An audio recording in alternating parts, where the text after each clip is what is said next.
everybody here in person and all the lovely people watching at home. Welcome everybody to the ARC World Tour Finals here from lovely Los Angeles, California. Hope everybody's doing well, feeling good, ready for 3 days of action, which is going to be awesome over 3 different games. Of course, we have Uni, Granblue, and Guilty Gear Strive that are going to be holding things down for us all weekend long. I'll be on the desk hanging out with some lovely, awesome people all weekend long. The Follicle 5 we've named ourselves over the long hair that we've all got going on here. I'm Sage, I'm the host, joined by James and Brett. How are you guys doing? I'm doing great. So happy to be here, guys. James, how you doing? I'm really excited. Again, you know, I feel like this is the year for Under Night. We got Yes. a rollback netcode. We got a brand new game coming out. Absolutely. I'm excited for this. Yeah, this game is really new, as a lot of people have said. There hasn't been a lot of competition internationally, especially. So, you know, this event and obviously EVO and EVO Japan stuff coming up, this game is going to be really interesting to watch. I think a lot of people who are Uni fans are getting into it for the first time. Oh, yeah. This is maybe just a taste of what this game is like. Absolutely. I mean, we've got the best way possible to kick off this weekend. Under Night 2.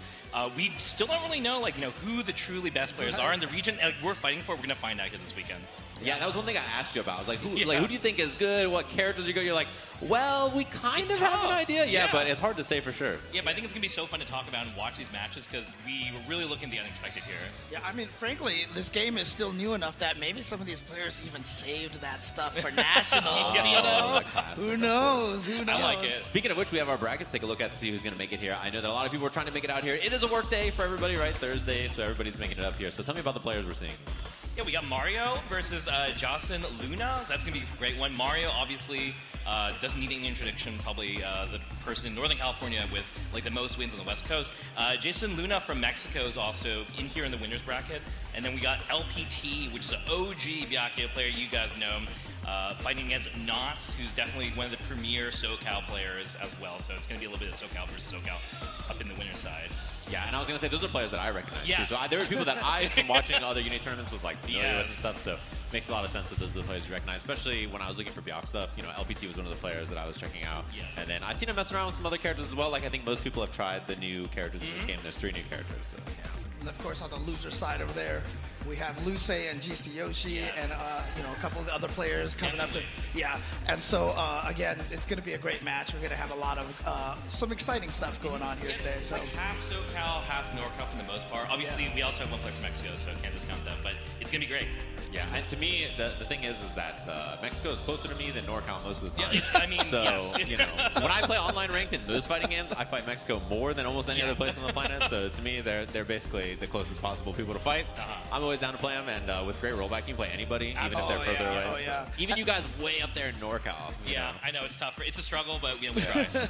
I mean, honestly, you know, when we have this great netcode, I mean, Mexico is one of the nations right now that I feel like is really starting to assert itself Yeah, in no, so absolutely. many games. So We're going to jump into our first game. We're ready. You can see him back there behind us on stage, ready to go for our first match. I can't wait to hear the OST kicking in as well. This game has such good music. Shout out to Raito, the GOAT, by the way. to rewriting the whole thing and kind of like remastering a lot of the songs, It's been really cool sick. stuff.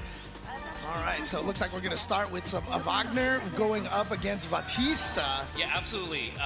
I think all of us are not as familiar with Jason Luna, but that's really exciting because Batista is just such a great character to watch play. Mario is pretty familiar with this matchup, I think, but I think a lot of us are going to be checking out how Jocelyn does here, placing in the winner side. So this is pretty straight. Right, and obviously Batista going to try her best to try to zone out as much as possible. Mario is going to be trying to get in there and take advantage of activating the sword and the shield and getting those plus frames. Yeah, Wagner is definitely just a pretty straightforward kind of rush down his character. Really just wants to play the strike throw game with the bus. And Batista, obviously, she's got flash kicks, she's got projectiles. A lot of things she can do here. So we are going to see whether Mario can indeed try and win cycle and leverage chain shift maybe to get in. And he is doing a good job here of just dash blocking in. But, you know, Jason does find the hit. Yeah, gets caught by the bomb here, and now we're going to get a little bit of a corner carry here. See how Jocelyn, oh, okay, and finds another hit. Yeah, it's looking really good. Yeah, Not enough corner. to finish, but okay, wow. Yeah, Mario actually finds a clutch hit here. Not going to win cycle, so Beautiful nice. side Oh, there's switch the right pressure. there. And yeah, gonna get the throw, and now gonna have the pressure going. Has the Oh, sword no! charge ready to go. Yep, there we go. Gonna get the punish and some big damage here. Has a full meter here. Yeah, that's probably going to kill. IW does a lot of damage in this version. If you're familiar with older versions, you'll see IW doing a lot more So this version, I think, is a little bit more explosive than you might be used to if you're used to, ST and EL. But into round 2, I mean, Mario the damage punching in out. general in this game is just significantly higher than it used to be, right? So, Yeah, damage, you get more meter in general when you change shift too, so the engine is just churning quite a lot in this version. now, interestingly enough, I did notice on the bracket that Mario did list himself from Mexico as well. He had the Yeah, he Mexico does have that flag. So he is also repping Mexico. That's unfortunate that it's maybe a bit of a team kill here in the winners finals, but one of them has to go. Mario looking really good, has enough meter, so there gonna we end go. with the bird. Didn't think he could kill here, but smells blood. Immediately changed shift right away, but here we go, gonna get the hit. Now we're tied here. Oh, I'm sorry, no, that was it That's right game there. 1 Yeah, here for game Mario, one. yeah. It definitely looked pretty rough for him in the first round, though. So Jason doing pretty well, but overall, we'll have to see if he can adapt. But Yeah, already back into the match over here, so nice throw tech. And now trying to, wait, just outside the range, and Mario just missed that yeah, whip we had a punish. little bit of footsies action going on there, but Justin with the chain shift, so as Wagner, we kind of got to hold this mix. Okay, nice throw tech. Gonna get the plus frames out of that. Oh. It has the corner position as well. This is really important here now. Gonna be able to apply a lot of pressure over here. And so, yeah, Jason just immediately using the guard cancel right there. More pressure.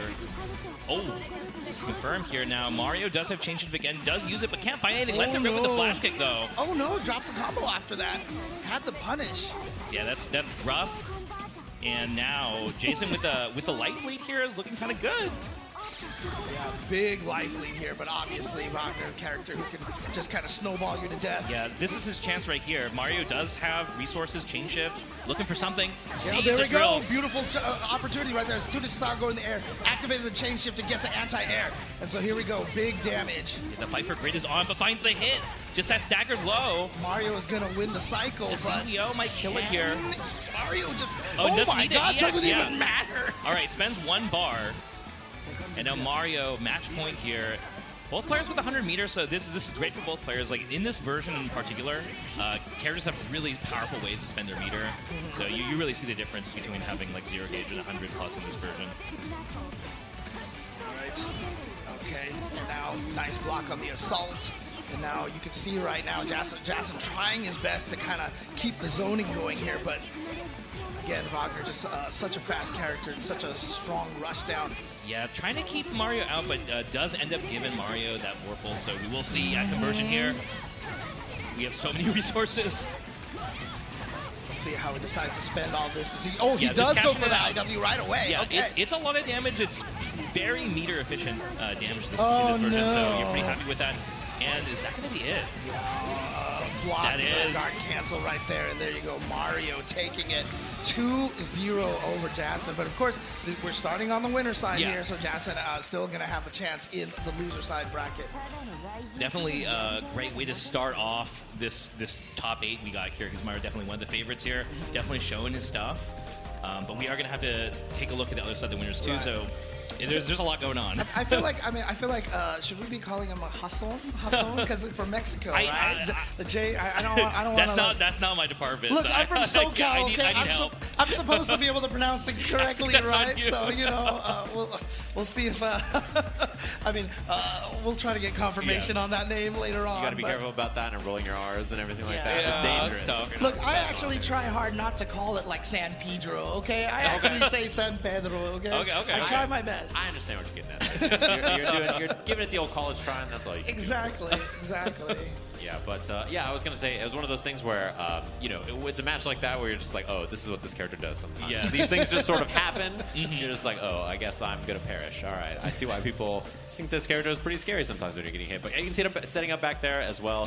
That was the first match we have in our top 8 here. It should be a scrappy one, I think, too. This is one of those games where, especially a lot of times, the matches can be kind of like down to the wire, like lots Yeah. of like slow play and yeah. stuff, and then sometimes you're just like, oh god, this man's about to explode. So Yeah, it's like when there's clean conversions, it can look like a 2-3 touch game, but at the same time, because of grid, because of Vorpal, there's a lot of situations where both players are just kind of not sure what they're doing. Maybe just stick out a jab and that's it. Not really trying to swing for the fences. Yeah, and you were like talking about it before we even started this. You're like, the way this game always ends is someone like dashing up, waiting, and then 2A, just like a little, just hitting something, just tagging the legs. But yeah, it is kind of a blocking man's game. Is like the way a lot of people talk about this game, and I think it sort of has that vibe. But when it's a new game and you're not familiar with all the new mix, the new options characters have, you're like, I might just explode. I mean, but one of the cool things about this is that the defensive options are so nice. I mean, like you see in the Batista match, you gotta shield block a lot of those things that build the grid, and then that way you saw how Mario was able to get in all the time because he had the chain shift available to himself. So winning those cycles was so important. Yeah, it's kind of a good example actually that match because it's like, okay, on paper we've got this this zoner with sonic booms that have like barely any flash in both time. directions. Multiple sonic booms and an up laser, and you're like, how am I supposed to get on this? Well, you just saw it. Yeah, exactly. We actually have the bracket to take a look at too to see how things are shaping up. Of course, we're gonna have our second match. They're getting set up behind us, as you can see back there. We have the bracket, and then I think they were just finishing up on their button check as well. And then they're gonna get right back into the games, ready to go. Things very snappy, of course. This game is, I don't know if you've ever booted it up at home. It takes like 5 seconds. It just instantly boots and you're into the game. Dude, right away. In the training mode, if you change stages, characters, whatever, it's like, it's great. There it is. So, It's really cool. So LPT going to be up there and Knots, and then the winner of that playing Mario in our winners finals to get a chance to try not to get run over by some Wagner, of course. See if you can survive that onslaught that character is bringing. So I think that's the match. Looks like they're almost ready up on stage as well. I'm really excited here to see LPT here. I mean, LPT was one of, obviously from SoCal here. He was one of the players that helped me cut my teeth on Under Night. I used to play him at the run back like all the time back in the Uniel days. So which means, I might be biased against him because I hate fighting Byakuya, but that's another story. So that was the invention of the word twerking in my fighting game vocabulary was because Obama used to say Byakuya knocked you down in the corner and he just twerks on you with the webs out. So he's not wrong. Yeah. So we're going to jump into the game. I'll let you guys take it away. All right. Here we go. Oh, look at this. Are they choosing their music here? Is that what I'm seeing here? That is important. And we do see, so Naz is rocking Seth. How is everyone not picking Nanase's theme? It did get remixed a little bit. So maybe some people like the old version, All right, well, here we go. LPT with that Byakuya going to go up against Hyde here, and Hyde. A lot of, I'm sorry, no, it's Hyde. So Knott's playing Seth. So Knott's, I think, in Clear, often known for his Wagner, but then towards the end of Clear was playing a lot of Seth. And in his version, I think Seth's a pretty solid character, so it doesn't surprise me too much. Oh, yeah. And I mean, this is kind of almost going to be similar to what we saw last time, right? I mean, you're just going to try to keep him out as much as possible. And, I mean, so far, Knott's right now just coming in here and just running all over LPT. Yo, wake up super from LPT, though. It's the command grab super. Don't see that one very often because it is not really invincible start. You can't just, meet it, but... Let's see how many... didn't really get any web setups over here in that corner. Trying to get a shimmy right there. Using chain shift here, just trying to open up Knots, but his defense too good here. The dash block jab. Yeah. We have so much grit here for Knots, but opens up the frame trap. Okay, LPT actually making something happen.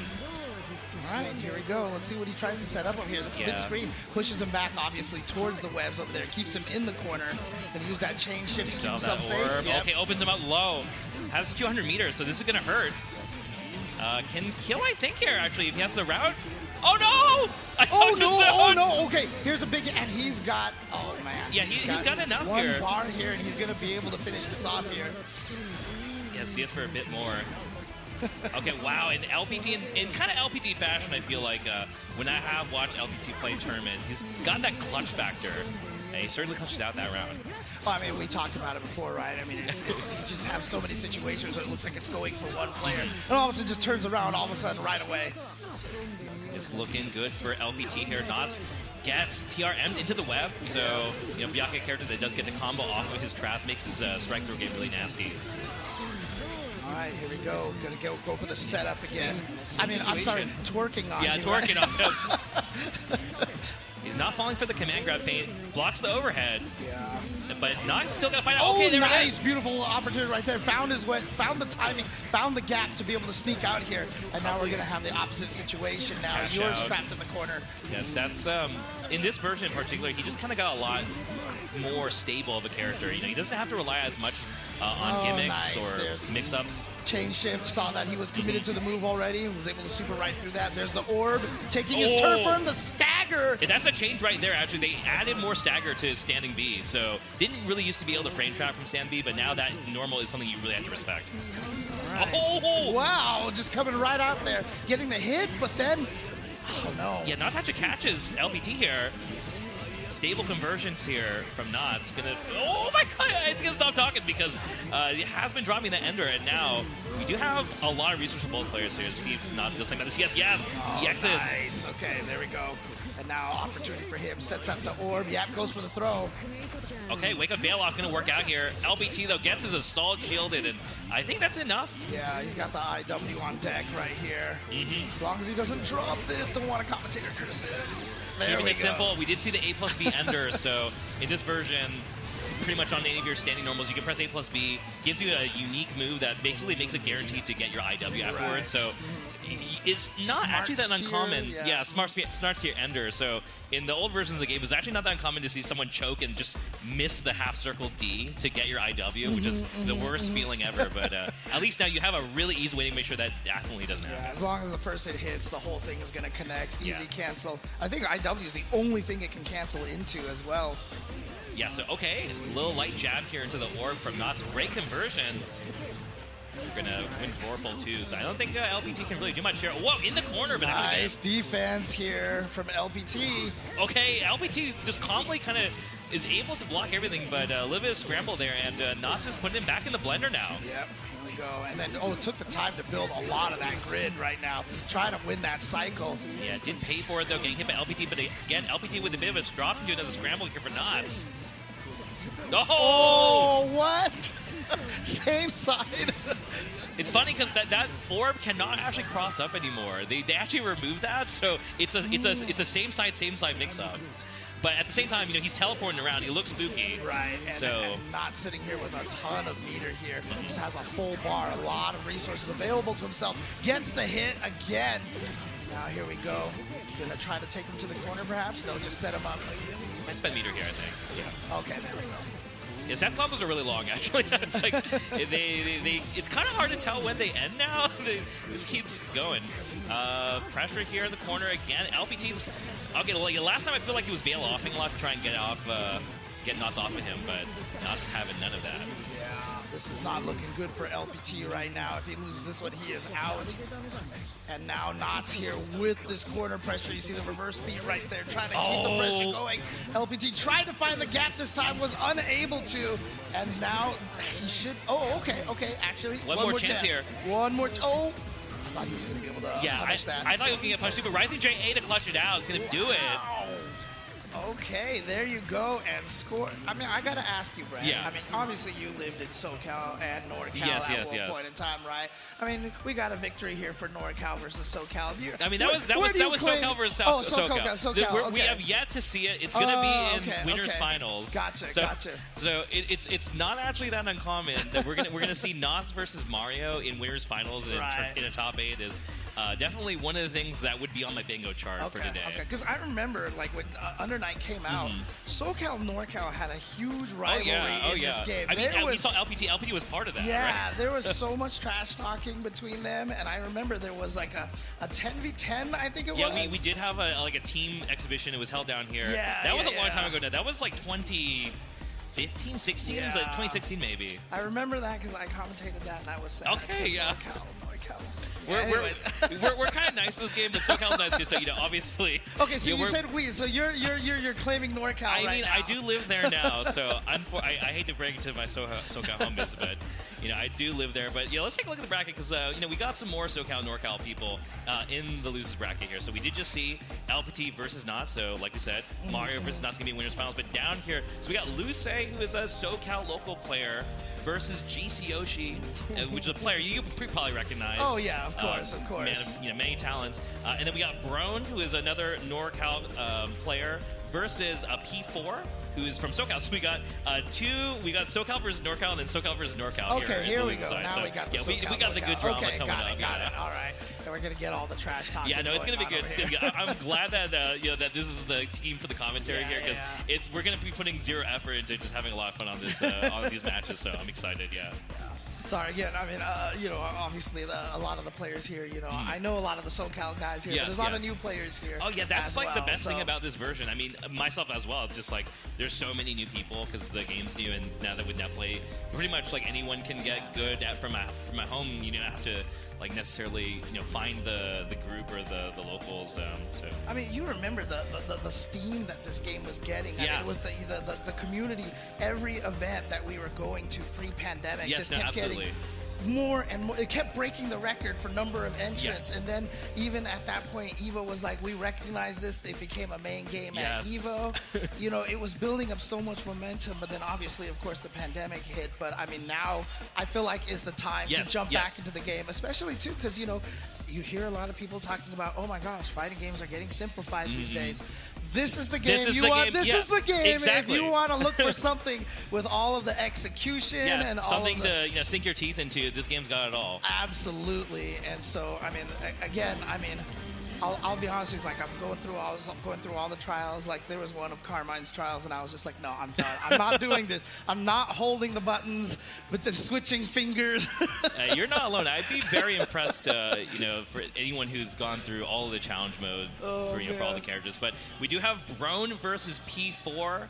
Coming up next here. So again, Brone, you're probably familiar with him for Strives, a very strong Strive player. Definitely one of our top players in Northern California. Has been, getting taught this game under the tutelage of many of our NorCal Under Night players. So has been able to make top 8 here today against P4. Yeah, and exciting too because he's using one of the brand new characters. Obviously, Tsurugi, new to the game here. Definitely a fun character.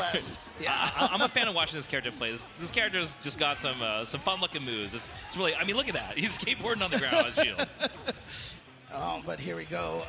P4 coming in here with that Line, of course. Line, very, very fast. Probably one of the fastest characters in this game. Yeah, has given Brone a tough time so far. Brone's got one shot here from that chain shot. Oh, wow, clips him with the low. Oh, boy, here we go. Yeah, just actually let it rip. That EX punch that you saw is something we're going to see a lot of. That move is really good on block. It's quite fast. So it's not invincible, but the way you'll see these people throw it out is like it's invincible. What a DP. Yeah. I mean, on top of everything, he's got that DP as well to get people off of him. Gonna use a change up, but beautiful. Goes for the counter right there. Yeah. Gets the hit. P4's usage of force function, that counter, is quite good so far in this round, but it's anyone's game still right now. They changed it to IW, no way. Oh, no. I don't know if he knows. Okay, whoa! You see the armor to get through there. You use the armor. Stop. Do you see that smirk on it? I mean, he kind of did just let the dive kick into the IW rock. I'm honestly impressed. I didn't know if Brone knew what to do about that because, if you don't really see what's happening. Boy. He lets it rip with the DP, though. Oh, no, but that was kind of a weird conversion right there. But manages to get the hit afterwards. Here we go. Look at this. Oh, yeah, the overheads. And going to be able to extend the combo. That's basically a perfect there on the board. There's a lot of kind of wait and see going on that first round, but after the second round, Brone just kind of let it loose. You can see the audience here, everybody cheering again. Like I said, there's so much rivalry going on. Brone has definitely got the cheerleading squad with him, and it does seem like it's powering him up here. I mean, I feel like the NorCal contingent down here is pretty large, right? We got a lot, especially the Strive players. A lot of them came out here for the LCQ, so they're here to watch their homies in Under Night. At Grand Blue too. We've got a pretty active Grand Blue scene. So. Yeah, I saw him pressing the button, so I have the force function ready. Yeah, gonna keep it safe. Nicely done. We got change shift on deck here for Brone, but wow. Oh my! See, we got side swiping DPs all over the place. It's a bit of a scramble here, but P4 does find a stable hit. So we'll guarantee themselves a cycle probably. Wake up roll, but gets on the corner, still has to deal with chain shift here. Brone's got to be a little careful, but at the same time, he's been playing so brave. Roll, pretty much a fairly new mechanic, right? So. Yeah. Yeah, down forward and D to get the input, and it basically you can actually do it on wake up. Basically, it'll catch a lot of stuff, and if you're not ready for it, it's pretty hard to punish. You can't throw it, but again, I mean, a lot of times, a lot of the modern fighting games these days, defense is not very strong. Right. But in this game, defense, it's very active. But if you know what you're doing, it flows really well. The defense. Yeah, P4 doing really good right now, though. Actually, in this round, working on this perfect. So, could actually maybe kill from the next hit here. Gotta be careful. Hits him with the empty low. Oh no! I think he's alive, but he's got only one. Yeah, he's he not had going to 200 he'd be dead, but he's not going to build to the IW. One more hit though. Couldn't. I mean, Dice from right here, but big Oh overhead. boy, here we go. Here we go. Is this happening here? I mean, if anyone can do it, Brown can definitely do this. He's got so many reasons. Oh, no, again. And then surfing on over here. And now look at P4, this. gotta watch out. All right, he's got him in the corner over here. Going to be a lot of damage. You're going to spend at least 100 of that meter over there. Wake up throw. We played stride, telling him what he's doing. I mean, I wonder if there was like an option select or something there, but just went straight for the throw. Yeah, I mean, a lot of time in this game at least, that's maybe just trying to wake up tech throw, but not an option you see that often, but it definitely worked out. Just a call out that, I don't know, maybe he just read that Brown was waiting, reading counter or something. All right, and now back to this corner rush down here for P4. Yeah, see Brown trying to fight his way out of the corner. Nice. The DP usage this set. It's kind of crazy. Brown and P4 just kind of jumping all over the place right now. Neither player can seem to get a solid conversion, but again, Hail Mary dive kick. EX Mugen to keep it safe. I mean, again, there's a little bit of nerves on the line, I'm sure. That's what, oh, God, nice conversion. Oh, no. Oh, okay, just going to go for the DP, though. So, obviously, no chain shift out of that. He can just use that to get the DP. Another one. These players are just swinging at each other. Oh, but yeah, dash blocking, so going to be safe. Rip. Finally, the force function. I mean, I've been working all day. Not quite. Still, I think Oh, he blocked that P-Lope, and then he got caught by the super afterwards. Great defense, but still got opened up. Yeah, P4 Luciner now on match point. Hits him with the overhead. Okay, so P4 is learning a little bit from Brown here. Just going to give him a taste of his own medicine. Yeah, I mean, obviously, Bro's starting off strong here, but P4 right now, this is match point for him. And he's doing a really good job right here, but goes for the air approach. So nice anti-air shield from Brown. We got a lot. Got a lot of work with here. Okay, good to change shift to keep himself safe, yeah, and then just catch him out of the air there. Oh no! No, He's a late mistimed it. tech. Okay. One more touch might do it actually here for P4. Oh, get the spender early. Now, this is definitely not going to kill. But it's going to put him Yeah. right at the edge over here. But so we are out of gas. So, oh, that should be it, I one think. hit, if he's Oh, long as he the doesn't drop the shot! combo. As long as he doesn't drop the combo. And speaking of drops, we got another drop here. Brown is so close to maybe robbing P4 here. Oh, here we go. And he's got the IW on deck. One more touch. Text the What throw, a that's tech. huge. Let it rip. Oh, yeah. Oh my Got God! him. Got the I hit. think that's Got the hit. he's staying We're going to alive, a final Brown. game, final round. Final game, final round here. Oh, my God. Brown is staying alive here in this final round. It's anyone's game now, but P4 does actually just throw out the roll, catches Brown by surprise. All right. Gets out of the there's corner. that roll that we were Neither talking player, about, yeah. they're like not respecting each other at all here. Yeah. They're just throwing out whatever they want, just forcing the opponent to have to deal with it. Yeah, but you see right there, just using the roll for the side switch that time. And now here we go. P4 with the big corner combo here. But again, we've seen these comebacks Yeah, we already. have. Brown is in trouble, but we've seen either a DP, the rollout, the shield, jumps out of the Oh, corner. here we go. And it's a side switch too. This is important here because now P4 is the one stuck in the corner. What's the mix? Blocks the overhead finally, but gets caught by the low afterwards. The skateboard. He's also got The 200 drop into meters. reset Oh! AB Ender, but that's not enough. That's not enough. That's plus. Oh, Oh my God, the got low. hit, yeah. He's not dead. Dude! Oh! Oh my goodness! You can see the expression on his homie's face there. The despair, so close yet so far. Oh but my. P4 does just barely, with the dive kick of all things at the end, right? At the end of the day, it came down to the classic, the anti-air. Yes, yes. And I mean, honestly, what's really kind of interesting here, I've been seeing this from a lot of tournaments, actually, that I almost feel like a lot of players are getting used to playing offline again. Yes, and yes, the yes, yes. nerves, because we are seeing a lot of drops from a lot of the offline Absolutely. tournaments. I remember at Frosty Faustings as well, shout outs to Frosty Faustings, we were seeing a lot of drops in top 8. So I feel like, being in this crowd, being in the offline, a lot of players It's a real are getting, element. Yeah, and honestly, I mean, look, there's nothing like it. Honestly, it's the best feeling It in is the the world. best. So, but I do feel like that kind of nerves and playing next to Yeah. somebody. It matters. So different than playing online. Yeah, no, I mean, good stuff to Brome, but, P4 staying alive moving forward. Looking forward to seeing what their next matches are. So let's jump into the bracket, take a look at the other side of the losers bracket here. I think we got the other NorCal versus SoCal. So I think it's going to be, it's going to be Luce versus GC Yoshi. Yeah. Yeah. And the winner of that will be going up against SoCal LPT, waiting over there on the next round on the loser side, of course. Yeah, so it's going to be good. Obviously, GC Yoshi here primarily, I think, probably for Guilty Gear Strive, probably participating in LCQ. Doesn't really need much introduction here. If you've watched any kind of high-profile tournament for a lot of different games, you'll see him. But he does dabble in the Under Night here, so has played some Byakuya in the past. In ST was playing it a bit more when it was a main game at EVO. So hard to say, where he's at currently with this game. And Luce, actually a very active player in SoCal too. So he's in a lot of different games in the anime scene. But haven't really seen him too much in big brackets, so this should be an interesting one. Not sure how it's going to go. Yeah. I mean, obviously, GC Yoshi here in the top 8, so obviously still has a little. Yeah, bit they of made it up this far. Right, so. right. I mean, one of the nice things too. I mean, even though Under Night keeps changing between all the different versions and stuff, but a lot of the routes and stuff, you can kind of just come in and even if you have better, newer routes, a lot of the old routes will still work. You can absolutely do ST Byakuya combos. They just still work. So that's definitely not going to be the problem. There, like we were talking about before, though, there's a lot of this small nuance that has shown big impacts in the gameplay, right? Just more meter, the more damage, the new moves, right? So Byakuya actually has a really good new move, so I think we're going to see a lot of that. The down, very good. So I'm expecting to see a lot of that. If he knows what that move is, then I think we'll see it. It's just one of those things. It's like normally you see Byakuya across the screen, you're like, I'm good, let me set up my stuff, and then stab.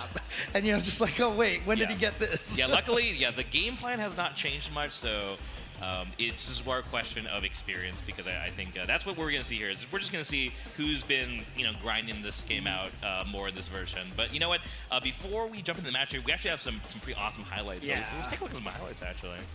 Some good stuff here. So this is just watch this match here from Brome versus P4. This whole match actually right was here, great. Yeah. This was crazy. This actually.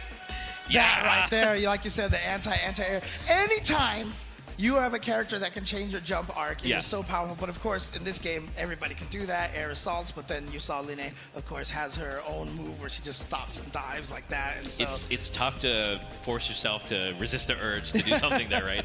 You see her, she's jumping at you. You're like, okay, I can actually win the match. So that was the thing. It was so close. That was basically the last hit, last game. I mean, honestly, for people who are not as used to Under Night, who might be just watching, one of the first times that they're exposed to this game. I mean, this game has a lot of systems. It's very, very a complex game, but don't let that scare you. I mean, it's one of those things that the systems, it seems like a lot, but as you keep playing, they work together so that's the thing. well, and as you keep playing, you're like, oh, that's why it does this. That's why it's like this, and it all just kind of fits together. Yeah, it's not too different than Guilty Gear in the sense that there's just a lot of subsystems that it can be a lot to take in at one time, but at the same time, just take baby steps and you say, okay, I'm gonna focus on learning about grid, and you work on grid, and that's the best thing about this game, is that this game's constantly giving you new context to anything. It makes it really fun and easy for us to commentate, because it's like, well, there's always something exciting going on, because it's always a different situation. Even if they're doing the exact same moves, right? Because it's like, okay, where are we on the grid timer, right? And things like that. So yeah, it's just a treat. I mean, even if GC Yoshi is still using Byakuya, I mean, you'll see it right now. LPT, GC Yoshi are probably going to play very different styles as well. A lot of opportunity for your personality, for being able to show how you want to play the game. I'm excited. I mean, we're getting into these juicy NorCal, SoCal matches, right? We watched 2, and we might see some more, and we certainly got that winners finals to look forward to. But as you can see, some players playing some Grand Blue Fantasy Versus right now. Yeah, it's pretty awesome. Yeah, obviously this weekend, as we mentioned, we're starting off with Under Night here. We're going to crown a champion for Under Night. Yes. Again, brand new game, but, hopefully everyone just starts getting into it and everyone starts to play it. But after this, we're going to go through the Guilty Gear Strive last chance qualifier top 8, and then we will know who is in the tournament there. And then, of course, the next 2 days is going to only be Grand Blue Fantasy Versus and Guilty Gear Strive back-to-back, both Friday and Saturday. We got like a ton of people in this Strive LCQ too, so like this whole day is going to be a lot of fun. Yeah, I mean, again, so many talented players out here, and I saw in the bracket, like, I know Score was out here last weekend for another tournament, but I think I saw him in the last chance qualifier from Japan, so maybe he just stayed out in SoCal for a while, so. I would be down for that. I'm looking forward to that. Well, you know what, guys? We do have a game ready for you, so we're going to be jumping into this match here. We got Lucé versus GC Yoshi. And so here we go. Yeah, again, GC Yoshi is indeed going to use the Byakuya. And, okay, here we go. Now we got the Hyde coming in here. Yeah, Hyde Byakuya, it's going to be, I think, something that isn't too unorthodox here as far as matchup goes. We got Hyde. He's kind of the Shoto of this game. Yeah. He's throwing fireballs and stuff. And while Byakuya definitely has a lot going on with these traps and stuff, fundamentally, he is kind of just like a strike throw pokey character. But they both kind of got like new moves that can hit you a screen away, right? Yeah, that is true. That is true. Yeah, because Hyde has his new 2FF, which is like the cross slash. Yeah. So we might see some of that too. I have a feeling that GC Yoshi is going to try not to be that far away, though. I think he wants to kind of get into this. Maybe dumps him with the overhand, and GC Yoshi takes the first round. Yeah, solidly right there, just running right through Lucé. So Lucé going to have to figure something out. But again, very momentum-heavy game, as we've already seen. So even if you do lose a round like that, you can't take it to heart. Oh, wow. Okay, Lucé has GC Yoshi exactly where you want to be as Hyde. Like, Hyde's corner pressure is some of the best in the game, but... The range on his buttons. The range. Lucé not ready for that. Just got sniped. Yeah, GC Yoshi going to be able to go into EX Web. Yep, there we go. So you guys at home better be... Yeah, start getting used to seeing this, because we're going to see this a lot today, I think. Yeah, absolutely. Again, just one of those tough things. And, you can hit those webs. You can see them on the screen. They flash on and off like that. But Oh, no! What? He got behind him! That's unfortunate. Yeah, there's a couple of those anti-airs that actually move you a little forward, so they go under the assault. Very unfortunate for Lucé, but obviously, quite a happy gift here for GC Yoshi. You still have Lucé in the corner. And you change shift, and then you block a web like that, and you just lose that advantage that you gain. See, he knows that web is in front of him, so he's scared to try to make the advancement. I think GC Yoshi kind of smells some inexperience here, because Lucé is kind of letting GC Yoshi do whatever he wants in the corner, and we've just been stuck in this corner the whole round, but here we go, fighting out. But, one of the interesting things you saw, he had 2 chain shifts while he was in that corner. So, again, defending was able to still win that grid cycle, but then just got caught low. And GC Yoshi, game number 1 in dominant fashion. I feel like Lucé didn't really have a chance to do much. He was just trapped in the corner all day. Yeah, no, GC Yoshi playing really clean. Honestly, more so than I was expecting today. That last round was looking really impressive, and Lucé's got to figure out what response to do against the web pressure, because I don't really think you're going to be able to last just holding it like that. Well, clearly GC Yoshi coming in here hot, right? Definitely been, seems like he still has a lot of that muscle memory if he's just been practicing before coming out here, so. Looks like he's got it. He did use the new move for conversion here, so. Yep. There we go. We're in this again. Yep, this is the same situation we saw last game. Lucé just trying to find a way out of this corner. Gets caught low, he stood up. Maybe trying to activate the web above him. Stood up and just got caught low. But here we go, opportunity for him. Yep, trying to keep this pressure going here. Oh, I thought maybe he had the plus right there, but I think GC Yoshi actually recovered in time first, and here we go. You said it, setting up these webs all day. Yeah, a throw, yeah. Oh, what attack! Yeah, oh! But chain shift. Beautiful. Again, one of my favorite defensive options in this game is throw tech your plus. Yeah. But then GC Yoshi took advantage of that with the chain shift. He's like, you're going to hit a button, take your turn, but I'm going to steal it right back. It's tough because you got so many things you got to be looking for in this game. So sometimes it's hard to notice who has a change. Nice call out. Chasing the backdash. I'm a fan.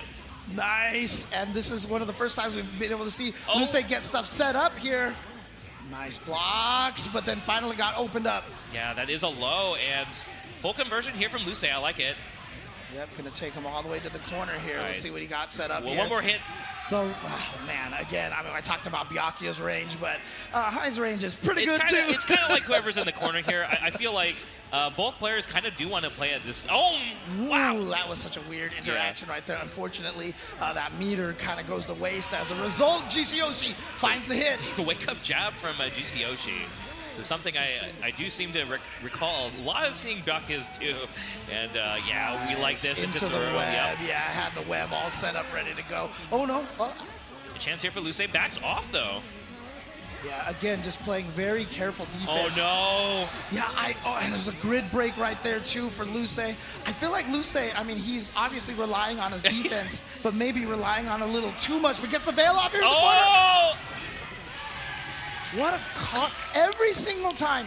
And this is the thing, right? When you're playing a character that's rushing down all the time and you're getting stuck in the corner, as soon as you get your opportunity to start your offense, you can sense it from the players. They're too eager for that. Yeah. And so GCYOSHI's like, look, you're so happy. It's your turn. You're going to go ham. This is the perfect time to do my wake up. The experience definitely showing there because, I think a lot of us who've been around for a while, that EXDP is like very, yes, that's the one.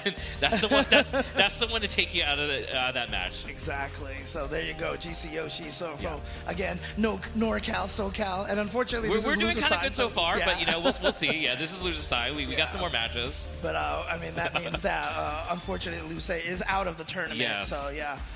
So of course, great job to him. 7th place Wonderful finish. job to him. Yeah, exactly. So Yeah, that does mean we are going to get to see another SoCal versus NorCal match, though, because that means it's going to be LPT versus GCYOSHI, I think. There, so that will be the Byakuya mirror. So I'm excited to see that one. yeah, I mean, definitely been some lights out gaming here. Yeah, no, it's been good. Let's actually take a look at the rest of the bracket because I did say we're going to be seeing the Byakuya match.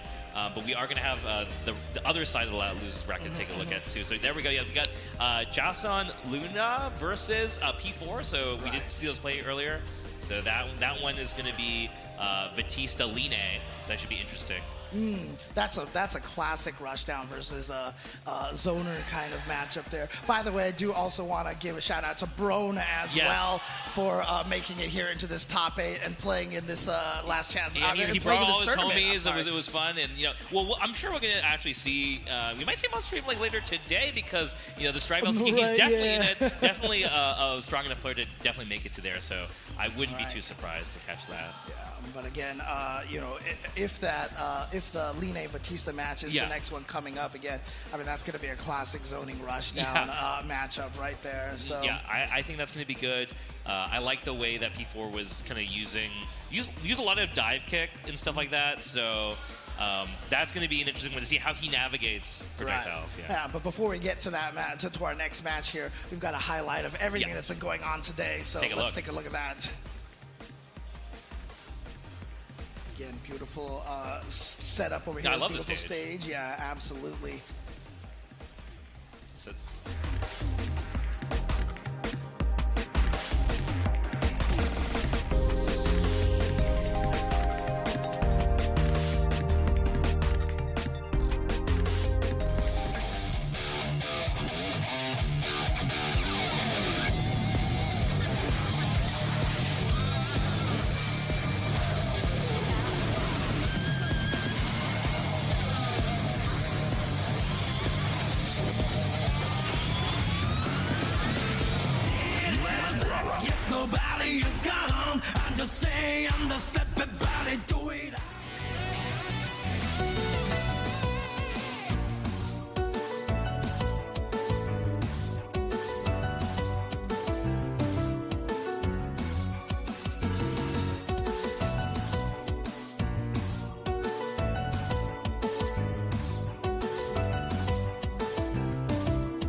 Welcome back, everybody, to ARC World Finals here. We are continuing on with the Under Night In Birth 2 last chance qualifiers. And, dude, there's so much hype going on in the Guilty Gear crazy LCQ stuff.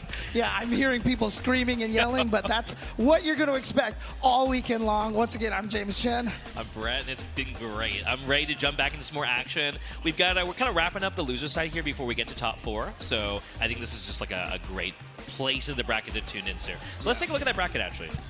Yep, here we go. And again, we're going to continue on that losers quarters, as you see over there. We're actually going to start with the Hassan Luna. Okay, yeah. I'll follow your lead. Hassan Luna. You're the expert here in the room. Going up against P4 coming up as well. So again, that's going to be the matchup that's coming up, and then right afterwards it's going to be LPT versus GC Yoshi. Like I feel like these two have probably played each other so much, and in all sorts of fighting games. I mean, I don't. Because I know LPT also plays a lot of games, so I'll be pretty interested in seeing see how that match plays out. I think it's a mirror, right? So it's going to be interesting. Also, let's just take a moment to appreciate how awesome the venue is here. Because these setups are pretty sweet, and there's just a ton of people here for games this weekend. So it is obviously we've got our finals, and obviously a lot of people enjoy watching that. But there are for people who are just here to grind out, get the experience and stuff like that. Like this is an event not just as a spectacle, but also you get some real great experience here. Oh yeah, absolutely. Shout outs to the entire production team here doing an amazing job so far, and we're just starting here with day number 1. It's Thursday. Yeah, exactly. But I hope you guys are enjoying all the Under Night action going on right now. Of course, this is going to be basically the only Under Night action we're going to have. But again, like we said, Guilty Gear and Grand Blue Fantasy Versus going to be going on all weekend long. It's exciting. Yeah, absolutely. Yeah, I'm ready to hopefully jump into our next match coming up soon. But, it's going to be P4 versus Hassan Luna, so that's going to be fun. We were talking about it a little bit earlier, but, it's going to be Batista versus Line. So classic kind of pixie rushdown fast character. I mean, Line is definitely one of the most mobile characters, right? So she's got, extra jumps, dive kick. Again, you're going to just probably try to see.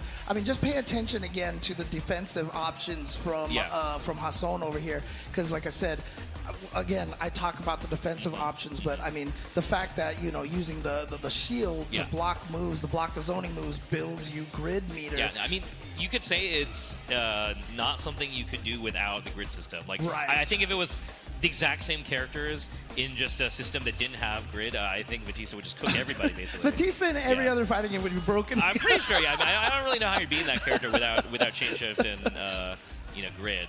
That's kind of the thing that lets this game operate at such huge ranges, and that's kind of what lets this game be so diverse and asymmetrical, is that you do have this grid system that's kind of the balancing factor. Exactly, and that's what I mean. Like what I was saying earlier, it's like you see all these systems and you're like, wow, this is complex, but then like I said, you see how it works, you see how it all balances together, and that's what makes the game so unique and so interesting as well. It's exciting.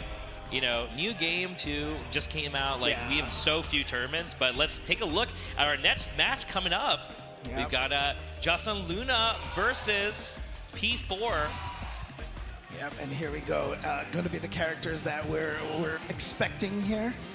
And again, Batista obviously has ways to get characters off of her as well.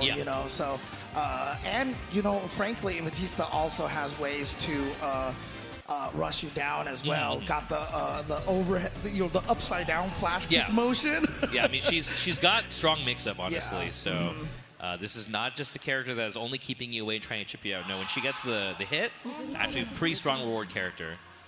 It's kind of how a lot of these zoner-ish characters work. Actually, they kind of have good ways to mess you up here. But didn't this? I think some people called this the Wyndham, the background. Oh, the Wyndham. Hold on. Wait a minute. He said this is the Wyndham in Orlando over here. Playing by the pool. I like it. Whoa. No. Yeah. So right off the bat, it's been a bit of a back and forth here, but Hassan's doing good.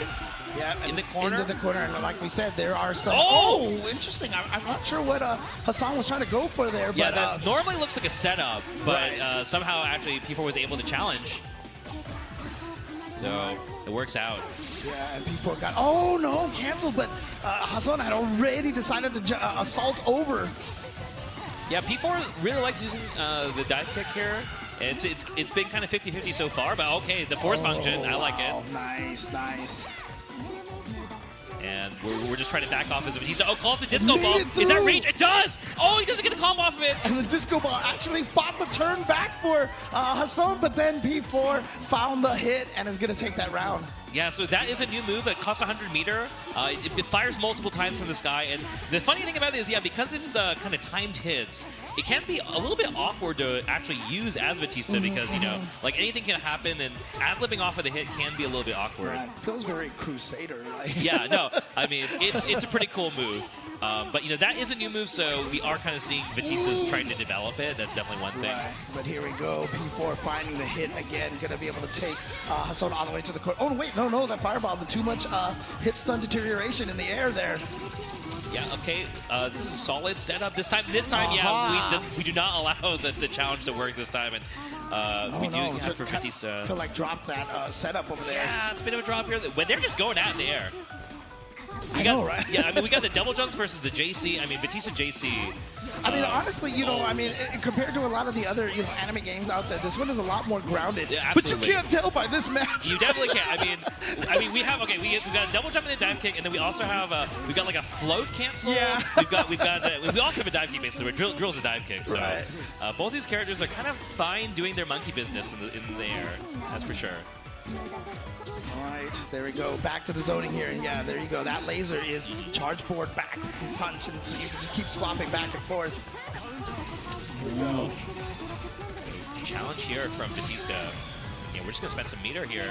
Yep, and then of course spot Takahashi attack, push him to the wall, and misses the push, but. Unfortunate, and actually had to use the change shift to keep himself safe. Okay, air force function here is a great looking move, and yeah, I like where we are here as Hassan. There we go. There's the setup right there. Oh. Trying to use the force function, but not going to work here. And now Hassan should be able to get the kill here. Oh no, he's alive! Right, he's alive. Oh boy. Okay. Here we go. The air approach. Normally the string and the fireball is really good, but there we go. Close out with a laser. Yeah, all right, and Hassan taking game number 1. Yeah, Line is actually pretty okay at dealing with like the sonic boom, basically that Batista jumps. Like normally, if you try and jump over the sonic boom, it's so like has such short recovery that you can usually punish them. But you know, we see here, oh well, we can jump and double jump, and we still have a dive kick. So. Got to the other side there. I don't think Hassan was ready for it. I mean, I felt like he blocked the first hit and then got flipped anyway. I'd have to see it again to see what happened exactly there. There's a lot of like kind of unpredictable situations we're seeing here in this match.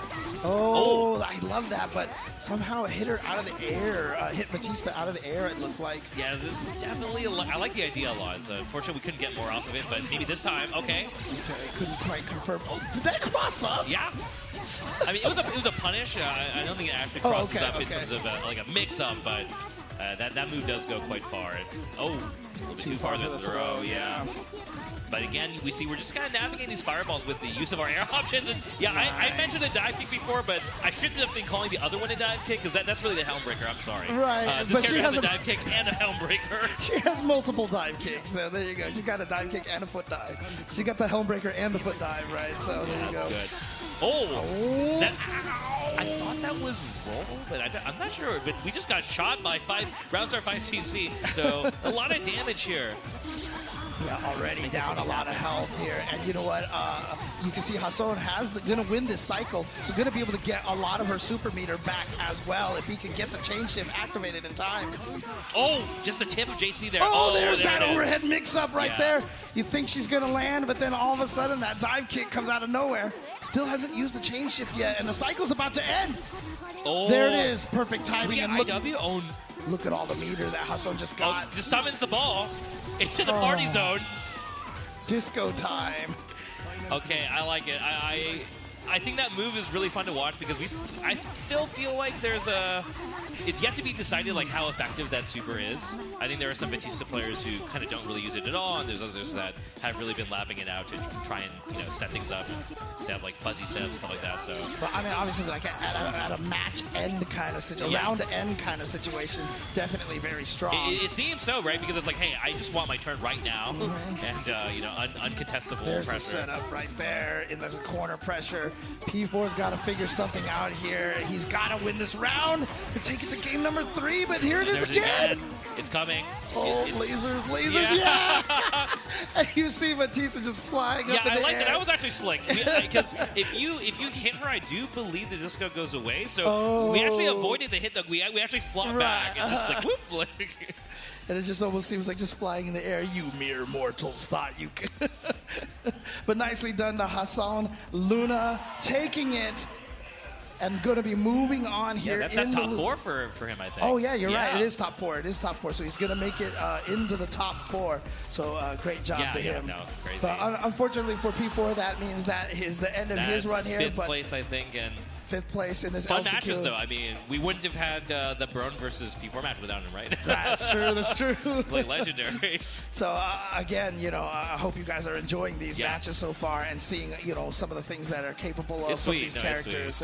And again, every character in this game is like an entire subsystem by themselves. You know what I mean? So there's just the variety in this game is really, really very strong. Yeah, I mean, I think any character that we're seeing here on stream, we could just pick and talk about for going on end and on end. Well, let's take a look at the bracket. We can pick out some characters to take a look at here.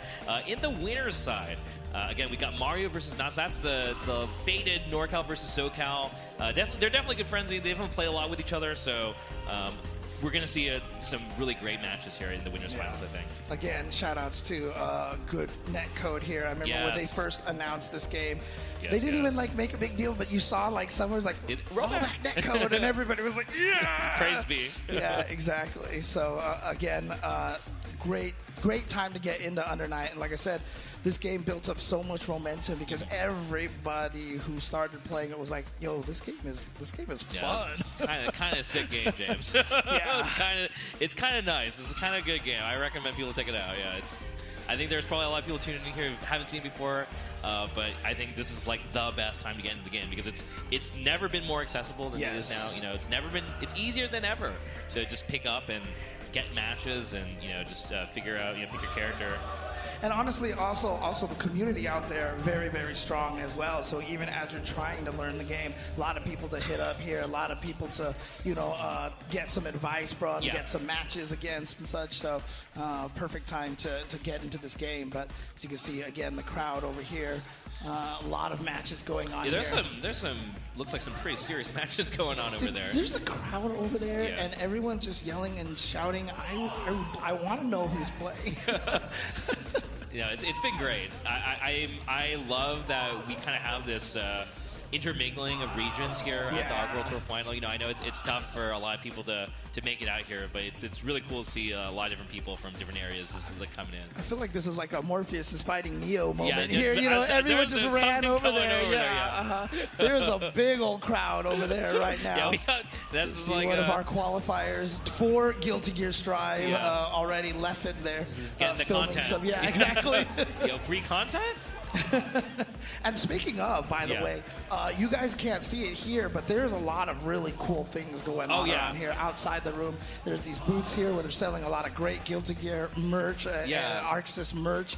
And then there's that room on the side where they have the board game, but there's these beautiful pictures. It's on actually the really back cool. wall. Hopefully.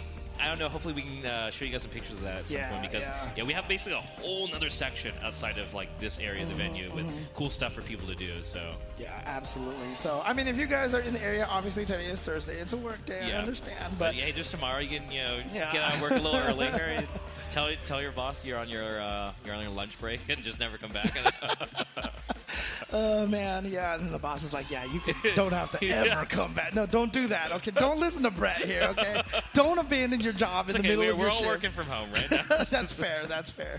Just bring your laptop over. We got space over here. Yeah, exactly. So I'm on the clock. I can say that. Oh man, you're like, abandon your job while I'm doing my job. Oh man. But again, we're going to be going throughout the entire top 8 here for crown our first Under Night 2 champion here at the ARC World Tour Finals. Hopefully, sign of good things to come again. Evo Japan, Combo Breaker. We just got the lineup. The gauntlet is just so sick, and it's actually just really fortunate that we're getting a little taste of it, a little bit preview here today. Yeah, you see we have our players up on the stage right now, ready to go. Yeah, it looks like they're ready to go here. So we do have LPT versus GC Yoshi. I think that's going to be the match coming up. So I know we're both ready to root for our homies and such. But it's a Byakuya mirror, so no matter what, Byakuya is winning, and that may be a good or a bad thing depending on whether you're a fan of the character or not. But I mean, look, I know GC Yoshi's from NorCal. Hard not to root for that guy. I mean, you see him with the bedman struggles. Yeah, but I gotta give a lot of shout out to LPT. He's the homie. He's here today. That means a lot. I mean, this guy's been playing this game for a long time. Yeah. It's just really cool. You see that actually a lot. We see a lot of these players coming out of the woodwork after taking a break, maybe during the pandemic. Oh my God, same brain! Same brain! I can't believe that. Oh, that was amazing. But I mean, like I said, a lot of my early memories of Under Night have been facing against LBT and Breaker Dave a lot at the Runback events. And Glad to see him back, LPT, thorn in my side, always knocking me out week after week. So GC Yoshi here was off to a good start now. Speaking of the match, but okay, we got the throw loops. Yeah, so keep in mind right now, LPT is in the brown jacket, GC Yoshi in the blue jacket here. Yeah, no, LPT kind of let GC Yoshi, run away with it in the early game, but now here, kind of getting our gears nice greased. block on the overhead, but then still manages to find the hit here. Should be able to finish this off. He's got one more super. I think he's alive. The command grab. He's going for the setup. Not a great starter here, so he's not alive. But there's the overhead. It's funny because it's like we've seen these people throw out the overhead on each other. Now we see them getting dunked by their own weapons. So how does it feel, huh? How does it feel? I mean, I'm not gonna lie. I think if you're a Byakuya player and you get hit by the force function, you feel a little stupid. You're like, that's how it feels whenever I do that to people. And most of the time when you do the overhead, it's because it's not super fast, and I think you're just it feels a little lucky, I think, when you do get a hit. So I definitely think you never want to give your opponent that free hit in the mirror, but we do see a similar situation here. Letting it rip here with the EXDP. That move is pretty fast, actually, so you'd have to respect it. GC Yoshi trying to challenge something here, and LPT not letting him run away with anything. Yeah, and then he's going to put him into the web again, set up a couple of webs over here, and then push him back right into it. Oh, he tried to bait something out, but didn't get far enough away from Vela. Tried to sneak that in there, but good defense right there from LPT. Going to get the first game. Yeah, the ABCD is you see a lot of players kind of throw down on accident because normally it's veil off if you're at higher health pools, and that's not a bad way to OS a throw and maybe hit them with a free little kind of gold burst kind of move. But when you're at that low HP, it's not good. The web loops, though. Look at this corner pressure. Oh, and he finally gets the assault right over the crouching C. This is kind of funny because, I don't actually know how often GC Yoshi has played the mirror. And even though it's your own character, it's kind of a different story about whether you have the muscle memory to respond. Right. Oh, okay. Wakes up with the super. Kind of learned that lesson. Learned that one from LPT last round. But you saw how that activation just got GC Yoshi off of him. Chain shift, and then GC Yoshi backed off. So even though you didn't get anything out of that chain shift, it just killed the momentum like that. Defense is strong in this game, but it's definitely a little weaker than it has been before. Offense is just... you get a lot of offense in this version, so sometimes you just really don't want to let the opponent play the game. Right. Sometimes you gotta just let them back, get it off you.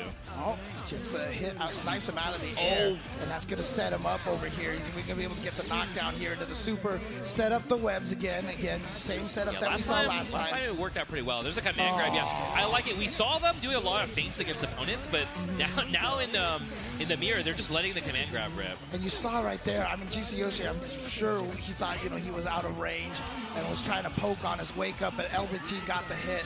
And that's always one of the toughest things about playing a mirror match. If you're in range to hit your button, they're in range to hit their button. So LPT just by nature. Takes it over GC Yoshi, so tough break for GC Yoshi having to fight a really strong player of his same character. That is pretty unfortunate RNG there, but it happens. Yeah, but again, give a shout-outs to GC Yoshi. Yeah. Obviously out here for a lot of Guilty Gear Strive as well. So we'll be seeing him a little bit more later on I'm this sure weekend, we will. hopefully. Hopefully we can get him in the camera so you can talk about it. Like I saw this guy play you, and now he's here in Strive. Exactly. It was a good match, so looks like we're going to have one more match in the losers. I'm hearing a NorCal chant. Let's go NorCal. Let's go NorCal. SoCal. Okay, everyone's looking at me. Everyone is looking at me. Okay, all right. Oh man, that was good. That was good. So let's take a look at the bracket. Take a look shall at we? that bracket. All right, here we go. So now you see over there, and of course, also shout outs to P4, wonderful job over here. But LPT and Hassan Luna are going to be going up against each other. But if I'm not mistaken, we'll probably be jumping over to that winners finals match first between Mario and Knots. Yeah, I'm looking forward to this one a lot. They play each other a decent amount, like I said before. They kind of they bump each other in large, high-profile tournaments, as well as just like they're both West Coast and practice a lot. So but at the same time, it's a different story, right? When it's like a winners finals in a big tournament. Oh so, yeah, for sure. Casuals be damned. It's going to be a good one. And I think it will probably be Wagner Seth, unless they actually want to play the mirror. But my guess is going to be Wagner Seth. And I think if I was Knots, I'd probably play Seth here too. I think Mario is definitely a lot less familiar. So. Oh, okay. So I just got news that Brone just beat Cheerio in GGST LCQ. So Brone is now in. Okay, thank you to the man on the floor, Ringe over there. Yes. We're gonna see more of him later today, so I'm excited. For sure. So we got Uni on the screen, but obviously there's tons of stuff going on at the same time this weekend. We've got too much content to pack into one. Fighting games I've said this so many times on so many different streams, but when fighting games are great, right? And so again, the fact that we're having so many games being played here at the same time, and so many people, we have the opportunity to celebrate so many games here at ARC World Tour is really exciting, especially for the future for ARC System Works' titles and fighting games. So. Well, I think the players are ready to go, so I think we're gonna jump into this winners match. Hopefully. This is going to be sweet. Yes, here it is. Mario versus Knots. It looks like it is going to be Seth, too. I think this makes a lot of sense here, like I was saying before. Definitely a character I think Mario is a lot less familiar with because, we do have other players that also play Wagner in NorCal, too. So, and that's just kind of a more popular character, especially at the... as you get farther in the tournament. So Wagner was one of those characters that dropped and was just immediately top tier, right? So. People definitely felt she was a strong character. She certainly dominated, especially in North America. Right. Previous versions, right? Yeah. So, but she's still considered really strong in this game, right? I think a lot of people think she's strong. It's really hard to say though in this version because there's just so much going on now. It's still so new too. Yeah, I think like every player has their different opinion on who they think is top now. But to the match here, we've got a light lead here from Mario. Nice call out. Wow, yeah. So that's a new move. It's very useful for just kind of throwing out as like a kind of TK air option. Right. Obviously, especially on throws defense as well. Yeah. It's almost like a backwards assault, It's so... What a nice move to have. Yeah, Knots in a bit of trouble, but did get a nice dash C here, so we will spend some meter here. All right, and gets the corner here. Yeah, we're going to get the extension off of the orb. All right. Going to go for another setup here. There's the orb there. Yeah, you got to respect it. Not going for the throw yet, but yeah, good patience. Ooh. Oh, no. Oh, that should have been a big punish right there. Unless he wasn't worried about the chain shift, perhaps. Yeah, Mario, Knots might have been respecting ADP, so you have some options off of the ADP, but... Oh, yeah, he didn't have the I don't think he had the cycle. I don't think he had the Vorpal state there. Yeah. It was still a fight, but, it looks like Mario does take the first round, but Knots looking good here. This is where you want to be a Seth. Like, you're just licking your lips because you can spend this meter to cash out. You're in the corner, set the orb up. Like, that's the thing about this character now is he has just such clean conversions off of anything into solid damage, knockdown, and orb set. Now, Shield's going to give chain shift to Mario. Mario actually gets a throw in the corner here.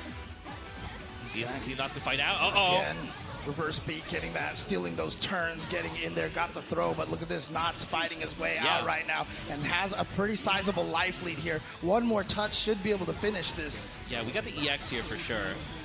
And now, I think, throw to kill. Yeah, so you got to worry about that orb. There it is. Nice. Yeah, the force function, though, from Mario Wagner actually has that kind of projectile deflection. So such good timing, good awareness. But that is absolutely something that he's ready for because I think normally as Seth, when you set that orb out, you're like, all right, well, you can't do anything basically. So that's what I'm thinking. But Wagner actually has a way to kind of defend herself even when she takes her turn. That was So that's sick, huge. but unfortunately did not pay off right there, obviously. Yeah. Too much of a life deficit, and starting off this round again with a similar life deficit. I mean, first round looked so strong for Mario, but Knots, well, no, never mind. Yeah. I hope I don't commentators curse Knots here. Yeah, Knott's actually just really respecting Mario after the super, and then Mario just doing kind of like a fuzzy 3C there to call it out, 2C, so yeah. And then you also saw right there just calling out the reverse beat as well, and just attacking right away, finding the right gap. Oh, look at that! Okay, he's got the I think he's IW dead. there. IW with, yeah. That should be the Little first game to Infinite Knots. Worth. And dead. And Knott's going to take the first game. I want to remind everybody at home, though, because this is winners finals, this is 3 out of 5. So here we go. So this is just one game. A little bit more room to adapt here and to make That's the a big adjustments. thing in Under Night, you know, like especially with the offense and defense in this game, how to deal with throws. It's a lot of kind of cycling certain option selects and whether to take throws or not. So adjustments definitely play a huge part here. So 3 out of 5, pretty big deal. Oh, okay. Punish right there. Yes, that's a bit of a tricky character, but sometimes you just pilot too fast, or your character just flying too fast, and you kind of self-destruct a little bit. Like what happened there? But you know what? Not still finding the hit afterwards, though. And again, got to get that corner set up. And look at that check! Mario is so good about reading when Knots is respecting on wake up, because it's pretty much just like Knots is being a DP or something, right? But Mario's like kind of just fuzzy 2-ing there. Right. It's really good timing on that. And we just, I mean, he dropped that side switch combo there. We've seen him land it like 2 or 3 times already. But again, you know, the timing in this game. Oh, what? There's the It went for the anti-air assault. option. Yeah, so EX DP to save himself. So normally when you change shift, if the opponent's doing something, it has that red mist, right? So Mario knew that Seth was doing something, but Nice it was assault. avoidance. And just runs in for the throw to take that round. So Knots right now on the verge of trying to go up 2-0. Reached high enough, caught him out of the air. Yeah, this is going to be rough for Mario if he goes down in this game. That's going to be already 2. So Knots is, I think, despite the fact we're complimenting Mario on being able to like kind of challenge on wake up and stuff like that, Knots is just playing more stably. So yeah, chain shift to bait out the veil off. And here we go, gonna go right back into another setup here. Yeah, Mario did not want it, and that is so juicy because we burn out the IW gauge for the veil off gauge for Mario. And so still gonna go. What side are you supposed to block? What is happening? It's you can block it either side, but the secret was the unblockable afterwards. Yeah, Mario. Okay. There it is. Yeah, there we go. Nice defense here. Found the opportunity for the punish there. Knots maybe thinking, hey, you know what? I have enough life to go for something like this. You know, he was definitely just kind of flying by the seat of his pants there at the end. But good throw tech. Get the Whoa! look at this check from Mario. Doesn't care. Oh my gosh! And he's got one super over here. Is this enough? I don't Oh, know. with Is this CBO it gonna should kill? be. Is With this gonna CBO it kill? should be. Oh Yeah, yeah. Okay. Okay. With CBO Gotcha, into gotcha. IWX here, Yeah. so use the low HP ender. Right. Tons of there damage. we go. Oof, man, getting the cutscene here. Mario taking that round. Yeah, that's pretty huge. I think it would also be a huge psychological launch. Yeah, the Daphne though, this character's a bit of a menace, the Seth character. What did I talk about? Air movement? What did I talk about? Air mobility? Oh no! Just a juicy stand C here from Knots. That is a lot of damage. Like, look at how much damage it's going to do. Let's see how much he wants to cash out here. Aren't these fast ninja 5,000? characters supposed to do less damage? Aren't they supposed to have low damage? That's not how it works, kids. as they say, he needs it. Okay. Oh, got the hit. Oh, but- no.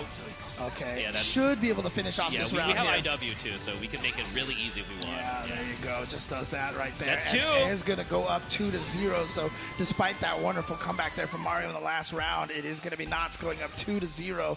And yeah, you can see right now. Yeah, you need to think about it because the last 2 games, well, we're going back into not too long to think. I think Mario has a plan. We'll see if it works out. He's using that orb shot right there to keep the extension going here. Yeah. And now's another one. Again, the beautiful check.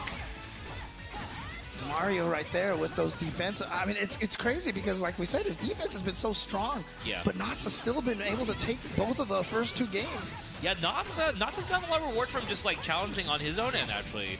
True. Just challenging at the right time and actually just in neutral. We're seeing like Seth Buttons kind of working out really well. Okay, but here's this pressure right here. Yeah, going to be able to get the extension. Uses the chain shift. Yeah, There's nice that new bait, move but again. And Knots now, is not cracked. Okay, there it is. Yeah, Mario's counter poke timing has been immaculate here so far in this set. Oh, yeah, losing to Roundstar Dash C again. That's like the second or third time that's happened here for Mario. It's not where you want to be. The assault just coming right in there, just a straight up assault. Getting the hit, could get the side switch here. Yeah, we'll take our meter and our damage. All right, just spins one of the bars right now, 100 of the meter. Oh, yeah. unblockable? Oh, yeah. Okay. Patience here. We just got to navigate. Oh, nice. Just like shot him out of the sky like an arrow right there. Yeah. So you kind of got to, that's how you got to deal with this character. If he's monkeying around too much in the sky, we got to make sure he can't get out of that. Big throw here. Yep. Keeping the pressure going, using that change shift to try to keep the pressure. Yeah, that time he was trying to bait a stand attack with the air option, and very nice anti-OS from Knots. First time we've seen it here. So Knots now on match point, only needs one more round. Wow. Pretty surprising here to see a 3-0 here in the winner's finals. Yeah, I would be surprised. But this is looking really dominant from Knots right now. And again, he does get the first hit. There is a little bit of a drop, but let's see if Mario can kind of bounce back from this. Forced to lose grid. And the Knots now with change shift. Yeah, you have to respect all of this. All right, yeah. And you see the staggered pressure right there, masking the throw. No. Baits out the DP. Going to be big damage here. Is he going to spend everything on the infinite worth here?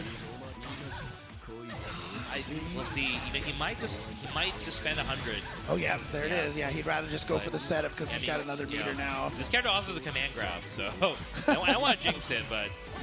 Jumps out of it. No, he's alive. But you know what? It's okay so far. Trade, and he got the conversion off of it. Still a chance. That's a trade with a DP, actually. So Mario was so ready for that situation. A pixel and a dream here. This is what we've got here. Can he get this? Oh my God, missed it! But he didn't get the punish in time. Oh, Rising Chain, and close it out, and Knots locks himself into grand finals. Very dominant performance with Seth. Oh man. Almost had that comeback. Yeah. I mean, you know, oh man, the NorCal crowd here was ready to go nuts if that was going to happen there.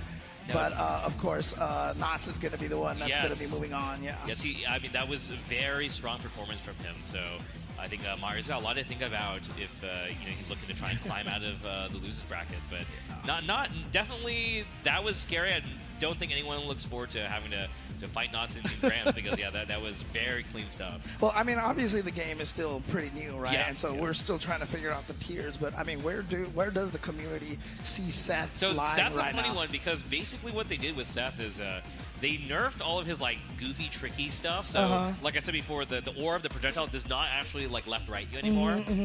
But as we saw, it's still weird and visually disorienting. But instead, what they did was they buffed all of his kind of more clean, stable play. Okay. So he's less of like a scrambly, goofy mix-up character, and he's just much more of a stable like I'm gonna play solid, play strike throw with this orb. And so the general consensus is that he got buffed in the ways that kind of matter to kind of like high-level play.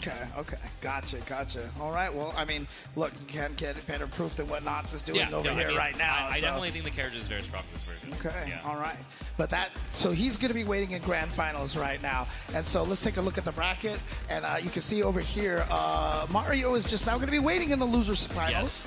And he's going to face up the winner between LBT and Hassan Luna. And you know what's really interesting is that Hassan could take that. That will actually be a rematch. It will. From the first round, from the very first match that we saw today. Yeah, this is going back to 2 out of 3 here. LPT, we've talked a lot about as well. I don't know how this one's going to play out either because, I feel like Byakuya normally is a character that kind of struggles to chase characters. He doesn't really have any kind of long-range options.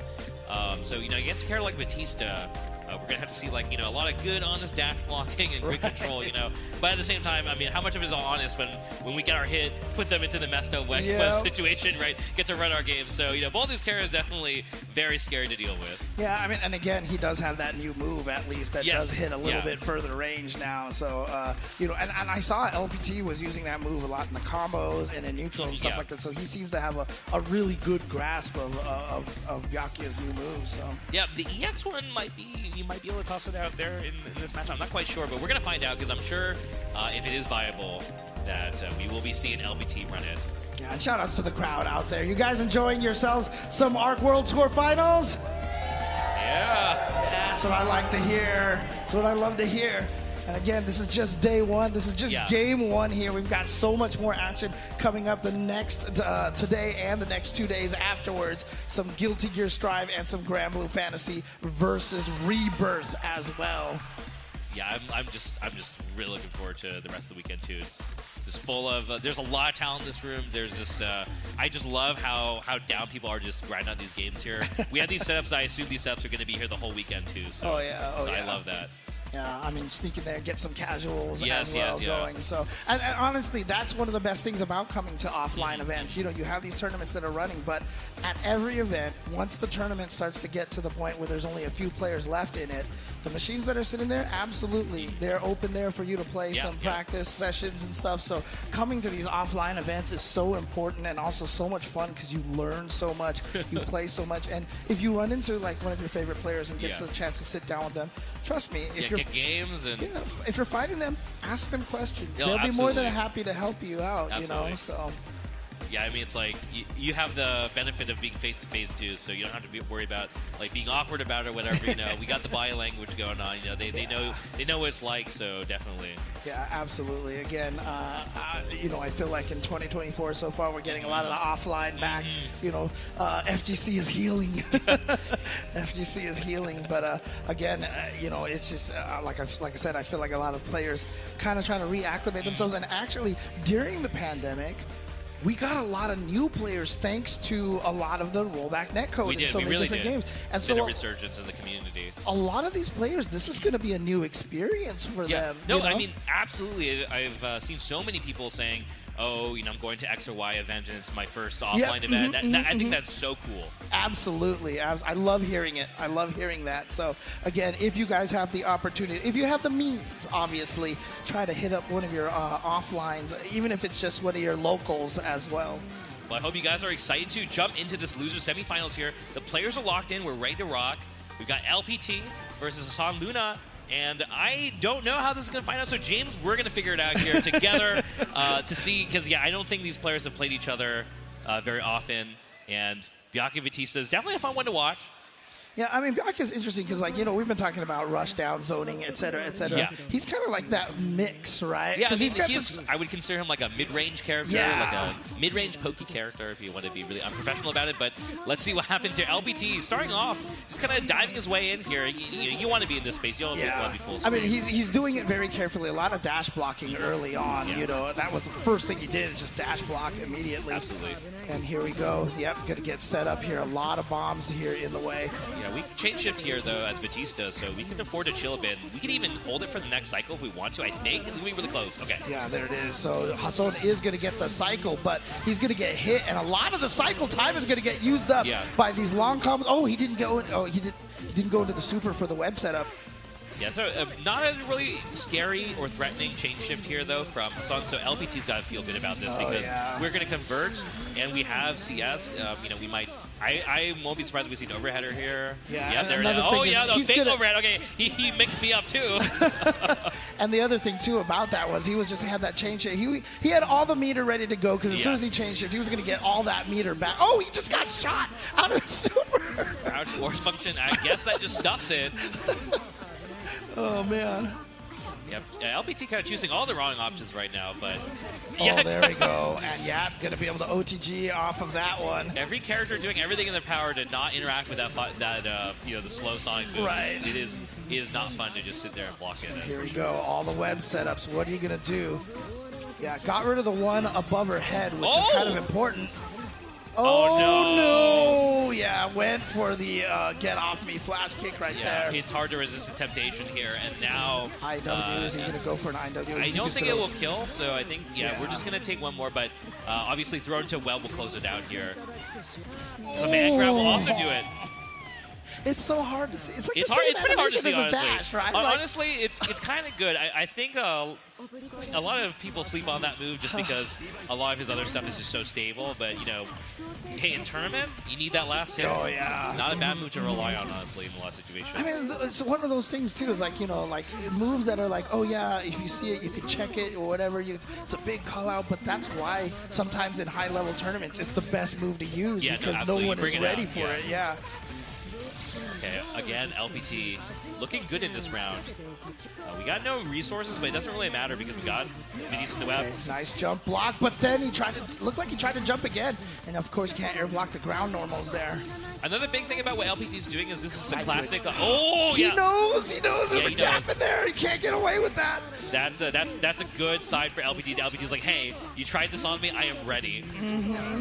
And now that That's really big. shuts down one of Hassan's, get out of the corner tactics right there.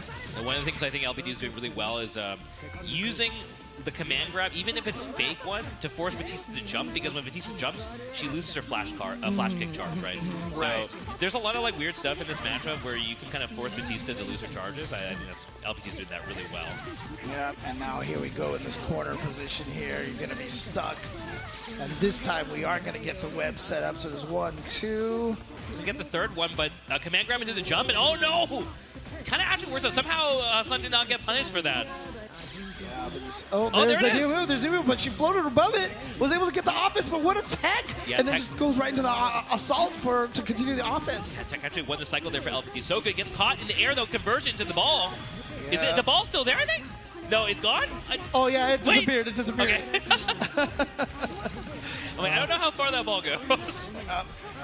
Actually threw him out of the corner. I'm not sure about that right there. Oh, Oh, he's in. And look at how much meter LPT has. Probably going to set up for another super into the webs. Oh, no. that might have been an intentional reset, actually. But okay, here's the EX ball. EX22, yeah, but there we go. The perfect place to use it. Yeah, we talked about that move. And again, if you're so used to fighting against Byakuya from previous games, you're always thinking to yourself, okay, from Yeah. muscle memory, from situational memory, you're like, I know I'm safe here. I can do stuff. Yeah. And now, Byakuya's true. like, not anymore. It's actually totally true, though. You're at, literally corner to corner there. So there's the one place you probably think that you are 100% safe from Byakuya. What's he going to do, right? I mean, shout outs to Tong, of course, TNS Yeah. and everything like that. Watching a lot of the under night tournaments there. I've seen so many round ends where the guy's like, I'm a screen away. Let me attack Byakuya, and then all of a sudden claws and you Yeah. die. So, yeah, it's just one of those things that you just have to remember when you're far away from him. There's still a threat now, It's going to take a bit. I think it's, like you said before, it's a new game. We're all learning some stuff, and that's a move you really have to adjust to. But Let's take a look yeah. at the bracket. We got Let's go back to the bracket here. two more matches left. We got losers, finals, and then grands here.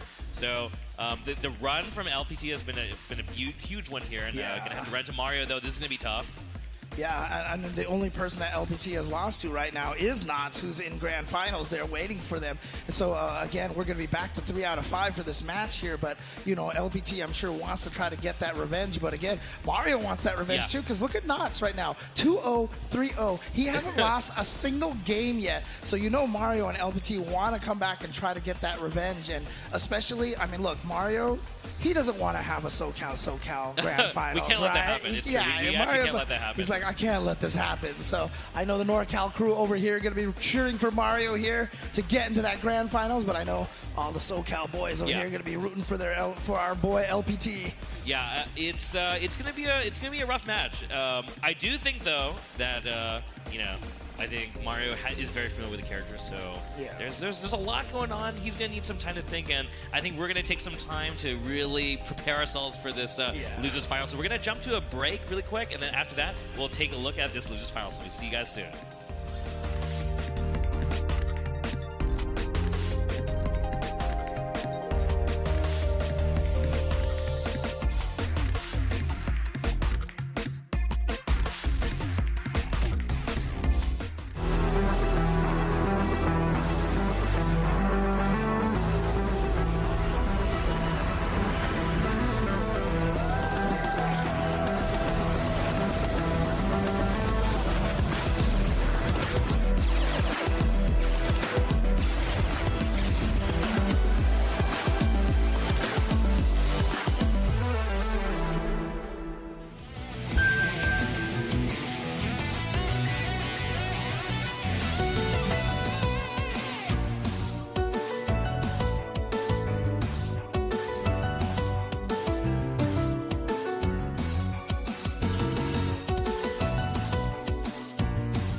Welcome back to the ARC World Tour Finals here for 2023. We are very close to closing out our Under Night Top 8 here. Just 2 more sets to go.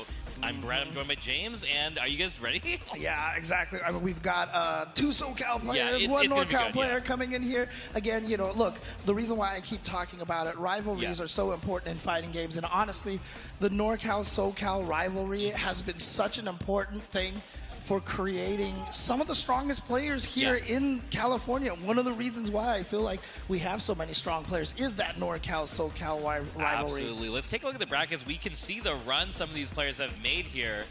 We've got, I think we had 3 or 4 NorCal and 3 or 4 SoCal here. So we've had some L people have taken. We got some W's, but we're ready to close out the day for Under Night. Right, you see LPT right here. He Yes, wants he's to try locked to in. get that victory here so he can try to get some revenge and also get perhaps, that SoCal Grand Finals. Yeah, so here we go. So we got Mario. We see his run here. Lost to Knots in the winners finals, and now forced to take a fight versus LPT, who also got knocked out versus Knots. So Knots has really been the killer here. Yep. LPT has had a very good losers run here, and now we're gonna see who our grand finals match is going to be here. Yeah, exactly. So, I mean, again, you can see, clearly how strong Knots is, taking out those 2 players, with 0 losses. And those 2 are the ones that made it out on loser side. Yeah. So, obviously, very, very strong over here. So, we're going to get the Wagner going up against Byakuya. Tensions are high here. This is a match where I feel like whoever touches the other person just like in a really good spot because they kind of both play the same game plan in the sense of B-range Poke game. But again, both these characters want to run the other person over once they get the hit. The difference is Byakuya needs 100 meter, wants to get into the corner, into this corner Oki, whereas Wagner's about getting these buffs and then setting up for oppressive pressure. So we'll see how this goes here. But right off the bat, Mario gets a really good trade here. Yeah, nice start for Mario over here. Going to be taking LBT all the way to the corner. And again, Byakuya needing meter also to have any sort of get off me kind of move here. So, stood up and got caught low. Yeah, LPT gets caught, and that is a rough way to start this round. This is already kind of over here. LPT is in a one-touch death situation here for Mario, and that should be it. There it is right there. Just caught him standing, caught him in the legs. Yeah, watch wow. the ankles. Okay, so practically a perfect here. Mario on 200 meter. A round start situation. Yeah, LPT just backing off. Oh, there we go, though. Finds the hit, caught Mario trying to dash in. So here we go. Gonna be able to get the setup here. Gonna spend 100 meter here. We are spending it. Here we go. Mario 3 webs. is very familiar with this character. Probably his strongest sub character. So he knows absolutely what this character can do. Right. And yet, James. Oh, gonna get caught by the web over there, and now we're gonna go for once again that same setup here. Oh yeah, and trying to LPT, roll out. And you know what? LPT's gonna try to want to chain shift to try to get some of that meter for the next round as well. There it is. You see. Yeah, beautiful stuff right there. So not only was he gonna get the round, he also has all that meter there from that chain shift. Yeah, that situation's tough. Normally, I think Mario was just trying to DP the gap in the Rekka, but that's also a great place to change him. So that beats there for Mario, but LPT now looking really good. We get the first hit here. We're spending the meter, get the setup going. Yep. I think gets that. thrown. Oh no, it wasn't low enough to stand up into the web. Yeah, placed the web a little higher there, and that actually worked out. So Mario able to escape the corner. Look at this defense right now from LPT, just being very, very patient. Ooh. Finally tried to check, but Mario there with the nice little stagger frame trap. Gonna get the hit all the way into the corner. Gonna activate to power up.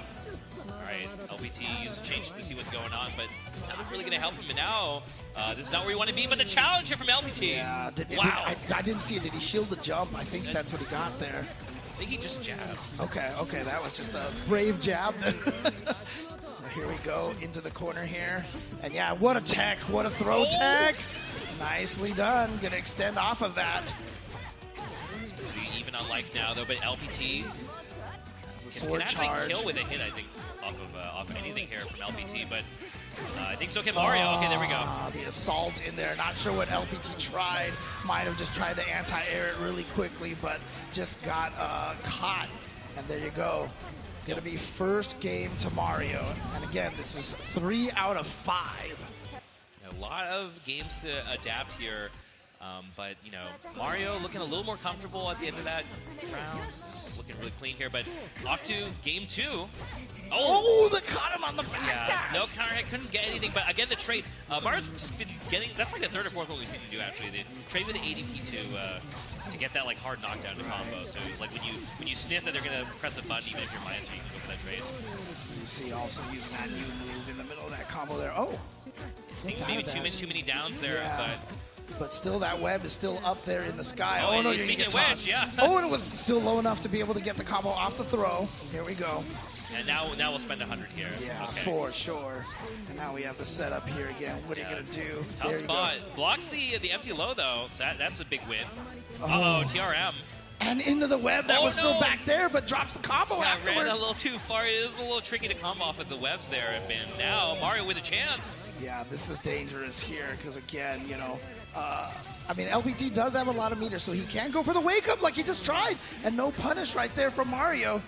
And that time, LBT snuck the assault in there. Oh! He was ready! He was ready! Oh, that's so big. And he's got the IW. Is this He's got enough? the IW all ready to go. I think this is enough. Smart This is steer, so close. perhaps. Yep, there it Oh, is. it's so close. Is this gonna kill? Oh! It does! Woo! And a smile on LPT's face, but that is definitely one of those uncomfortable smiles right there. Ooh. Yeah, that was a good-looking round for LBT, honestly. I thought he was doing really well early on, but Mario able to make the comeback happen from that pixel. It's scary to have to bounce back from. Yep, but here we go. Gonna go right back into the setup again. And that's always the thing, right? I mean, you're gonna use that super with Byakuya, but it's more for setup than it is for damage. Yeah. And so if the setup doesn't pay off, Right. you don't get the damage You for just that 100 burned meter. that 100 meter. Yeah, exactly. All right. Oh, yeah, beautiful chain shift. Man, that was such. I think that was just ad-lib from Mario. Yeah. And he's just like, oh, great, I better keep myself safe. Oh. And chases the backdash down, but a little bit too early on that chain, so he didn't get the juggle off of that. Goes for the throw, however, and here's the corner pressure. You can tell Mario smells blood here. He's just being a predator right now. IW reaches out of the sky. And Mario 2-0 against LPT. Man, that is a painful situation there. You're just like, you know what? I'm That just was- going to jump, and that- you died. You just- That was a cinematic. Right. Oh, man. Okay, so potentially last game here, Mario can close it out. We'll see if LPT can stay alive here. But patience early on. Okay. Okay, and there you go. That's, again, having a meterless get off me is such a valuable thing to have. And that is one of the things that Byakuya is missing. Oh, my God. How many throws are we going to have? Oh, okay. Oh, no, That's one too way to early. challenge a throw. Yeah. Too early on that running attack. And now back into the corner, stuck here. Yeah. we have a buff, so now- Oh, did you see that? Yeah. The pressure right now. Oh, That's- then finally finds the hit. Okay, match point here for Mario. It's not looking good for LPT right now. It's just hard to fight back against Wagner. Wagner's, pressure game. I mean, we talk about Byakuya having such powerful normals, but we're seeing here Mario really leveraging that to his advantage. Maybe able to get the extension off of that, get the step up Oh! as well. That's yeah, and also wins a cycle here. So next hit can do it here for Mario to potentially get into Grands. Things are looking bleak over here for LPT unless he Will can make LPT crack again. We've seen him crack in the corner. There it is again. Ah! And again, that new move over there, and it caught LPT trying to jump back in the corner. Beautiful conversion. And Mario is going to get back into grand finals here with a 3-0 victory over LPT. And, you know, think about that here. We had Knox take out LPT 2-0 and then took out Mario 3-0. 3-0 over LPT. He's not close yet. We've just been seeing over each other this weekend. Well, Exactly. Grand final. Yes. The proper. I feel like this is Cal right, versus yeah. SoCal here. It's the run back, so you know first W, we're going to see if they can protect it, right? Hey, you know what? It doesn't matter who has more W's, it's who has the last W. It's true, you're right. So that's the key right there. And that's what we do in the sets too, right? Yeah. You get off on a win. Exactly. And this is going to be a tough situation too, because honestly, like, if you think about this here, I mean, you know, Mario's coming from the loser side of the bracket. Yeah. So he's going to have to win 2 sets of 3 out of 5, right? Yeah. That's the rule. You got to put them in the loser's bracket before you can eliminate them. And so, you know, he's got to take out Nottz 2 sets. And the way that Nottz has been playing, that is going to be a tough one. It did look pretty tough in winners finals, I would say. Nottz really just was playing like the odds. You know, it's just like just doing a lot of strong RPS in his favor. Let's take a look at the bracket to take a look one more time at his run, at Mario's run, the players who've made it this far. So we see Mario again lost 0-3 to Nottz in winners finals, and it was not very close sets. You know, like you were saying before, I was kind of shocked by how often Mario was right on the challenge, right? Like on after the knockdowns, he was really good at challenging Nottz, and despite that, it's like we kept saying that, but then we would blink and the round's over, and Nottz winning, right? You know what's crazy too is a lot of these matches have felt very close, but if you look at this bracket, there's only one set that actually had a victory for the person who lost. Yeah. P4 and Broen is the only one that was a 2-1. Otherwise, everything else has been donuts all around the board. But like I said, every single match felt a lot closer than that too. I mean, the game, I think by its nature, is kind of back and forth, right? Because it's like, hey, you got this grid system that gives you meter and, you know, it helps you get out of bad situations, and you get it just for blocking. So I think even in these games are 2-0s, 2-0s. There's definitely a lot going on in every single match. We're definitely full of stuff to talk about every game. So for sure. There's a lot going on. But again, here we are, grand finals. This is going to be a run back once again. Yeah. Mario going up against Nottz. And, you know, the nice thing about this is, you know, every time you lose a match like this, you actually take a little bit of time to, like, what went wrong, and try to think about what you had to do. So hopefully, hopefully Mario has thought about it a little bit, trying to figure out what went wrong. No, absolutely. I hope we do see him take some more time to go. But, you know, we are getting pretty ready. So the players, they're sitting down here. The characters, you know, same as last time, so no surprises whatsoever here. Obviously, Nottz is in the position of, hey, why change anything if, you know, if it ain't broke? So, yeah, there's no reason for him to switch around, whatever. It's up to Mario. He's got to bring it, because Nottz has definitely brought it so far. Again, it's, like I said, it's a tough road, but when you're trying to come back from the loser side of the bracket, you know you have to win 6 games. It's a situation where you just take it one at a time, one round at a time. That's how you got to do it. Speaking of rounds, this is the first round here in Grand Finals. So we got Mario versus Nottz. Mario off to a great start. Yeah. Here we go. Okay, nice JA. Conversion here from Nottz. Nice. We will see him spend some meter here, so here's the EX. Orb set. And now pressure in the corner over here. Grid break! Yeah, that is not a good grid break. Mario was actually kind of decent on life and situation, but now with this grid break, Seth really just gets to play his game again. Actually, he's dead, I think. The grid break is bad, but the death is worse. Yeah, the grid break is dead, but I forgot that Seth also just kills you from now. Yeah. Hey, look, you warned me earlier. These combos go on for a long time here. And here we go now. Yep, trying to keep the offense going. And then you can see how he staggers the buttons right there. Makes it so that Mario was really scared to counter poke. And as soon as he does, he just gets caught right there. That's kind of one of the best strengths of Seth, is that his frame down is really strong. All of his normals, like, they might not be the longest normals, but they are very fast. Right. It's the standard thing, right? Yeah. His range is short, you know. Yeah, short for this game. I'm doing the air quotes, but he's just so fast and his movement is so good that it's hardly a weakness. Yeah, his run speed is good. I mean, we haven't even talked. We're not probably going to see it, but this guy also has a command grab. Like, this guy's got a standing command grab too. So. But here we go. Now the pressure.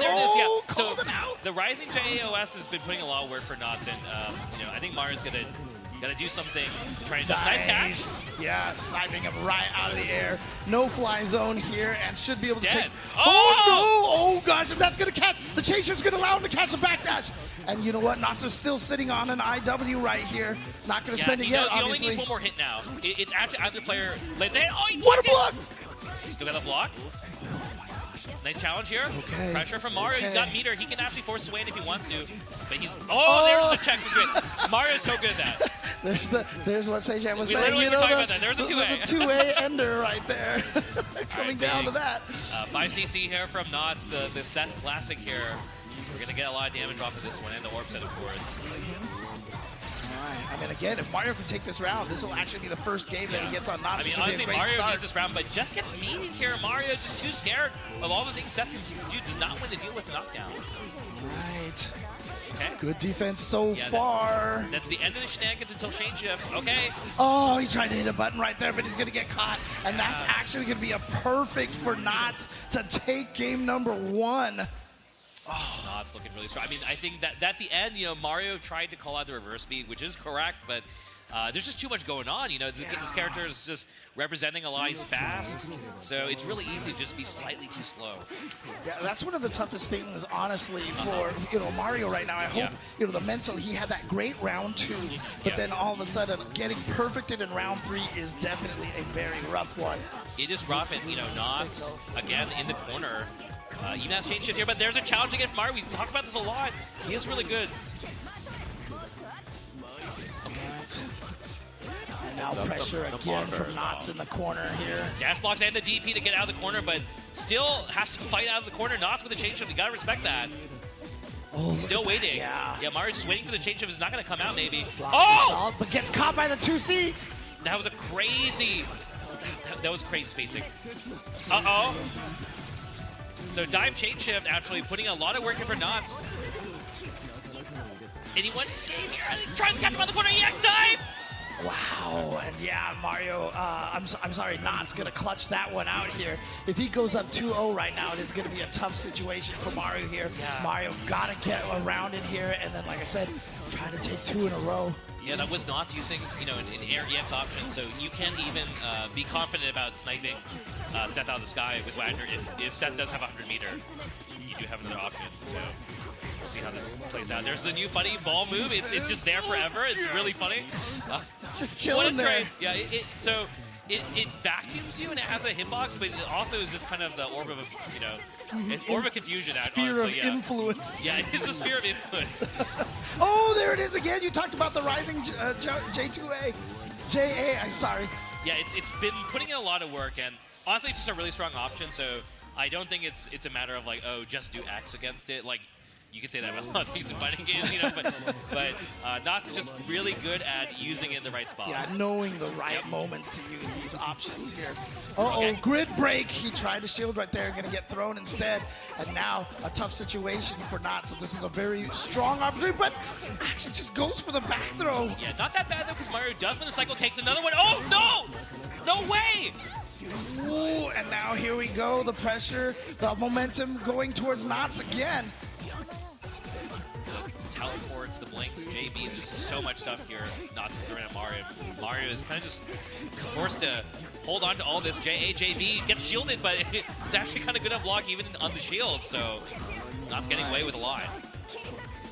Trying to swing away Okay. there. Yep, snipes him out of the air. That's very important there. But a forward air recovery right there. Oh! I think might have caught Mario a little off guard. But here we go. Knots going to be able to extend the combo over here. Going to get the setup off of this again as well. Yeah, this is big damage here. It's basically his best route. Here we go. Going to set up another orb. What's the mix Oh! up? Oh, nice poke. Oh, didn't punish the whiff throw in time. The footsies! And Knots one round away from another 3-0 over Mario. Mario has his back against the wall as far as you can have it. But again, one round at a time. I have seen crazier comebacks. There's a lot at stake here. We haven't talked about that much, but we do have that $10,000, pot bonus. So these players can just taste it here, fight for the biggest chunk. But Knots. Yeah, already with a half life lead. Yep, that's gonna go in there, try to bait something out for Mario. Mario, nice Chance patience. Finds his way in Yes, there. meter. So Mario's really looking for a space to use his resources here. I mean, we've got everything on deck. There it is, converts off the air hit, counter hit 5A. That's so good. This is important right here. Trying to get Here we go. super. Oh no, but here we go. Knots now with an opportunity to come back. Okay. Oh man. Mario He's still alive, but rolls out of the corner. Nice. Oh my god! I love the change shift right there. He should be able to get this round over here. Okay, Mario's still alive. Bouncing back. I mean, he's figuring it out. I think he is doing better in this set as it's going on. So there's a chance there, especially if he can make this 2-1. Yeah, but Knots right now trying to put an end to this right here, If right you're now. Knots, you just absolutely want to run away with this. You do not want to give Mario a chance to And down look how there. much Catches meter him. he has. Look how much meter he has. That's so good. Do so much damage. We're gonna have. Oh, that might be it. Is he gonna? Is he dead? I think is he's this dead, gonna yeah. kill? Is this gonna No, kill? that is going to kill, James. Knots is your ARC World Tour finalist for 2023, grand champion for Uni 2. And closes it out with a perfect Knots. Congratulations, the very first ARC World Tour Under Night In-Birth 2 champion. Congratulations. What is that? I mean, Knots is just bringing it today. I'm going to have to see some casual later because that was an amazing performance. Yeah. Watching that the whole time too, and especially you kept calling out the reverse beat moments. He would do sweep 5A reverse beat, and it was just countering it every time. It was like probably like 5 or 6. So the thing alone. about that is a sweep reverse beat is -1. Yeah, So it's so hard to challenge. Even if you know it's coming, Yeah. like Right. you as a defender know it's coming, but then they know it's coming even earlier because Yeah. they're gonna do it. So you're just like, all right, it's my time to, and then Oh, yeah. And again, I mean, that's a lot of this game is trying to find the gap of where you can Yeah. try to counter poke. But there's Exactly. so many ways to frame trap people from trying to counter poke. Yeah. And again, like you said, I mean, obviously Knots excellent at doing that. Yeah, and it was interesting to watch too, because like watching from the crowd, I was just sitting there looking at it, and I was like, man. Yeah, this character's demonic. Every time there was an orb, right? There was like Yeah, orb it's on the like, screen, and then you would see like Wagner tries to challenge, and then he's just in the perfect spot to counter poke, right? And then it's like, okay, he does any kind of reverse beat pressure. Now it's your time to, and it's just everything was perfectly spaced, perfectly planned, and as you mentioned with a game plan like that, if you can't slow them down, like you just don't get a chance to play, right? They're playing 80% more of the game than you. Yeah. So unless you can like take some kind of hold, it's very difficult. The thing is, like, Wagner is that kind of character too, where Wagner wants to swing too and wants to play this you know, press our buttons game. So it's like Seth is really good at the same kind of game plan. So it is very tough, especially psychologically, to have to deal with that kind of character. Yeah, and then he has any kind of, you get him on his back, you're like, all right, it's pressure time, and he just like rise and jump. Yeah, Or he's something. like, You're yeah. no, like I just can't catch him. I can't keep him down. But honestly, I mean, look, if you play any sort of fighting games, that's the philosophy. Yeah. Don't let your opponent play. That is the philosophy. Knots executed that strategy to perfection Absolutely. here. Did not drop a single game this acted crazy. entire top 8. Yeah, pretty impressive. He just kind of rolled up and looked unstoppable. Yeah, and even at the end there, I was like looking like there was a moment where that round got on the board. We're like, all right, Mario's looking better. Yeah. He's looking good, and then the last round was just Perfect. more of the same. Yeah, you're just like, well. I mean, come on. You're like, for a second there, I was believing. You were like, Yeah. all right, he's looking better in the set. And I was like, tell the story, Brett. Tell them all about how, you know, this is about to be a close set. It's about to come down to the wire. You were really spinning a yarn. Rumpled Why you gotta Brettskin, call you me know. out like You were this? spinning the yarn, you know. Hey, look, we saw a lot of Byakuya on there. We were trying to spin that yarn, Yeah. right? Yeah, We're we trying to- spin a lot of yarns. James was like, Yeah. I've seen crazier comebacks. You were like, he's figuring it out. And I was like, I'm going to be on camera in 30 seconds. I was, you know, Hey, man. you guys were trying. You guys were doing your jobs, to be fair. Hey, you know, man. you're trying to do No, it it. was good. Yeah, we were keeping it professional. As a commentator, it is your job to say he's not out of this just yet. Like, you have to, you know, it's like a We gotta pre-canned try, line. man. We Yeah. gotta try, right? Yeah, but I mean, that's not to the detriment of the players, because the players are really strong. It's just when someone is that impressive, it's not impressive because the competition is weak. It's that impressive because the competition is strong. Right. I mean, look, we saw, you know, LBT blow up everybody. He didn't lose anything. He looked great. And then Mario was able to 3-0 him. I So mean, that, we were that's just stacking the bricks today. yeah. You know? I mean, that's how strong Mario is. Yeah. But unfortunately for him, just today, I mean, honestly, Knots was just that much stronger. Yeah, I mean, Knots definitely came here and asked everyone else if they got it. Yeah. That's really Said, what it was. I'm pulling up. I'll see the rest of you later. Yeah. I don't know what you guys are gonna do, but I'm pulling up on a Thursday. Yeah. What if this was just his lunch break? You know, maybe. I heard you mentioning earlier. Yeah. recommending everybody to To leave their Hey, job. hey, yeah. Leave your job and play Uni 2. That's the message you should take away. Is that my like quote? Yeah. Leave your job and the play Evo Unity. banner, like, you know, Yeah, the the Evo Evo blue yeah. picture, which is It's Brett. AWTF banner, Yeah. and it's Leave your job. yeah. Tell your boss you're on the lunch break and never come Yeah, back. exactly. Yeah, it just says like jobless Brett. Like, leave your job and then do this, right? No problem. Oh, man. You're on the clock as we speak. I am. And No, again- I am technically working on my day job right now. That's what I'm talking about right there. That's I a true will admit it. professional. Yeah. But again, You got a TPS report for me on what's going on? You gonna break down? yeah, that would be nice. Yeah, if you could, take a round, that would be nice. that'd be good. But But I was gonna say it was really fun to watch, especially this game. I think can. It's a nice mix of fast and slow generally at a high Yes. level, right? It's a Yeah, good yeah. balance of the two. The pacing's great. Yeah, and it's one of those things that's so fun to watch because sometimes you're looking at it like, can nobody get hit in this game? Is this like a blocking game? And then sometimes you look at it like this is just violence, right? It's like a little bit of both. And I think that's the nice thing about this game is that it has a nice tandem of both. Both of those things kind of coexist in the same game. It's a super fun game. If you haven't played Unity 2, and you didn't steal it for $10 like Brett was recommending everybody to do, you should pick up the game. It's really fun. You should definitely... We're talking about waking up and talking about violence here. Should definitely do that. You definitely sat in that chair and chose violence. Bankrupting the company, no problem. Just cracking open the French breads. That's how it works. But yeah, you should definitely pick up the game. It's super fun. I recommend it. Online is good. You're learning some lessons from L.I. Joe from. James, that little-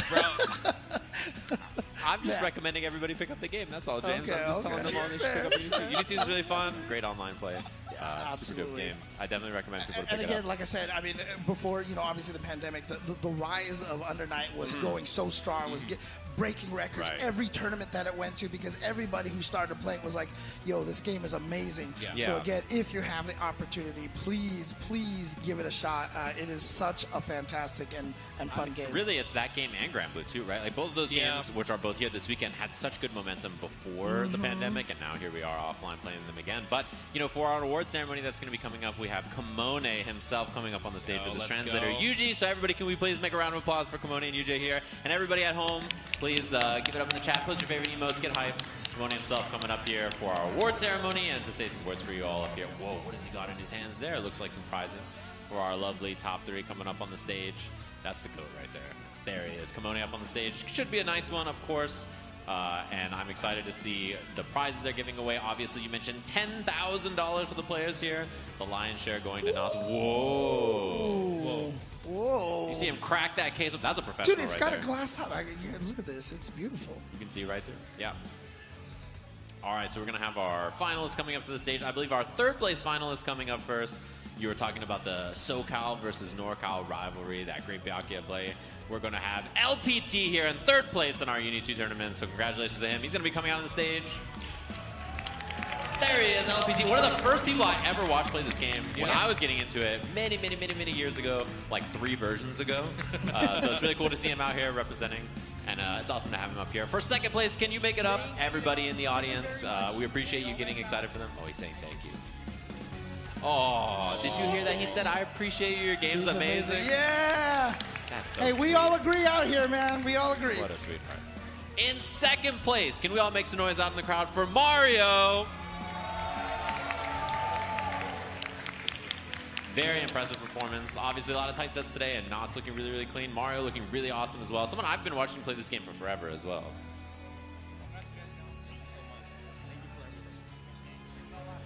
Now everybody's got to say it. You got to go up there and say something very sweet to Kimone. Yeah, It's your I know, chance. right? I want someone to go up there and just be like, yo, nerf this character. Yeah, just Give me my buffs. get rid of Seth. But of course, our champion, everybody, make some noise for Knots!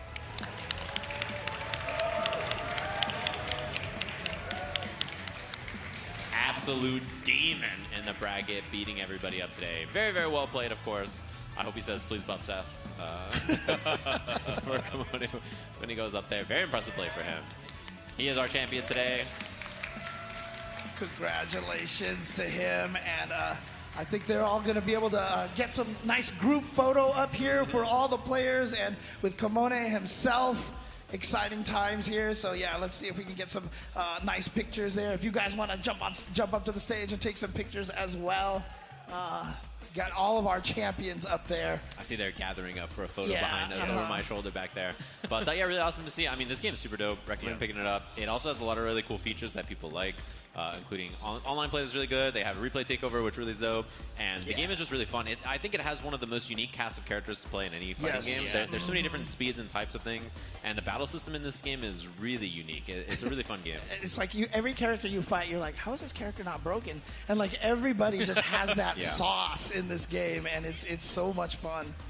Yeah, and there's our 3 finalists, of course. Very, very well played to them. And yeah, this game, again, online play is good. There's online tournaments for it all the time. They run a lot of online tournaments. And watching all the tournaments for this has been really fun. I'm sure a lot of you watched Frosty as well, right? That was like very, very quickly after the game came out. Oh, yeah. And by the way, I just want to shout outs to, one of the last remaining 2D sprite-based games. Oh, yeah. No, absolutely. I mean, the game looks beautiful. Yeah. Again, look, I'm old school. Dude, did you see the way he was looking at me? He was like, get with the times, old man, What do you mean, James? I'm getting there too. I'm catching up, all right? I'm, any day now. Trick about age is you never catch up. Yeah, that is true. But it doesn't help. I feel older and older as I play fighting games, and people ask how long I've been playing them. The years just keep increasing, and I'm getting a little worried. I'm like, we're coming up on 2 decades, which is too long.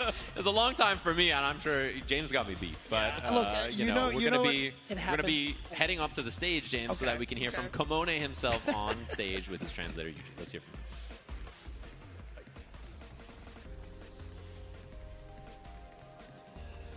Hello everyone, I'm Kamone from French Bread. Yeah! Thank you so much. じゃあちょっと日本語ですいません。Okay, from now on I'm going to speak Japanese, so So bear with me. I'm not good at English, so sorry. 今日の、大会、とても楽しく見させていただきました。Okay, thank you for this tournament. I had a lot of fun watching you guys play today. まずは参加してくださった皆様、観戦して応援してくださった皆様、本当にありがとうございます。For all the contestants and all the spectators that came here to cheer up the fans and the players, thank you so much for gathering. すごい試合も見てて面白くて、すごい応援にもちょっと熱が入っちゃって、すごい楽しかったです。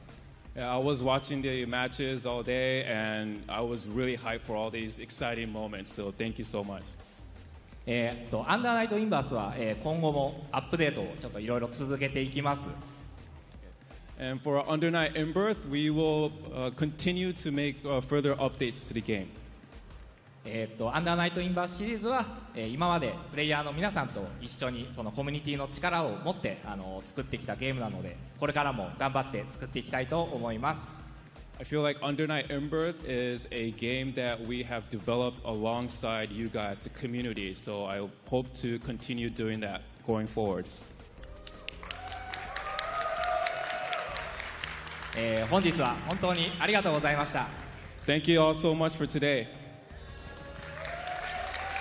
Thank you.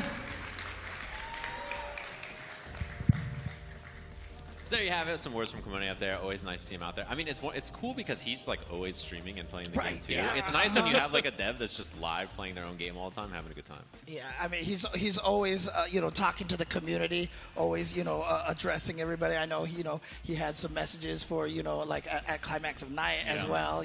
So always involved with the community. You love seeing that from a producer. Yeah, no, I mean, like at one of the most recent things where he posted for Uni 2, he was saying that like the NA and the overseas community has been a big part of what has made this game happen, and that's like a big deal, I think, to us, because it's just like we're seeing our influence like firsthand. So I think that's just super cool.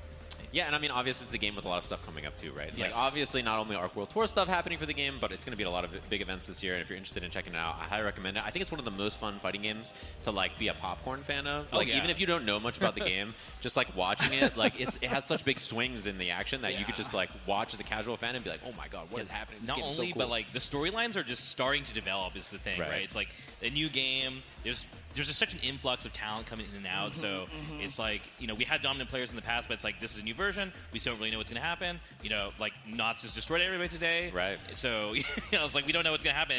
It's really cool that we're watching that live. Yeah, and it's been a while since the game was like, you know, obviously pre-pandemic stuff, right? Yes, so yeah. there's kind of like this big time gap, and then everybody's grinding online, and you don't know who the new Yes, that's like a strong big player thing. is, right? Yeah, like I was actually telling Kamune earlier today that I was just so impressed by the people that we've seen like stick with the game during the pandemic, where they're like grinding. They were, you know, suffering through delay-based netcode in Clear in like 2020. Yeah. But like, it's so sick to see the people who didn't stop practicing come out now and just like bring it. It's just so cool. Yeah. And that's why this is the time right now to continue to grow. Again, pre-pandemic, the game was only growing bigger and bigger and bigger. And like I said, I just feel like this is a big moment for Under Night right now. This is a very big year for it. It's going to be EVO Japan, EVO. And so, you know, hopefully all you guys have a chance to try it out and really get into Under Night. Yeah, it's a dope game. I highly recommend playing it if you don't haven't already, or you're looking to get interested in it, you're not sure yet. You know, try it out. There's going to be a lot of really cool tournaments for it upcoming as well. And we're going to have more action coming up for all of you very soon. Guilty Gear Strive is going to be after this. We're going to take a quick 15-minute break and then come back with the LCQ all the way down to find our champion today. We'll be back with that in just a little bit.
Sometimes it feels like we're alone, but we all come together. And when we do, it feels like home. Why don't you feel the sunset? The lights come up, here comes the sound. Let's go, the curtain's falling. It's time for midnight.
We're renegades, we're broken.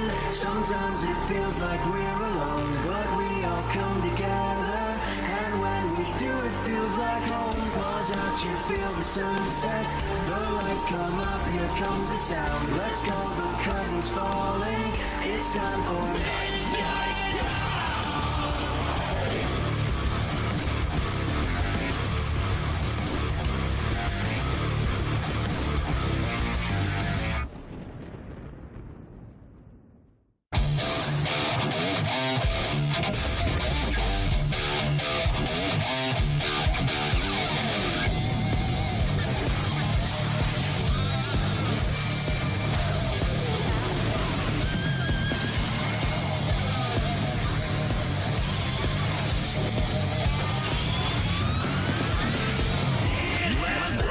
Nobody is gone. I'm just saying the step about it, do it.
broken. Sometimes it feels like we're alone, but we all come together.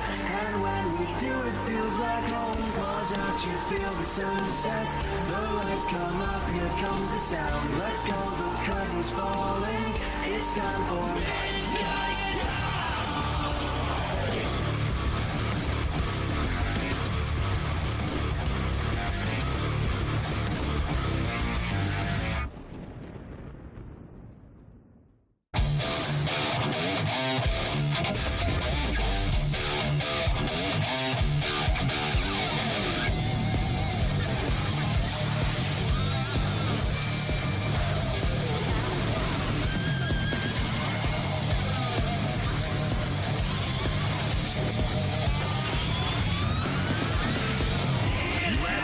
Yes, nobody is gone. I'm just saying the step about it, do it our turn.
All right, hello everybody, and welcome back to ARC World Tour Finals 2023. And we are ready for some Guilty Gear action. We have a wonderful finals to have, but before we get there, we have to finish a last chance qualifiers. And my name is James Chen, and I am joined by the amazing Sajam and Rinj. How are you guys doing? Fantastic, doing wonderful. We're waiting to see who was going to be the first one to say something. It was me, I did it. Yeah. How about I you? did look at you to try to give you the signal to go ahead. And I looked at you to give you the signal, but And we're you know- both being so polite, which is the reverse of these Guilty Gear players on display today. Even though the first man that we're going to see up there is Gomena Saiman, Apology Man himself. Oh, yeah. most definitely. I mean, right now, obviously, we have 8 players ready to go into this last chance qualifiers. Any name that stands out? We have to more you? than that. Oh, yeah. We have a Oh, million. yeah, We're yeah. beyond We have the whole top, 16. right. That's right. Yeah. That's right. We're Almost beyond right. 16. Yeah, We're I think it's top 24 basically right now. Yeah, Yeah, because there's still a lot of matches to be had in the losers bracket side of things. But yes, these next few matches that you are going to see are going to be top 8 qualifying matches. Everything that's going to be going down in the immediate future is that top 16 winners bracket, and there is the top 16 winners all nailed it down for you. Apology Man is Super Noon. Classic rivalry going to be kicking it off. Bronin Adventure, Red Ditto and Jiro, Krieg and Aaron the Mac is looking good. Man, a lot of Anji in Yeah. that little midsection there, Yeah. which is pretty interesting to think about. A bunch of NorCal, SoCal, Japan, a bunch of places represented here, which is really cool. And I'm excited to see these matches. This is a pretty stacked winner side lineup. Yeah, absolutely, man. And like you said, it's cool to see the NorCal SoCal rivalry. We had just come off that with the Uni finals. And indeed, having that Japan representative, Jiro has been a world warrior with this game, right? He's gone to a lot of different tournaments. Glad to see him here representing Nihon. Yeah, any of these players out here that you feel like you would pick right now as a favorite? I don't know. It's so hard to pick someone over the field, to be honest with you. It really depends on matchups and who's locked in, to be honest with you, for this bracket. Yeah, I always like when I see Aaron the Mac in tournament. I think he does a great job getting a plethora of characters ready. So whenever a matchup comes up, he usually has a character that does at least decent in that. So he tends to be one of my favorites. But there are so many star-studded players here. And as Sajam said, that's one of the beautiful things about fighting games, right? It's any given Sunday aspect of it. Whoever's on that day is bringing it home. Yep, well, we're going to start finding out right now because we have our first match ready. Let's get to it. When Apology Man and Super Nude is that first match. A rivalry dating back to Ultimate Marvel vs. Capcom 3. These dudes have duked it out in game after game after game. And hey, Noon, I think, has been getting the better out of him as of recently. But hey, Apology Man is always a beast and always bringing that Faust that can throw your expectations off course. Yeah, I mean, these two have played, as you mentioned, a million times in a bunch of different games, right? And it will not be the last game I see. I think you see the two of them play in as well. There'll be a million. And yeah, you mentioned that. I think one of the important things is obviously Super Noon, was a Ram player at the beginning of the game, then switched over to Bridget. And in this matchup, I mean, traditionally, it's very bad for Faust, right? This is the matchup to pick into this character. Traditionally, he's very weak into dash blocking and good movement, and Ram is really hard for him to deal with in most positions on the screen. Yeah, in addition to that, Bridget, I think she gets a lot of her moves ducked by the crawling and the crouching stance of Faust, right? So Super Noon definitely opting for the tried and true Ram this time around. The Apology Man already cornered up. Yeah, and I mean, the Rock is such a big, aspect of a lot of matchups for Ram, and it makes her pressure better in general. But, Sword Toss is duckable by Faust as well, so having Rock is another thing that you can just, throw out there to keep him in check when he's trying to duck under the stuff you're doing. Oh, unfortunate the Kara mix didn't combo, so Noon with a chance to escape with the snipe with the scalpel. We'll say the wall bounce sword coming back, trying to give him some space to see if a super was on the rise, but the command grab gets dodged. RC right back at you. Yeah, nice hit confirm into the 6P as well, so didn't take the 2D knockdown or anything. Apology Man, big lead, whip punish. Yeah, stored right there. He's got the mini Faust. Oh, yeah, he had the mini Faust ready, but Noon sniped it at the perfect moment. Able to kind of nullify that, and the YRC gets punished heavily. Oh, my lord, Noon, no more meter to make it pay for real. But a Wild Assault will get the hard knockdown. Yeah, hard knockdown. It's going to take 1 second here, and now the burst is about to be back for Apology Man. He has it, and he spends it right away. Hammer time, but it's not fast enough. Drop the dose on him, and both swords cleaned it up. Scrambly, close first round there between these two. Definitely scrambly round here, but we'll see if it can settle down a little bit. Apology Man obviously spinning his burst at the end of that last round is going to be a tough going in this one. Yeah, and it's also unfortunate because Faust, he does explode. And this character, Ram, does a ton of damage. Very easy for her to crank risk on you too. Wow, 5K interrupt on the 5H. Something that Noon's been representing a lot. Knocking on the door. And yeah, that 5H, that's the problem, right? I mean, it just controls so much space in this matchup where Faust wants to play mid-range. Exactly, as the Faust player, you're the one that wants to press buttons at that range usually, but Ram beat him to the punch. The Rock bringing him closer, combos him up. Super Noon first game. Yeah, and that wasn't going to be a clean pickup with just the sword toss off the 5H, so fast RC, go for the Daro to get the pickup and the connection in between. Very aware, very smart. Good play there, and yeah, I mean, this is a matchup where you can see it, right? Like, you know, there's a lot of control and options that Faust has, but Ram just, she pulls up and it's a bad time as soon as she lands a hit.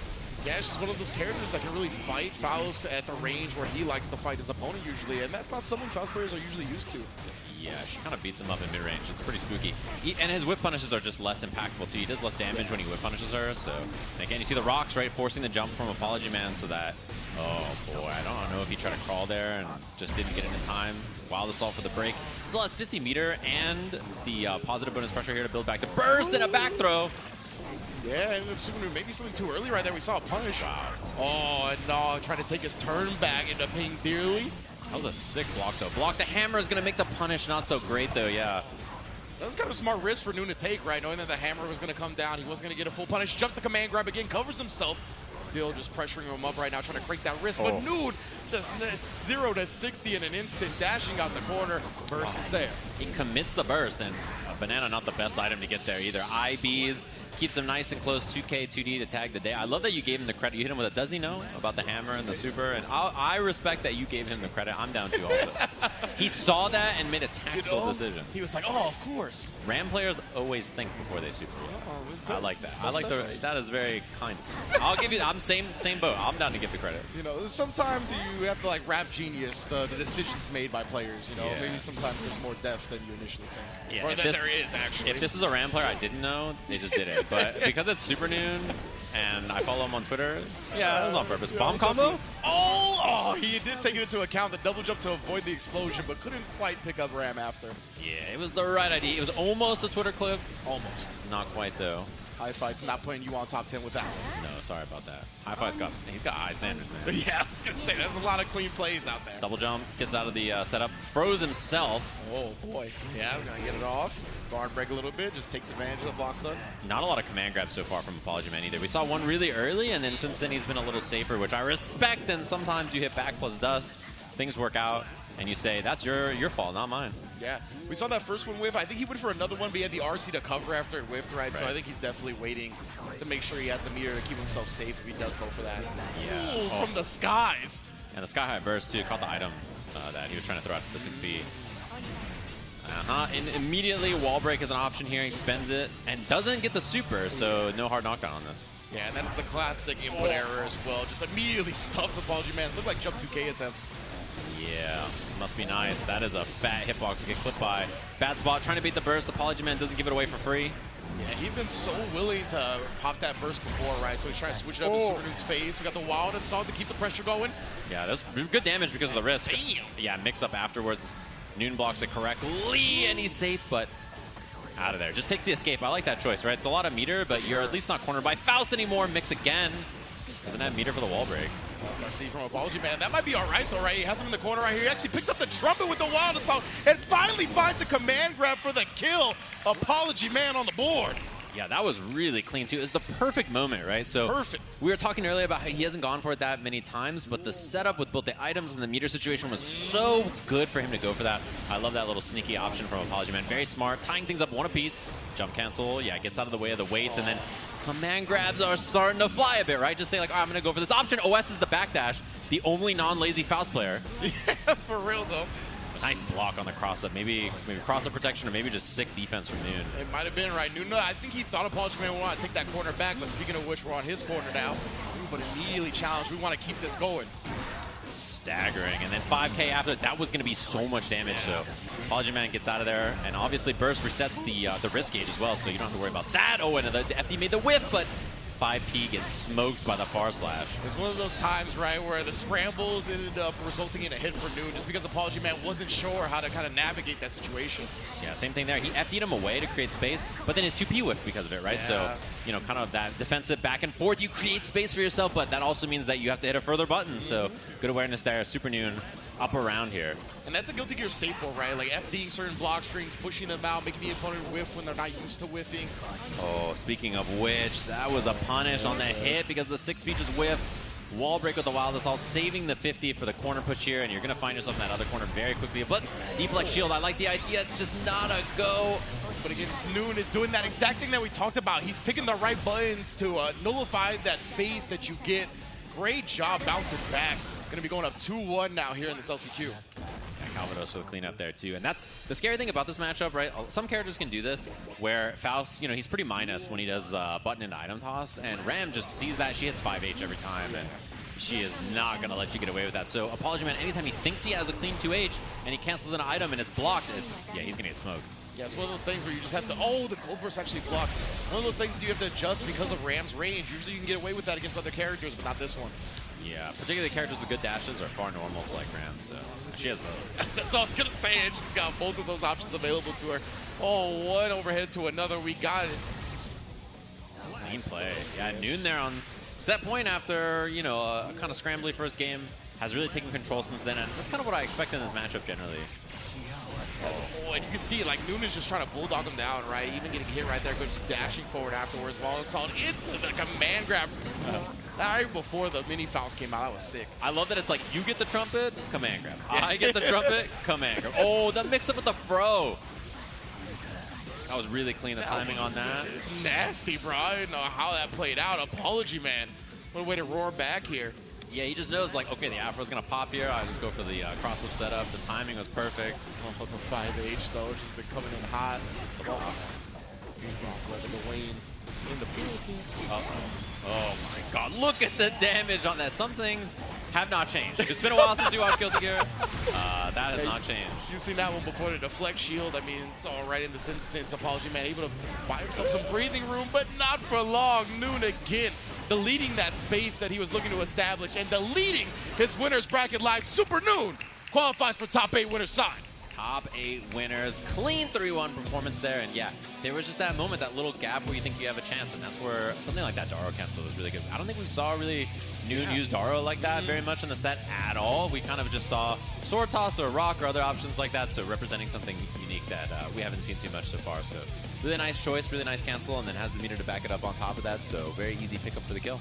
Yeah, definitely great stuff from Super Noon, really prioritizing always having that tension available, right? We saw him break the wall with the Wild Assault rather than the Super. He always just knows the plethora of options at his disposal, whether it be with a Wake Up Super, whether it be RCing his pressure. He just calculated all of his resources perfectly. Yeah, and there was a lot of moments too where just like Apology Man had challenges on defense and stuff, but you see the issues with Faust, right? His 2B, 6B doesn't always reach and stuff like that, and then his 2K is obviously multi-hitting and really kind of an up-close button. So, you know, between that and then trying to find ranges to hit 5K and then 2Ds maybe not going to reach or whatever the situation is, you know, he doesn't have the best options in Rams. Move speed combined with her huge buttons is really difficult mid-range to manage if you're a Faust player, for sure. There's so many there's so many instances where Faust usually feels comfortable that he just can't feel comfortable against Ram. But yes, indeed, let's take a look at the bracket as you mentioned, see what's going down. Obviously, Super Noon has qualified into top 8 winner side, awaiting the winner of Brone and Adventure. As you mentioned, a lot of Anji stuff in this middle part of the bracket right here, because Jiro also from Japan playing the Anji, going to be going up against Red Ditto, and then Krieg and Aaron the Mac to round out the winner side, and losers starting to get round out as well. Yeah, also funny because Red Ditto, when not playing Ram, plays a lot of Anji. So it's just like, you know, it's like three and a half Anji players in that section of the bracket. But yeah, I know about Braun as well because every time he comes up, Jonathan Tene just goes, he's the GOAT, bro. Yeah, literally, bro. He's the GOAT, bro. That's all I'm like, oh yeah, like I saw, you know, I was watching the local, and like, how did it go? He goes, I just got robbed, bro. He's the GOAT, bro. Yeah. That's just like all I hear. I'm like, all right. Yeah, most definitely, man. That NorCal weeklies that be going down. I know they got one at the Guild House. I know they be having it at various other places as well. So big ups to NorCal, and big ups to everybody that has come out for the finals. This is just day 1 of the ARC World Tour 2023. The cosplay is in a plethora, I'll tell you what right now. But people getting casuals in, getting tournament practice in. Definitely love to see all of the beautiful faces of the community grace us with their presence. And thanks to everybody running the tournament as well. You know, we have production here, obviously, and then TNS is running the event itself, so that's very cool. Then we're going to be jumping into the game, as you see behind us. They're on character select, ready to go, and navigating to the same spot on the character select screen so that they can both pick Anji Mito, a character who is much better in this version of the game. Honestly, he's been buffed like 7 patches in a row or something real, outrageous. So, he's had a lot of improvements over the game's lifespan, and he is really scary in this version of the game. Yeah, my man is going to be just putting out a lot of damage, but also the strong Okazeme, right? Definitely a lot of knockdowns that is going to be mixing the opponent. Very obnoxious to deal with. Very tough. I mean, both of them are going to know the playbook, right? But that might not help you, honestly, at the end of the day. Yeah, 2P2P, the 6H cancel afterwards, too, on that counter hit. Yeah, trying to hold space with 5H there. Bro just got out real quick. And it's the same kind of thing, too. Like, you have the improved pop-up on Nagiha, which is really nice. Wild Assault is really good for him as well. He just has so many nice things about this version of the game that you really are like, ooh, I'll take it. Quality of life stuff that really improves the character overall. Yeah, I was going to say that Wild Assault is a big quality of life change for a lot of players' combos. And Brown also has the crowd support as well. NorCal is out here in full force, being very loud for every match that a NorCal representative has played. So Bro definitely got that buff on his side as well. Yeah, I've heard it all day. Oh my, out the air as well on the hop. That is a terrible start to get hit by 2. Oh, the 2K whiff on the combo. That was going to be a 2K into any kind of combo finish you wanted to do. Fujin, 6H, whatever. Take the knockdown. A little punish on that side. Yeah, as you mentioned, just takes it. Ooh, both sides spinning for their life. Yeah, the Fujin interactions are going to be so weird. Both of them spinning and then doing Fujin. Wow, 2S, I'm surprised. That was a little slow there. I think there could have been maybe a poke out. Yeah, trying to make something out. Yo, the fade. That was wild from Bro. He's going to make the most out of it as well with the RC conversion. Not even a Wild Assault break. Yeah, interesting. Either he just doesn't want to spend it, I guess. He had meter earlier and also didn't go for the same scenario. Definitely, he's just confident in his neutral play, but not too confident approaching from the sky when the 6P is out. Adventure, nice completion of the combo right there. That did not look easy. And choosing to save burst as well, right? Like, Ko was a free chance to burst there if you wanted to as Anji. So that's an opportunity where if you're Ed and you see that he doesn't burst there, he's not going to burst the combo, right? So, it's just on you to complete there. 5K after the throw tech and immediately got that counter hit. Didn't like the look of it. Goes for the burst. Oh, but yeah, the air block stun right there just gave Adventure a perfect setup. Sneaks in the overhead bro, and oh my goodness, the damage. Uses the hop afterwards, so they have time for the Wild Assault. The hard knockdown, back throw, that is so terrible after such a good spot for Adventure. For sure, the back throw incidents, but the 2P, the range on that bad boy is nothing to be joked about. Oh, miss on the Fujin. Chance here now. Oh my god, first time we've seen the fish as well. Yeah, spikes him down with it. It's going to be corner combo. Huge here. Can choose to break the wall if you want. And the burst right on time for Adventure. PRC, and he dodges it. Beautiful awareness that was going to be the follow-up off the spin. Yeah, you see that's part of the NorCal contingent right there. They were about to get hyped for Bro to make the comeback, but Adventure clutching out that round.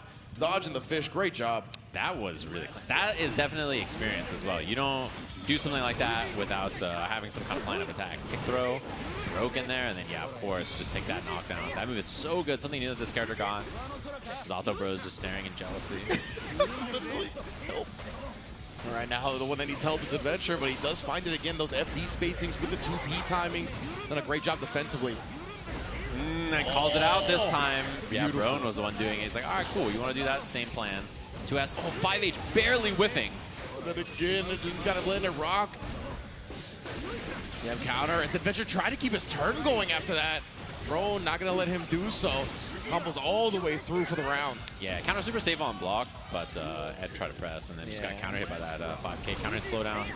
Gave him some kind of combo. This is a huge starter right here. Oh man, this is a punishing lesson to learn for reaching. Oh yeah. Oh, and he even built a meter at the end. Dude, look at how much damage that did. Never gonna reach again. Keep those hands and arms inside the vehicle, fam. Burst is on the table here. What's gonna be the situation? Oh, good block. Oh my, again! Oh my goodness, ran all the way into safe space. I love it. Oh, that's a punish. Butterfly mix now just jumps in, takes the throw, chance to set up again, little micro dash beforehand, 2S hits, but no combo. Bro's ready here, he gets the FD block in the air as well. Oh, and he delays with the umbrella in the air, throwing off Adventure's anti-air timing. Bro tying up the set just like that. Yeah, jump dust to float, be annoying in the air, pester people like that. Classic Anji stuff. Always something you gotta keep in mind. And yeah, had the counter hit was gonna be Karin and Nagiha right away off the Fujin. It's one of those things, right, that like both of these players know in the playbook, it still doesn't matter. Like he's got really annoying options that just yeah, good snipe. Fujin P, that the follow-up like that is the air to airing it is the best way to deal with it, so that was good awareness as well. Wow, I love the 6H to get out of the way of the butterfly there. Very smart. Oh, but the counter super was on deck for Bro. Not quite a wall break either. This is good. He's going to be able to maintain the corner and get the air to air again. Puts the umbrella in his grill. Just hear NorCal yelling. Yeah, it's cracking me up. NorCal just getting hyped. That's what you got to do. Most definitely, man. Oh, the double Mary Poppins. The umbrella on that double jump does huge damage again. And this character's scary, man. That's what he does when he hits you with one hit. His reward is humongous in this version of the game. 2P staggers, that's a combo. Trying to challenge on the butterfly, and super available. I mean, we'll probably see super into RC for whatever the kill is going to be here. Yeah. Look at this 9 splats on the wall. The chopped and screwed combo. It somehow does not kill, though. He's got Japanese guts, and there it is. That's a good point. Yeah, their health bar is folded 1,000 times. To be too powerful, I love that challenge. Run up throw in the beginning saying, I know you're going to spin. Really smart. Just waits that time, and Butterfly, not even a factor, just the respect. 3 throws now. It's really identified Adventure's willing to block all this out. 4 throws in this round alone. Oh, he tried to sneak it again right there. RC's. Oh, big escape. That was going to be a pickup in the Fujin into the Nagi hop, but that's a punish, and Burst comes out, doesn't even try to bait it. Oh, he couldn't get the whip punish in time. That was almost so clean. Oh, I the love RC it. into the low, showed him the overhead for a frame. Just to mess with his mind. Braun taking the set, not all the way, but is up 2-1. Yeah, sneaky to just find that dash 2S there also. That was a tough little convert. It looked really tight to pick that up, so well done right there. Love the offense. I love the insistence, too. Like, the multi throws in a row, just saying, like, yeah, I'm just going to send it with these options, see what you're going to do about it. Yeah, great stuff. Like, he committed to that game plan. He only stopped once he RC'd on a whiff throw. Love the punish from Ed right there, too. He did 2K 6H. I think thinking that 2D was going to be too far, which I think was probably correct. Super again here to break the wall. See what the offense is going to be after. Ed doesn't have a lot of resources, but obviously positive bonus is going to fix that, and there's the fast RC because of it. Let's get it as Braun landing. Adventure just there. Making him hold the normal as soon as he got to the ground. Very smart. Again, you see both of these players right now just really willing to block it out most of the time. Adventure trying to catch him with some frame traps. Finally catches him trying to escape there. That was going to be a combo off that, too, from that Nagi hop pop-up, which is really dangerous. Mid-screen counter hit anti-air Ko all the way to the wall here. Baits the throw.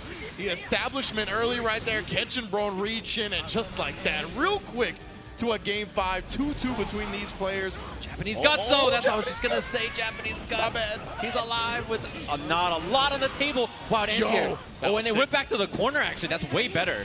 Yeah, run up all the way in his grill right there. The tech throw in the trade after the singular brain cell on the 5K. Yeah, both of them hit the exact same button, and then that trade, good to go for Ed. That was really starting to look scary, though. That was a hit away from being spooky. There was, of course, burst on the table, but, you know, if it gets baited suddenly. Yeah, very close to all come crumbling down. Yeah, for sure. So final game between these two in the Anji Mirror to qualify for top 8 winners. And the Anji action ain't gonna stop anytime soon. Love that Fujin calling up the backdash. Because he was so far away, you know, backdashing the butterfly makes a lot of sense there. Smart. Oh, beats him to the punch that time. Does hop into his waiting arms, though. We got a back throw for Adventure. This is a big opportunity. But Braun so on point with these counter supers. Yeah, and I love that Braun and Ed both clash Fujins and neither knew what to do. They're like, who's going to win this? There you go. Braun willing to spin the burst here. Not trying to give Adventure that momentum. Let him build that confidence up. Again on the Fujin. Both of them just waiting to see what's going to happen after the spin. Trying to air, and that's a punish. This should be the kill if there's no drop here. Meter's available as well. Yeah, I'm going to RC to get that last kill. Set point now for NorCal. So. And Ed working on way more burst gauge here, too. We'll see if there's any wild assault. Or if he gets hit the burst, it's going to come out. Spins right through. Respected the fish and then got the whip punish. Well, he had looked from that previously. Oh, and then punishing Braun. Trying to get intimate. No hugs here. Spins the wild assault to break the wall instead of the super gauge. So, you know that pressure is going to be very scary here. Yeah, 100-meter Anji. If you block this out, okay, all right. Yeah. Final game. Oh, no, he dropped. Oh, my umbrella. The Mary Poppins again. All right, final game, final round between these two. For real this time. Hit him with the play action dust right there. Faked it out with the RC low. Oh, Fujin interrupt. Pop up on that Nagi, giving the combo. So useful for situations like that. You see him dancing around that fish after the spin, obviously respecting that option a lot. Meter available for Ed. Throws him out of the Rin. That's huge right there. But man, as soon as he gets thrown out, Adventure waking up, being frisky about it, able to drag him to the other wall now. So much damage, too. And it's such a good spot. The 5K has the meter for the kill here. And if it's not enough, it's very close. We'll see. Guts saving the day again, the third time. Anji somehow living time and time again. Backdash, but no whip punish. Going straight through again. RC to keep himself safe from the fish. Deflect shield to buy himself some space. Spinning again. The fish does come through this time. Bro, this would be legendary. How much magic you got in this pixel, fam? Big hit, forces the burst. Oh, there are one chance. He's got meter, but the air dash in does it. Adventure staying alive and qualifying for this top 8 winners over one of NorCal's finest. Most definitely right there. Great effort from Brone. Great effort from Adventure, able to clutch it out at the end right there. It is very easy to have your mental start crumbling down, allow the other player to really build on that momentum. When they got nothing to lose, it just seems like every decision they make is on point. And right there, Adventure was still able to keep composed enough to close out the set. Very well done. Yeah, and I mean, when you have a lead that big and things start to fall apart, as you're saying, it's so easy to just be like, oh gosh, and then just start to just make, you know, kind of bad decisions that get you in trouble right there. So, you know, really good mental fortitude to kind of stay solid in the set and not panic too much, and then send it with an air dash in just the right moment to get the job done. So, well played there from Adventure. Fun to see the Anji. We're going to see Anji again in our next match, by the way. This popular character, and also a character very strong in this version. So we're going to see him a couple of times. He's really solid. I think he's especially scary in tournament, to be honest with you, because, you know, scary character in general, but in a tournament set, the damage he has and the ability to RPS in the middle of the screen with spin and Fujin and just send it with his good buttons, good movement, you know, he's very, very scary to deal with. It's one of those characters that you really want to get a good sense of how the player is going to play the character, right? And in tournament, you don't get a lot of chances to do that. So let's take a look at the bracket before we do get into our next match, of course, as we have 2 players qualified into winner's side top 8. Super Nuna and Adventure awaiting to duke it out in winner semis. And then on the other side of winner semis, we're going to get either Red Ditto and Jiro or Krieg and Aaron the Mac. Yeah, all really good players here as well. And interesting, I'm curious about the character choices in that Krieg versus Aaron set as well. We'll have to see that because there's a couple of options for a couple of them there, so that makes sense as well. And Ditto versus Jiro. Obviously, Jiro, one of the only Japanese players out here in the LCQ, and people know historically very famous for the Anji play. Really, really solid player up against Ditto, who's on the RAM. I wonder, did he like take off school to be here? It is Thursday afternoon. It is a Thursday afternoon. He's like, I'm just going to skip chem class today. Just come out and show up and do his best in the LCQ. I'm sure he got a teacher's note, you feel me? Not everything. Something like that, yeah. Like Brett, who's working on, he's on the job, on the clock, and here at the same time. Double on the clock. There's 2 clocks. 2 clocks. Yeah. Bro, I was sitting with Ebonic Play the other day for rehearsal, and his watch just started spinning. Oh. And I was like, are we getting transferred to a different timeline right Yeah, now? So I don't know what timeline we're currently in. There might be some wild stuff. I mean, we're already seeing 2 Anjis in a mirror match. We're seeing another one now. They have buffed him quite a bit, but still a strange place to be. Yeah, or we're going to have a look at the replay. Look at this guy standing right there in the camera. Look at him. Love to see that guy here. And we also got our replay. Indeed, right here, right? Where Adventure and Bro, they really duked it out. Tooth and nail they fought going down to the final round here. And, bro, I mean, that was a whole lot of magic in that pixel, bro. Like, I was very proud to see his spellcasting level. Yeah, and I mean, he lived in, like, some precarious moments where you're just like, this character's dead, right? Like, surely he's not going to be fine. I mean, Japanese Guts, man, he just lives a long time. They're formidable characters, for sure. It looks like they're almost ready on the stage, by the way. Yeah, like, legitimately part of the lore, right? Like, the Japanese characters in the game tend to have the most guts, tend to have the most health. So right there on full display, and we're going to see that again, as you mentioned, with Jiro bringing the Anji to the table. And it should be his time to shine, right? Because as you mentioned, Jiro's been holding down this character since the launch of the game, and we know this character was definitely not in the spotlight until pretty recently. Yes, there's a lot of people who swapped, actually, right? Like Adventure, a lot of people know he played Jacko, obviously, right? That was a character that he's had a lot of tournament success on as well. And then in this version of the game, like, she's just a lot weaker, Anji's just a lot better, and this is another character he's been playing for a while. So I know he's also been messing with some Sin and some other characters, but I think back in the Anji is the comfort pick. And wow, right away, Ditto was almost ready for that air-to-air jump back snipe. Ditto, that's one of the things about Ditto, right, is I feel like you can rarely catch him slipping. Like, he usually knows about the tech, the strategies that you're going to implement. He's always so clean executionally as well. Yeah, he's also very insistent. Like, he's down to pull up on you and be like, hey, what's going on here? I'm gonna just hit this, see what happens. You know, Ram has a lot of good checks, and man, he got ran over in that first round. Not a lot of opportunity to make things happen on defense, honestly. Just Jiro just taking up so much space, spinning Wild Assault early, and lots of scary pressure to deal with. That 5K hit, those nails are pedicured. Yeah, it's a scary move to deal with. I'm one of the best lights in the game. It's so good. You just see the confirm into it there. Kara right into the super for the wall break. He's always so good at making the most out of all of his hits right there. Does catch Jiro slipping for a second, but too far. There's the air he was looking for before. Yeah, and absolutely terrible burst from Jiro, straight up. Straight up. His position is not looking so good. Just down 70% and spends it, so really a huge win there for Ditto. It's one of those things, right? When you have a character whose offense is as snowbally as Anji, you be just bursting sometimes because you're like, I get one knockdown, they're not going to get to play again. Oh, yeah. I mean, I've bursted with that much life many times with many characters with worse offense, but it's just one of those things. Oh, that is a huge pickup, catching the backdash airborne. Brutal. It gives so many characters better conversions as he drops the combo. Oh, no. Ditto, that's my bad, bro. Yeah, that's not your execution. That was the curse. You know, he's got to take some of the blame. Those are his hands doing the combo. 100% tension, though. What are we going to do with it? Yeah, of course. Jiro baits it out, makes him spin the full tension bar. Backdash gets him out of there. Burst available. He's a little late to air there, but now there's meter available, so overhead a threat, and he doesn't cancel because he knows that Red Ditto was going to respect it. Oh, this is a big hit now, too. Burst on the table. This is burstable. So he tries the bait. That was so smart. Wow, his combo routing was so good. And Red Ditto, he still picked the time where he was going to be able to burst successfully, but he was left with damn near not visible health at the end of it. So avoiding taking that amount of damage is very much unlikely. Dude, that was so smart. So really cool. Ko is an auto burst bot, right? Like you see Ko, you just know you can burst it. So RCing the Ko to get down there was so smart from Jiro, and good awareness from Ditto as well. Yeah, the fact that he drifted down as well, right, just to make sure he did as much as he could to dodge it. But right now, the 6P as he falls right back into Ditto's waiting arms. He tried to go for Wild Assault, and he got Flex Shield against the wall there. Brutal. That is a lot of resources lost for Ditto, and also the wall break as well. So a couple of executional fumbles. While Jiro, on the other hand, looking clean. He's going to get into the wall break here. But immediately, from that range, Ram is queen. Yeah, dangerous character. Oh, it looks like he tried to walk under the jump in there, but that jump H just hits so low to the ground, really difficult to get under it. Stuff Ditto starting to roar back. He just gets out of there. I love the hop escape. Oh, and he tried to get the slam on it. Uh-oh, this is big. Rock pickup. Yeah, Jiro does not want to see any of that.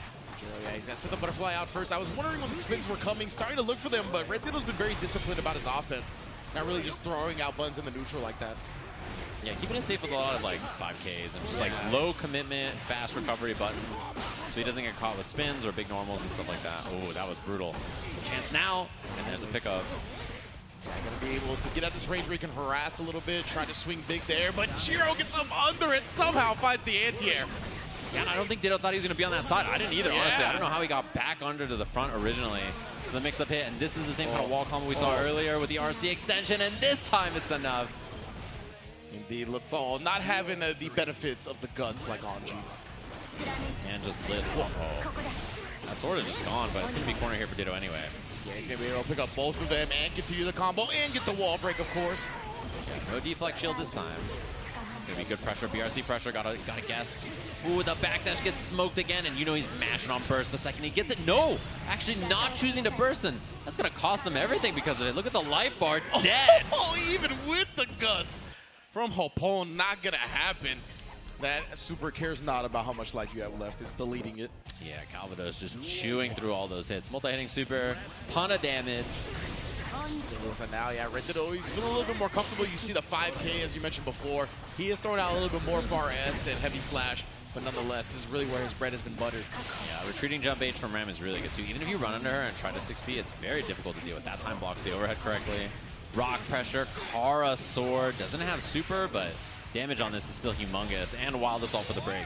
Yeah, Jiro's been able to instant block a couple of his meaties, but Ditto just has meter to cancel it and then immediately get the pressure up that time.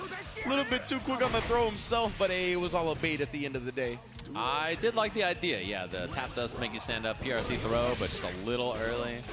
My mix-up mistake is still a mix-up. Yeah, exactly. Out of there, just jumps out of the pressure. Takes the knockdown. I like that choice. Just gets clipped. Meaty trying to beat the burst and saw it in time. The instant block, too, for the optimal punish right there. No need for the pushback. Oh, this is a punish now. Huge. You saw him dash in and do close slash, knowing how much time he had on that 5-8. The 6P right there, catching Ditto out of the skies. Ditto smells blood in the water, right? He wants to set victory. He's getting a little aggressive, and Jiro taking full advantage. See what the knockdown pressure is going to be like, too. She has so much meter. Yep. Exactly. The double jump out of there. Oh, and floats. Look at the patience from Ditto. It's he's alive because it's Anji. He's going to be able to get the kill off that. Oh, my Lord. The Japanese guts. Ditto nodding on his head. He nodded and then he shook his head. He was like, all right. And then also, but no, that was dumb. It was like, okay, and also that's not okay. Yeah, exactly. That was the duality of man. Down 50% already. Ditto just kind of sending it, honestly, just running at Jiro. He's taking so much life because of it, and I think that's probably feeling. Oh, nice finally. Bait, yeah, this is what he was looking for, right? He's really bulldogging him down. Does drop it early, but he keeps the pressure going. Calvados, as soon as he gets locked out as well, let me get that wall break, let me get that damage.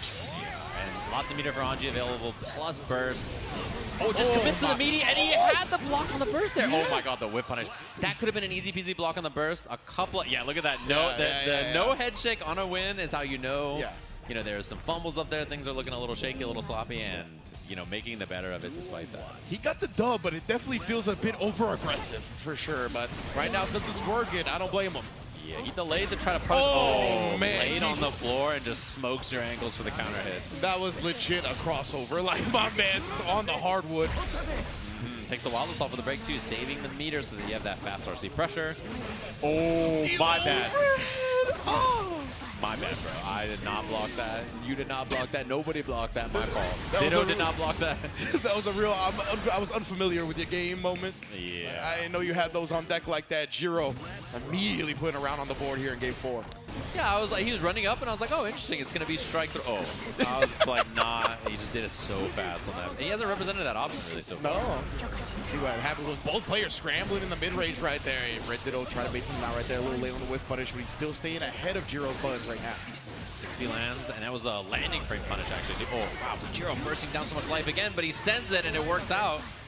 Get that, yeah. Again, right, when you see how aggressive Red Ditto has been, so Jiro beats him to the punch, kind of nullifying that space that was built. Great opportunity here, but Red Ditto, yeah, he just respects the 100 meter this time with a 6P. Oh, protecting himself. He tried to PRC back with the 6P hit. That is bad news. Oh, and the mix-up off it. Clean. And there's a wall break here, but Anji guts. Yeah, not gonna kill. Just takes the hard knockdown. And he has so much meter. Counter super's available. He has so much stuff. That's why he respects with the counter super. Oh, it's enough. You called it, man. He saw the rock come out. He knows that brings him closer, and Red Ditto's not going to pass that opportunity up to continue his offense.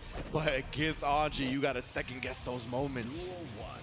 Yeah, rough thing. You have to respect so many different options. So I like doing the rock because he was worried about it, right? But yeah, Jiro's just so available and ready after, as you mentioned. Doesn't go for the sword toss there. Just goes for the rock reset on hit. Yeah, one of the big strengths. Oh, nice. It's the block right there. He actually got the punish. That's why Ditto immediately bursts out. Spins right through the option. Yeah, he tried to punish the end of the spin there, but that's the problem, right? Sometimes you're slightly early, you just take the same 50 for it. BRC, yeah, slow him down as he escapes, keep him locked in this corner here, just burns, spins through the burn on the explosion. Back that rock.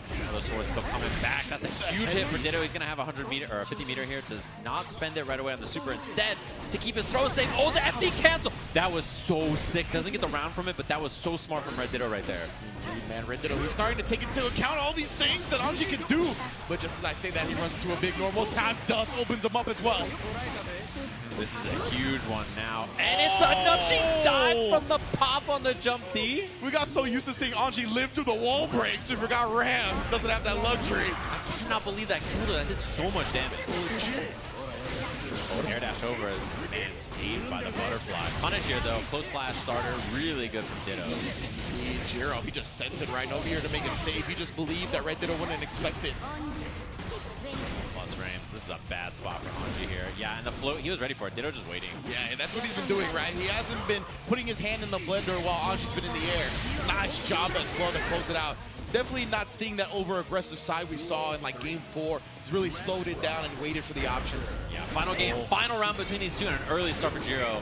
Ooh, this spot, there's no burst available. Ditto's defense, and the 5P anti-air. His 5P is so good for that. Wow. Yeah, Ditto was being so disciplined up until that point, but Jiro's still able to keep him cornered, still able to get the wall break with the hard knockdown. Tap dust again, going back to that well to open him up. I don't think he's going to build burst until the very end of this, so he didn't have a chance to use it. The super for the wall break, positive bonus extra damage, it's enough. Jiro in top 8 winners over Red Ditto. Big ups, yeah. Jiro definitely feeling the love as well. Representing the Japanese contingent, plenty of people in support of him, and Anji's been a fan favorite for a long time, right? So in addition to that character being a fan favorite, a lot of people have been cheering for Jiro for a long time. So glad to see him advance in the top 8 winner side. Red Ditto's controller is still on. I still see the red on the controller. He's gonna get in there for the next game and start hacking into the mainframe. Mr. Ditto, he's gonna unlock ABBA. He's like, you know, what if I play ABBA in this tournament? I'm locked in. What you know about that? Man, so cool. I'm glad that we got the ABBA demo stations as well. Right. If you're in town, if you got a ticket to come down for the Arc World Tour one of these days, you'll be able to play ABBA. I saw some people talking about the look change, the makeover that she got, right? The hair color change. I really liked the person on Twitter, I forgot your name right now, but that said the hair color change is due to copper corrosion. Yeah. Right? Because her hair is supposed to be copper, and that is the color that copper changes after time. Just look at the Statue of Liberty. But first, let's take a look at the bracket, because we have another person in winner's side top 8. Jiro and, did Aaron the Mac and Krieg play off stream? I guess Aaron versus Krieg was off stream. Oh. 3-2 win, it looks like, for Aaron DeMac. So very close set. Damn, look at these scores in these sets. Some close ones so far. Holy, yeah, you're So that right. sets up Aaron versus Jiro up there in our winner side, which should be a good one. Then we have losers bracket down there. Teeny tiny text for everybody who's throwing off down there. These are all losers qualifiers as well, by the way. So 4 matches we're going to have for losers. Then our top 8 will be out there. Important reminder, top 2 from the LCQ are making it into the bracket because Tempest had to go to Kazunoko everything and win a couple of tournaments, so just opening up a slot, obviously in the LCQ. So Tempest just messed everything up, basically. That's what I'm saying. So last time I had talked to our production team, it was going to be the winners finals. The winner of that gets the first spot, and then the winner of losers finals gets the second spot. We're not actually going to play a grand finals for this tournament. Last time I talked to them, things could have changed, but that is what I did here last. Okay, I see. Yeah, that is interesting. We'll have to take a look at how that goes maybe for tomorrow. Well, the other thing I know, too, is that they were originally, for those 2 slots, for the LCQ1 and LCQ2, we're still going to do a drawing. Yeah, we are going to do a drawing. Yeah, because basically the idea is, let's say that it's winners finals and it's 2 people, A versus B. If A is like, the pool of the second one looks easier, I'm just going to lose on purpose here. Exactly. Like, there's that idea there. So to prevent that, we'll randomly draw which pool you're in of the 2, so that, regardless of whether you win or lose, you'll be making it for one or the other, and you don't know which it is. We have the same kind of conundrum for Grand Blue tomorrow. Grand Blue has 2 LCQ slots. The big thing about Grand Blue is that they play first round. Yeah. So I don't know if Grand Finals is going to happen for Grand Blue because, they're going to be playing in the tournament right after, so I think that there's a chance that they might just not do it or something. I don't know exactly what the plan is, but yeah, basically because they play first round in tournament, the grand finals of that tournament will basically be first round of the tournament the next day, so we'll have to see. So here we go. We are going to go Krieg so this and is Krieg. Scambolini. Yeah, in the exactly. building. Krieg we saw lost off stream to Aaron. Yes. We didn't get to see that match, so we'll see what they got in the tank here. Usually should be Happy Chaos. That's the one. And Indeed. Scambolini, I'm familiar with the Kai. With a name like Scambolini, it's hard to forget you. Yeah, exactly. That's what I was going to say. Straight up. Scambolini, a notorious Kai Kisuke on these streets. Yeah, Krieg, on the other hand, I know they have been very high on the rankings online for Happy Chaos for some time now. So obviously coming out here representing Oni as well. Let's get popping. Yeah, and also known for the Happy Chaos play. Down a lot of concentration and bullets early in this. I love the gun cancel there, right? Just holds the trigger and just says, nope, that's good gun discipline right there. Baits the DP. This is going to hurt. Yeah, they've been at the perfect space for pretty much every option Scambolini has tried to fight back with. We saw him backdash the first bullet, only for Krieg to chase him down. Now we get the Vapor Thrust baited out. Oh, bad spot. We'll see what Scambolini's got in the tank here. Love the mix. It was overhead or low option, and then, oh my, that was disgusting. That's clean, bro. The clone Fast RC into a mix, that's tight. Yeah, that was gross. Krieg just having everything ready. And then, yeah, just takes the concentration. The big thing about Happy Chaos is resources are a factor now. I think before, it was kind of much easier for the character to get resources back. Wow, what a cancel. Bro, the headbutt. You never want to headbutt somebody with a halo on, bro. No, not a headbutt, not a halo, not a Majin. It's a rough time out there. You got to be careful who you headbutt. Not a Mishima. Yeah, definitely. A lot of bad not. people to headbutt out there. Oh, my bullet. He shot him as he tried to dash out. Oh, my goodness. Sharpshooter, Bret Hart style. Krieg, first game. Wow. The VATS on that, on the curse, I am shocked that bullet found the mark right there. That was nuts, man. You just saw the sigil appear only for him to get shot. Scambolini basically did not play the first game. We didn't see a lot of offense. We didn't see a lot of decision making. It was just like mix after mix after mix hitting. So that's one of those things. Oh my, the backdash got sniped too, out of concentration. I was surprised we didn't see concentration super there, actually. Oh my god. Runs under the clone too. Wait, popping off. A match happened off stream. I can't tell who it is from here. But either way, we got Krieg getting the big back row incident and then just setting up the clone right on top of Scambolini. You can tell the clone has really played Scambolini so far. Right. When we finally had Krieg in the corner, as soon as he put the clone up, Scambolini walked back, really gave him the space to result in what we see now. That's already another round on the board. Man, I'm impressed with Krieg's play so far, too. They've been in some bad spots after that first game and just really clutched out on that round. Yeah, the spacing right there, 2S is the God button. Yeah, definitely the God button for sure. Really impressed with the double backdash beforehand. Ooh, the instant block. Wow. Into the wall, the Soul just throws him after. One bullet here, by the way. That was the one. That's all he needs, brother. Reload on the Ex Machina. Full resources. Really scary now, too. It's like, what's the mix-up going to be? Oh, time for some shooting. And then reconcentrates up, baits the deflect shield. And that was covering a couple of things, too, right? It's throw whiff, it's DP, RC attempt, it's, you know, all kinds of stuff. But there was just too much coverage of all the options there. Exactly. All the defensive options that you would traditionally go for as defensive options, we're just going to lose to that, right? You kind of have to get, like, aggressive and go with some type of offensive thing that's going to delete that space, but you're just not usually going to do that as a defensive player. Knockdown here. Pressure time for Scambolini. And we haven't seen a lot of it really go well. Like, it's just been a lot of Krieg escaping, resetting in neutral, getting the job done. Chase down with a throw. More pressure, more offensive. He's running up the corner right there, and the clone usage has been so on point. Oh yeah, curse, super nice. Gets the curse stacked, so after the wall break, curse is still on, and then this is going to be a concentrate moment though, I imagine, because a little low on concentration, so shot. Did it even actually spin it all, but does super afterwards to get it right back. Great block on the dust. Oh, the flex shield, but it doesn't matter. The kick afterwards, you created some space only to get clipped on a counter hit. Yeah, and I like the idea, right? The idea is good, but just the coverage is...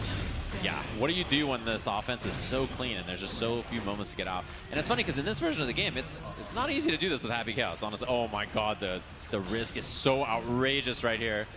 There's no bullets left, but my man, oh my goodness, you're in the wrong neighborhood, fam. Can't wear red here. Krieg gonna be deleting a whole lot of life and sending him through the wall. That is a bad spot. They have such a huge lead. A throw will kill now. I mean, they can just back up like this, yeah. Oh, jumps back.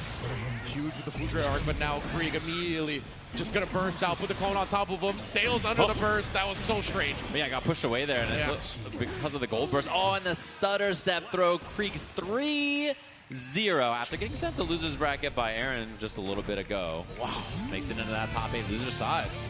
Impressive stuff from Krieg right there. They really held it down. 3-0, as you mentioned. We had seen so many close sets up until this point. But the spacing, the clone usage, everything was just super on point. Because as you mentioned, it wasn't just about the shots, right? The 2S, the God Bud, he was always having it ready. That deflect shield push away only for him to cancel into the 6K and then delete that space as well. Just so many cool movements and usages of tools. Yeah, having coverage with that many options is not easy, you know, especially with a character like that where you're managing resources and stuff like that. It's very difficult to do. And Happy Chaos, you know, obviously notoriously very strong character in this game, but has been nerfed quite a bit in this version compared to the other versions. Still, you know, solid characters, still pickable. We still see a couple in the top 8, but definitely much weaker than, you know, the versions you saw win 2 different EVOs. Yeah, 100%, right? And definitely incredible players on that character at the time as well, right? But you could tell that nowadays they really got to put in more and more work and be super on point in tournament as well to perform at this level. But let's take a look and check in at the bracket once more as we get more players qualifying deeper and deeper into this LCQ. Of course, our top 8 winner side is all nailed down with Jiro and Aaron the Maggot, Super Noob versus Adventure, but we see Brone and Apology Man, I believe that is. NorCal Classic, round 1 losers. Oh no, bro. And then Krieg on the other end awaiting another one of those losers round 2 matches. It looks like Red Ditto versus Marvello. Oh, thank you. Yeah, for reference at home, The bracket down there is so small for us, our poor little eyesight, but I think that's what it is, looking at it. I got a little bit of years on Sajam, so he's got the better eyesight. Yeah, Red Ditto versus Marvella looks like the match. Yeah, it looks like Marvella beat Test Your Luck, and then Scambolini beat Lolo earlier. Man. And then Afodios is up there against Trevor. That's I did see that match off stream. I didn't realize that was a tournament match. So Afodios, Gold Lewis lost to Trevor's Axel, and then Trevor lost to Apology Man 3-0 in the match there. Hotashi also looks like lost to Brone, and then Brone beats. Oh, the text is so small.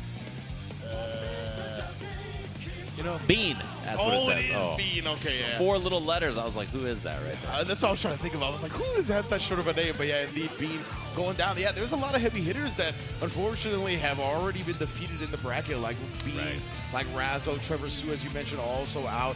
And these players have just come to play today, as we mentioned. They're bringing different characters. We have Nitro as well, right? Nitro was in the LCQ, rocking the Giovanna. Like a lot of talented players here. Just there's so many trying to qualify for this last bit. Yeah, it's a pretty wild bracket out there too. Watching all these matches has been really good so far. I'm guessing this match up here on stage is our last losers top 8 qualifier, or it could be the winners match. Honestly, for top 8, I didn't see who went up there. Yeah, we're gonna find unless Ditto is playing off stream somewhere, and I just didn't see it. Look at Dadpool. Look at Dadpool. Look at him go. Another Soul Cars. Look at Dadpool go, bro. Always playing weird, funky stuff. He was like, to me, he's a Bugs Bunny main. That's who he was playing in Multiverse. He was like, I play Bugs Bunny. I was like, you sure do, sport. Like, you know what I mean? Like, I was like, yeah, you do. But I'm happy for you. Oh, man, for sure. SoCal's always kind of been that land of funky stuff, you know what I mean? Yeah. I always remember seeing people come through and play Tape Bot for the first time and being like, what is life? What is fighting? What's going on down here? Like, I don't get it. And yeah, we kind of have continued that tradition. There are a couple of people that break the mold, that pick the stronger characters, like your Red Dittos and whatnot, your super nudes. But there's been a lot of funky stuff down here in SoCal, so always ready for the weird matchups. Hotashi looking sad about Marvel Snap or something. I saw him in the bottom right. That's just how it goes sometimes. That's the thing, though, is I think SoCal, the weather's so nice that you don't pick a good character. It's like life's so good, you're just like, I walk outside and it's 70 degrees Fahrenheit every day. Like, why would I pick a good character? You know, you're not hardened by your environment enough, right? So you have to really understand that the people that live here need to experience harshness before they pick a good character. That's what it goes. So wherever GC Yoshi lives in life must be really nice, because he's never picked a good character in his life. I saw him playing earlier. He's playing Byakuya and Uni. I was like, maybe this is the start. Yeah, maybe this is the start. But then you get kind of concerned about his actual life. You're like, is stuff going that way? So well. Because like you're picking better characters now. So what's happening there? You know, but that is good to see as well. GC Yoshi always a multi-game specialist. My man was, I think, in top 8 of Uni, right? If I'm not mistaken, or made it close. Yeah, with Byak. If not, yeah. Just so, cool. Really cool, man. Yeah, he's always getting his hands on every single fighting game he can really get his hands on. Speaking of which, that is a hot 42 leverless with a GP 2040 board, and that is a pass-through device on the side to make it PS5 compatible. Well, there you go. Don't you know all They sent me 18 controllers. That is not a joke. My man had the tech broken down right there. Look at these guys studying the tech as well. Training mode streams right now as well. Yeah, people are playing in the venue. There's a lot of setups. Every table has 2 setups, and there's 3 back that way in a row, and then there's a bunch of rows. So there's a lot. There's a ton of setups. I can't do the quick maths on it, but yeah, there's a bunch of setups. Real cozy in here. And today is just the LCQ day, so most people are playing in. And then if you lose, it's time to hit the food. Right, a lot of food around this area. So most definitely, Long Beach has a lot of good food. All kinds of cool stuff to actually check out as well. Right, like we have the ABBA demos. A bunch of stations on the ABBA demo set up as well. And then in addition to that, a bunch of cool merch booths. We got 86. We got Tenno. All kinds of cool people have come through. I brought a bunch of apparel and different merch. I've seen the Giovanna dog plush from the official ArcSys merch booth. So there's so many cool things. Yeah, one thing I love too is I saw Nitro tweeting you know how many people came up to me and called me punk? I think it was the last tournament. I was like, that is very relatable to me. I was like, first time. I hit him with the first time. I was like, first time, huh? You're just getting used to having some popularity. Yeah, just Was like, yeah, the last tournament he was at, he was like, I got called Punk, LK, and somebody else, and I was like, one of these days, people will get their eyes right, but not anytime soon, that's for sure. But we are going to take some time to get our minds right, as we're going to get a quick break. We got some technical issues that we need to figure out, so stick with us. We'll be back very soon.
Welcome back, everybody. We're going to be jumping into our game here. Everything nice and sorted out and ready to get our top 8 underway with this last little qualifier and then kick things into action.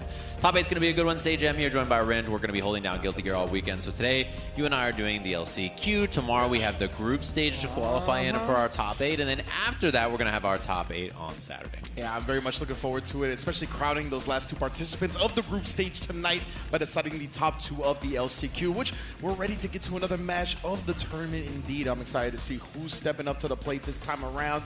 Ooh, Marvelo and Red Ditto. Again, as you mentioned, those losers round 2 matches inching closer and closer to that top 8. You know, I can't tell if Ditto's got a really big hat or a little head.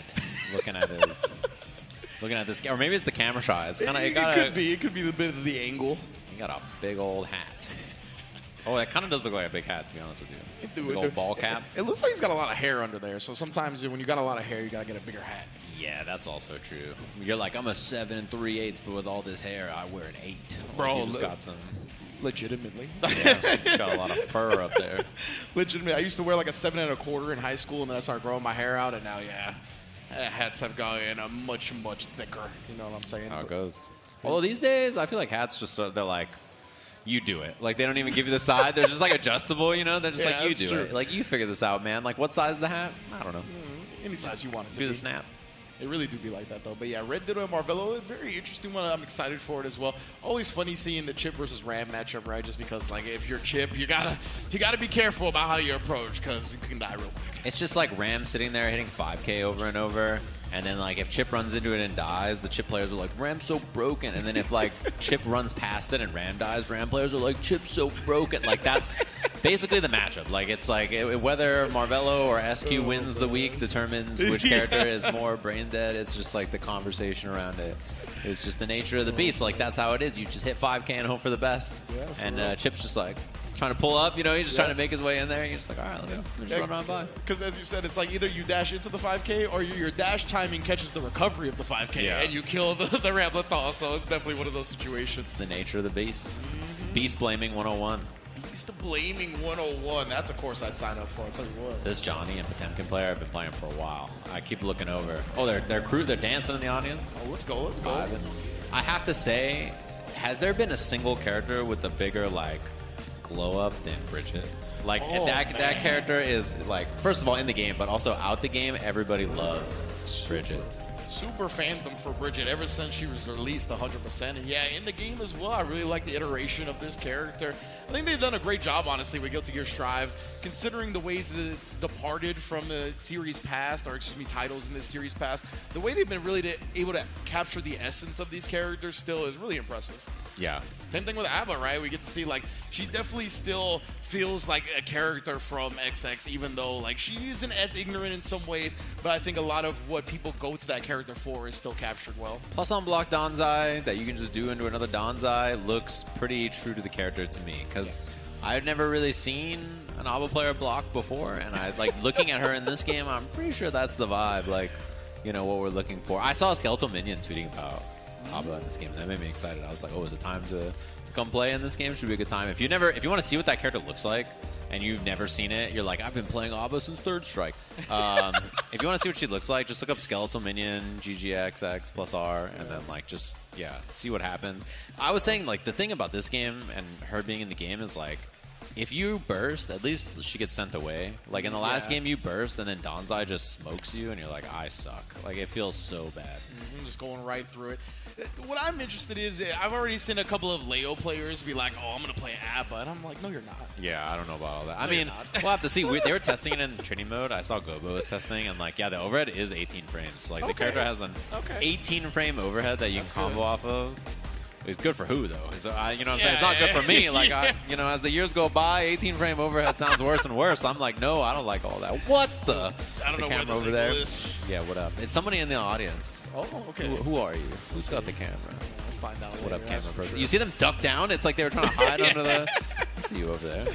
Beautiful stuff, yes. And you see the luminaries of the FGC, James Chen and GC Yoshi chopping it up.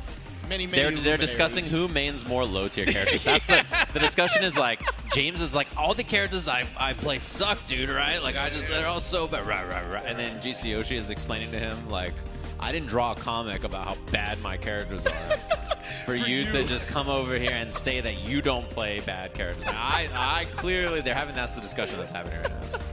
They're having a James, breakdown. we're not going to look over at you, all right? We're being we harassed. like our headcanon better. I'm being harassed. Yeah, it's like, you know when GC Yoshi dubbed Lost Soul? That's what we're doing right now. I'm just dubbing their conversation.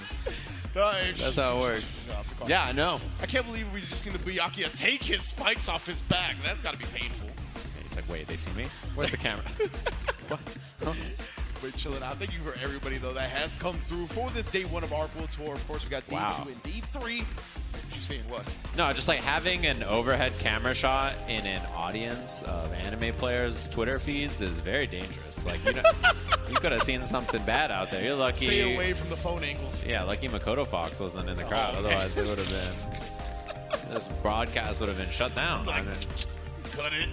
Gonna have to move to a different platform. I feel you, bro. No, I feel you. Oh, I've been there. Wiped out. Yeah, I feel you. He was like, what? I've all been. No, this is not a joke. One year, I showed up to a tournament. Daigo was in like the third row of the tournament. Like, no one was there. It was like 8 a.m., right? He took his shoes off and then laid flat in like the third row and just like slept there for like 4 hours. Like, no one bothered him. He just slept there for like 4 hours. And then he sat up and he looked around like, where am I? And then he just left. And I was like, well, we've all been there. It is so true, though, right? That is definitely the times in life of a fighting game player at different fighting game events. I got many pictures of Noon just passed out on floors of tournaments. It's just a part of the rite of passage, really. You talk to any fighting passed out places too. You talk to any fighting game player, like, they can sleep soundly to the sound of buttons, you know what I mean? Like, just constant buttons, whether it be from the leverless or the arcade stick. But we do have our match ready. Let's get to it now. We're going to continue with that Red Ditto versus Marvelo set. We ready, locked in, and see who's going to come out on top. Yeah, we're going to see a lot of Ram 5K in this matchup, as we mentioned earlier. Very, very common button. Yeah, she's just kicking the foot. She's sticking a foot at you to try to slow you down, stop the approach. And she has good buffers behind it as well, right? So, exactly. you know, there's a lot of threat behind that button. And then same thing with Chip, a lot of dash blocking, far slash, 2D, you know, 5K, whatever he wants to represent behind it. Yeah, it's so important to mention the buffers, right? Because if it was just a 5K that was going to stop him, it's not that big of a deal. But when she has the access to the damage she does off that, and what a counter poke on that 2S right there. Yeah, it was immediate rotation of options, right? Marvelo uses 5H to beat the 5K from Red Ditto, and Red Ditto immediately changed to 2S to go under. And look at that, Red Ditto beating options again right there, backdashing the overhead attempt, the bonsai, and then tap dusting him, taking to the wall. Doesn't have the super to kill, so Red Ditto has to do one more offensive sequence. Wow, I like that BRC. That was a very smart choice to try to be safe. Blocked and beautiful air throw. Good scout from Ditto that the approach was coming back. Marvelo down a lot of life, had to make something happen. Yeah, Marvelo felt like he was trying to test Red Ditto, how he's going to play against the Chip, but Red Ditto definitely passing with flying colors at every angle. See the dashing 5Ks. Marvelo takes to the sky and Ditto with an early scout. Yeah. Backdasher just got smoked right there. Put the double palms out with the 5H, but Red Ditto immediately bursting on his own. And I like Ditto swing, swing, swing, wait, right? He lets Marvelo run up, commit to something, get the whip punish. Marvelo putting the clone out first. Red Ditto, yeah, he's not trying to be too extensive about his offense because of the super threat. Now it's gone, though, and the bonsai gets backdashed again. Red Ditto wrapping up the first game. Honestly, not a lot of interactions that went, like, you know, that badly for Marvelo. Just basically Red Ditto was right on a lot of them. Yeah, exactly. Like, it didn't take a lot of them, but the fact that Red Ditto was so right and he immediately converted into the damage he did, Marvelo just didn't get a lot of chances. Yeah, he made each one of them hurt, too. Okay, finally some stagger pressure. Marvelo on offense here. Yes, indeed. Let's see. Red Ditto FDing for his life right there. Just trying to push Marvelo back. Obviously, take advantage of that ram range. Oh, does so as he tries to dash in point blank with the 5H. Backdash, no OS to catch it. Oh, but okay, not punished. Even on the whip DP there. So chance now for Ditto. Air-to-air attempt. PRCs to make it extra safe. My goodness. Red Ditto, he's trying to catch him flinching, but disciplined defense finally recognizes Marvelo is going to down back till he dies. Takes the throw. Says, fine, all right, I'll let you die. Like, if you want to just down back, no problem. So a chance now instead, Marvelo will see if he's like, okay, cool, I'm going to try to DP, I'm going to try to challenge, I'm going to try to throw something new on defense now. Yeah, a little bit more frisky. You can see he's still keeping it compact, very clean with the light pressure. End up going with the low Rekka. Oh, 6Ps. Not too much damage, but he's cornered for it, right? So big deal there. Overhead, double overhead blocked well. Every single bonsai has just been dealt with so cleanly, whether blocked or backdash, PRC, and takes the throw. Oh, the second hit of the sword. Yeah, everybody hates that. truly. Wow, nice Dude, blocks. every block on the overhead, that cap is protected. Oh, pick up there. If he had Kara Super, that would have done a ton of damage, but not like quite there that. on the meter. I like Marvelo starting to mix in the throw a little bit more. You see the bonsais aren't working. Red Ditto has been down back. And oh, just I say that challenges perfectly. But that's the thing. Ditto's defense is so good that Marvelo didn't believe in that offense. He was like, I got to stagger to hit this guy. And your own offense gets mixed up because of it, which is very smart. Shows Ditto's awareness. He might be able to kill off his burst. A factor, though. He's trying to find P to break the wall, so that burst wasn't an issue. Yeah, and he even recovers in time. Chip going to be an issue here very quickly, too. And a tough spot to get out of. Just smothering, taking up all those options, all that space. Marvelo could not get out. Very smart from Red Ditto right there. Use the Wild Assault at the perfect time as well to, as you mentioned, just maintain that smothering pressure. Put a 2S round start again, countering Marvelo's button. 150% burst gone right away, right? Because it was a burst on the Wild Assault, so Ditto lost his burst too. Yeah. Both players with no access to it. Of course, Red Ditto does have another Wild Assault available. Just 6 Ps after that. New Marvelo would go with a whole high-profile button attempt. Air dashes into. There's the DP on block. So it says, oh my god. Says, fine, you want a safe jump out DP after? And Red Ditto says, nope, not interested in any kind of that pressure. Set point and a bit of a beatdown so far for Red Ditto. For sure, Marvelo back against the wall right here. Can he awaken a different beast? He's going to need to. Yeah, Marvelo is such a good player too, and so is Ditto obviously, but he always makes it so far in every bracket. This would be a big win for Ditto. Absolutely, man. Big confidence builder going into the top eight as well, but right now, Marvelo bringing the schmicks out. Yeah, somewhere a bald French guy's going, mix, mix, mix. Oh my. Oh, too far for the Sea Otter. You got to do more training, fam. That is a ton of damage too. Okay, chance now. Ditto about to have burst though, so obviously even if he gets hit, he has a chance to close out this round. Almost has 50 meter as well, makes it over the 6P. Okay, spends it. He had DPRC to keep himself safe. And that goes back to the round where we saw Marvelo just down bagging for his life, right? You mentioned he might get a little bit more frisky on defense now. We see the DP come out. Red Ditto still got another chance to close out the set, though. Yeah, reversal super was scary there. Rock. Saying, all right, go ahead. Oh, my scary stuff. Ditto tried for the 5P. If that was 5K or far slash or something to interrupt the run-in, it could have been it, but Marvelo on the board. Yeah, we saw him react to the run, just button didn't work out. Wow, what a confirm. Ouch, bruh. Into the close slash. Damage on this is humongous. He didn't even spend super. Yeah, exactly, right? Gets the hard knockdown from the Wild Assault. Tries to bait him out with the BRC backdash. Yeah, looking for the overhead attempt, and now Marvelo with all kinds of offense here. Immediate 2H, wall bounce, wall break. Spends that Wild Assault for the hard knockdown. Did it with a lot of resources, though, on defense here. Super is very scary because of the resources, and that will do it. 200-meter ram, willing to spend it all. Top 8 loser side secured for Red Ditto. And we saw, right, when Red Ditto faced Jiro, every time he had that much tension available, Jiro just pulled up and put the brakes on. Yep. Looking to beat it out. That time, Marvelo not showing that same respect, and Red Ditto definitely going to let it loose every time. Yeah, when you have that much meter, you might as well, right? Like, it's one of those things where the resources are a threat for a reason. Yep. Immediate super, it's extremely fast. Morbato is basically instant, right? It's extremely fast, super hard to deal with. And a lot of the gaps in this game, you can't make your pressure tight or safe enough to win on block. You know, a lot of characters have that situation where there's a gap, or afterwards, whatever they do is punishable on block, so you got to be really careful about where you place stuff against Ram. And I think that was definitely, like, the mental endurance of Marvelo getting worn down a little bit, because we saw at the beginning where he would go with a lot of dash light pressure, right, where he was keeping it safe, like he was aware of that super, but this time I think he just got too thirsty to finally get a kill, and Red Ditto taking full advantage. But let's take a look at the bracket, see how it's progressed so far as Red Ditto continues to advance to the loser side of things. Yeah, when you are not playing the game, it's very easy to, like, once you get an opportunity to be like, yes, it's my time, right? Like, when you're down 2-0 and you have offense, you're not going to run up and block. You know, it's just, it's not, you got to make something happen. So I totally understand it. As a player, it makes a lot of sense. That's how everybody plays the game. And that's why it makes a lot of sense there. So Noon versus Adventure. It's going to be Ram or Bridget versus Anji most likely. And then Anji versus either Leo, if Aaron wants to pull that, or Happy Chaos as the winner side match. And then loser side, Apology Man versus Brona. This is a NorCal classic. Faust versus Anji, and then Red Ditto Ram up against Krieg Happy Chaos. Indeed, man. This is looking slick. Very excited for the rest of the matches here for the LCQ. Again, if you're just joining us, winners of Winners Finals and the winner of Losers Finals are going to be our two qualifiers. We're also going to draw their names from a little bowl or whatever a fancy box, a bowl, bowl like box. to determine which group they're going to go in. So like you mentioned before, we don't get some type of situation where a player throws to get into a certain group, right? We're going to kind of take that out of their hands. So. And we'll have a bracket later with the groups in case you guys are curious about what the groups are going to look like. That'll be for tomorrow. You can see the groups right now. It's just LCQ1 and LCQ2 in there. So you're waiting on which players are going to win this. So 2 slots are in here. The reason this has 2 slots, again, Tempest messed everything up. 1-2 tournaments, and then that, of course, meant that the second slot just went like that. So we're going to have our game set up and ready. It looks like they're on the stage. I see the character select up there. Looks like they're ready to go here. Bridget's already jamming up against Ed on the Anji. The Noonster taking a swig of... something. Some type of enhancement. Kazunoko's bathwater?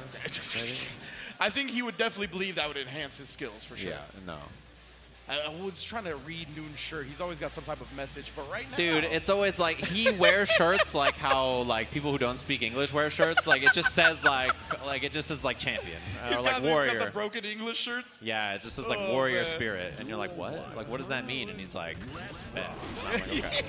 Skull emoji times 7. I'm like, yep, okay. Oh, man, the Noonster speaks his own language for sure. Right now. Early pressure. Wow, I just noticed, by the way, swap back to the Jacko. Indeed, Adventure. He's bringing out the Jacko specifically for the Bridget, it seems like. Yeah, interesting. I think she's a pesky character to deal with. And one thing is, low profiles are pretty useful against a lot of her further buttons, right? So, obviously, Jacko has 2K and 2D, which are very low profile, going to a lot of stuff that she wants to do as well.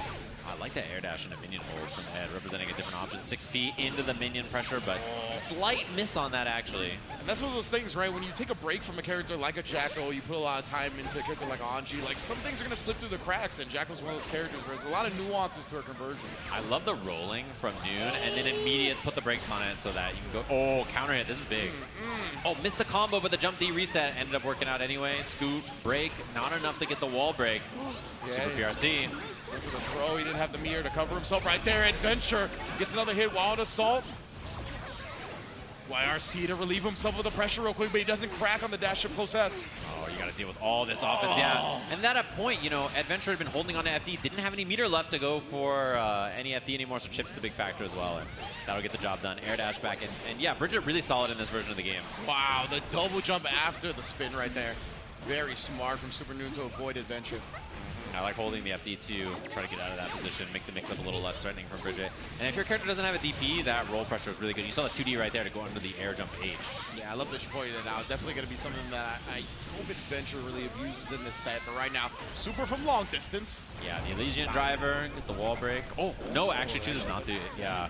I think smart right there so that you can hold the corner position, but now Noon is out. Indeed, he's got 100% tension, 200% tension actually. Double setup and the deflect shield. I like the recognition from Noon to go PRC. Very smart. Keeping himself safe and then snipes out Adventure, trying to load up a minion. Put that away, fam. Noon wants none of it. I wonder if we're going to see the character select, honestly, after that. And again, the crowd definitely coming alive for Super Noon. Obviously, SoCal, from SoCal, doesn't currently reside here. But also spends a lot of time in NorCal, has definitely tight allegiances to that area, so they're definitely behind him as well. Yeah, accumulating. Yeah, for real. He's in East SoCal right now, Vegas. Yeah, exactly. SoCal East. SoCal. And he was in SoCal North, which is Northern California. Yeah. And Northeast California and New York. Man, these minions. California. Yeah, it's a good one. New York Prefecture. Oh, out of there with the Bridget. Oh my. Man, he has been getting beat up in neutral, though, from all these minions. Most definitely. You can see not a whole lot of life to work with for the rest of this round.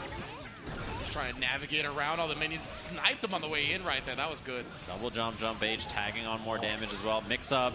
Noon blocks correctly, but his health is just dire. Oh, yeah, and look at how much damage it did. Shoot away like 35% of the life bar in like 3 hits. She didn't even get launched, right? Like, just the damage she took in that hit stop was enough. Oh, reset on hit. I like that idea. Roll pressure now. And yeah, jump D runs it for more pressure. Tap dust. Didn't quite have the meter for the extension. He was close to building it with the hit. I think that's what he was relying on, but didn't quite get there. Yeah, definitely good awareness to think to do that because the meter was coming up, but unfortunately wasn't in time. Oh, big counter hit now, too. Just going with the 2S pressure, catching Adventure. Yeah, trying to take his turn. Oh, DPs after the YRC. Bit strange on the conversion, but then Tap Dust does have the meter to convert that time. Noonstar back on the board. Classic jump P wall break kill. The Noon loves that. Did that on Ram a lot, too. True. Definitely a 6P on the minion too. Good awareness. That time goes for the deflect twice, but that's all the minion gauge gone. So true, yeah. really expensive. The 2D from downtown mix up on the jump H minion hit. Oh, kind of mistimed again there. Didn't get the pressure that I'm sure Adventure would have wanted. And that 2D, he just sends the minion down and immediately goes to the 2D after. And once he conditions Noon to look for it, he throws him very smart. Tap does this time for Adventure side. Tied up the set 1-1 just like that. Yeah, this character beats you up fast, man. I mean, it is brutal against Jacko to get snowballed. Sometimes she kills you over like 50 seconds, and then sometimes she kills you over like 3. Like, it's very common that those kinds of instances happen with this character. It's definitely funny. Sometimes it's just overwhelming. Sometimes it's a slow, painful death with just minions and you trying to get in the whole time. Yeah, your risk is cranked for 45 seconds. Right there, I love the patience from Noon to try to bait out the burst with 2K nothing, and then same thing from Ed, not the burst, just, you know, lets it go, and now has the corner because of it. Oh, God. That was going to be bad. Indeed, that's why I knew he was going to burst up as soon as that DP was going to get punished. But oh, the minions! Alley-ooped it to herself right there. There's 3 out there, too. Scary spot. Goodness. The big 3. Yeah. All set up and ready to go. That's a Grand Blue, Uni, and Strive right there. Yeah, indeed. All the representatives, and my goodness. Right now, Noon, he keeps trying to bulldog his way in, but that's one of the things with Jacko, right? When you're able to kind of tame your opponent, she just controls everything. Yeah, it makes sense, right? Because Bridget she really dictates the pace in a lot of matchups. Not in this one. God damn, the damage on that was a lot. 2H, Elysian Driver. Boom, and look at this. You just get to carve out 80% for free. Real quick with it. For me, I'll take it. I'm down for 80% just like that. Looks good for Ed. Steps sends the yo-yo, but doesn't matter. Again, the big 3 out, spins the burst. Clashes on the way in. The RC Adventure looking to take advantage of it. 5H pickup. This is a chance for offense, but Adventure just backdashes out, and Noon was respecting that meter. Skates on in, RCs, but blocking it out until then. Adventure immediately spins his burst as well. Snipe the first minion, but the second gets the job done. Got your 6, fam. That's the thing about Jacko is like, you know, when you kill Eddie, Eddie's dead, right? And you got some time there. The minions are not Eddie. No. Jacko does not care about the minions, bro. She just throws another one immediately. It is an expendable resource and not the shadow companion that Eddie is. Exactly. That's real love. If Zato, if he was a jerk, right? If he was a jerk and just didn't care about Eddie, then he'd be way stronger. No loyalty for sure right here. Jacko, she treats the minions like their thoughts, bro. Oh. Oh my goodness. Bad spot, man. That is a tough burst to lose. Patience there from Adventure. No whip punish on the 5H. And yeah, just lands and goes low that time after Noon did mix him up with the jump S previously off that mix. Oh, man, that is a lot of damage to E2. Just like a free 20%. Wow, what a cancel. Bro, showed him the feed and then took it away. That's not what Super Noon likes. Definitely not. Oh my god, even that snipe was really good right there too. Tried to thread the needle with the minions and then the yo-yo toss from Noon.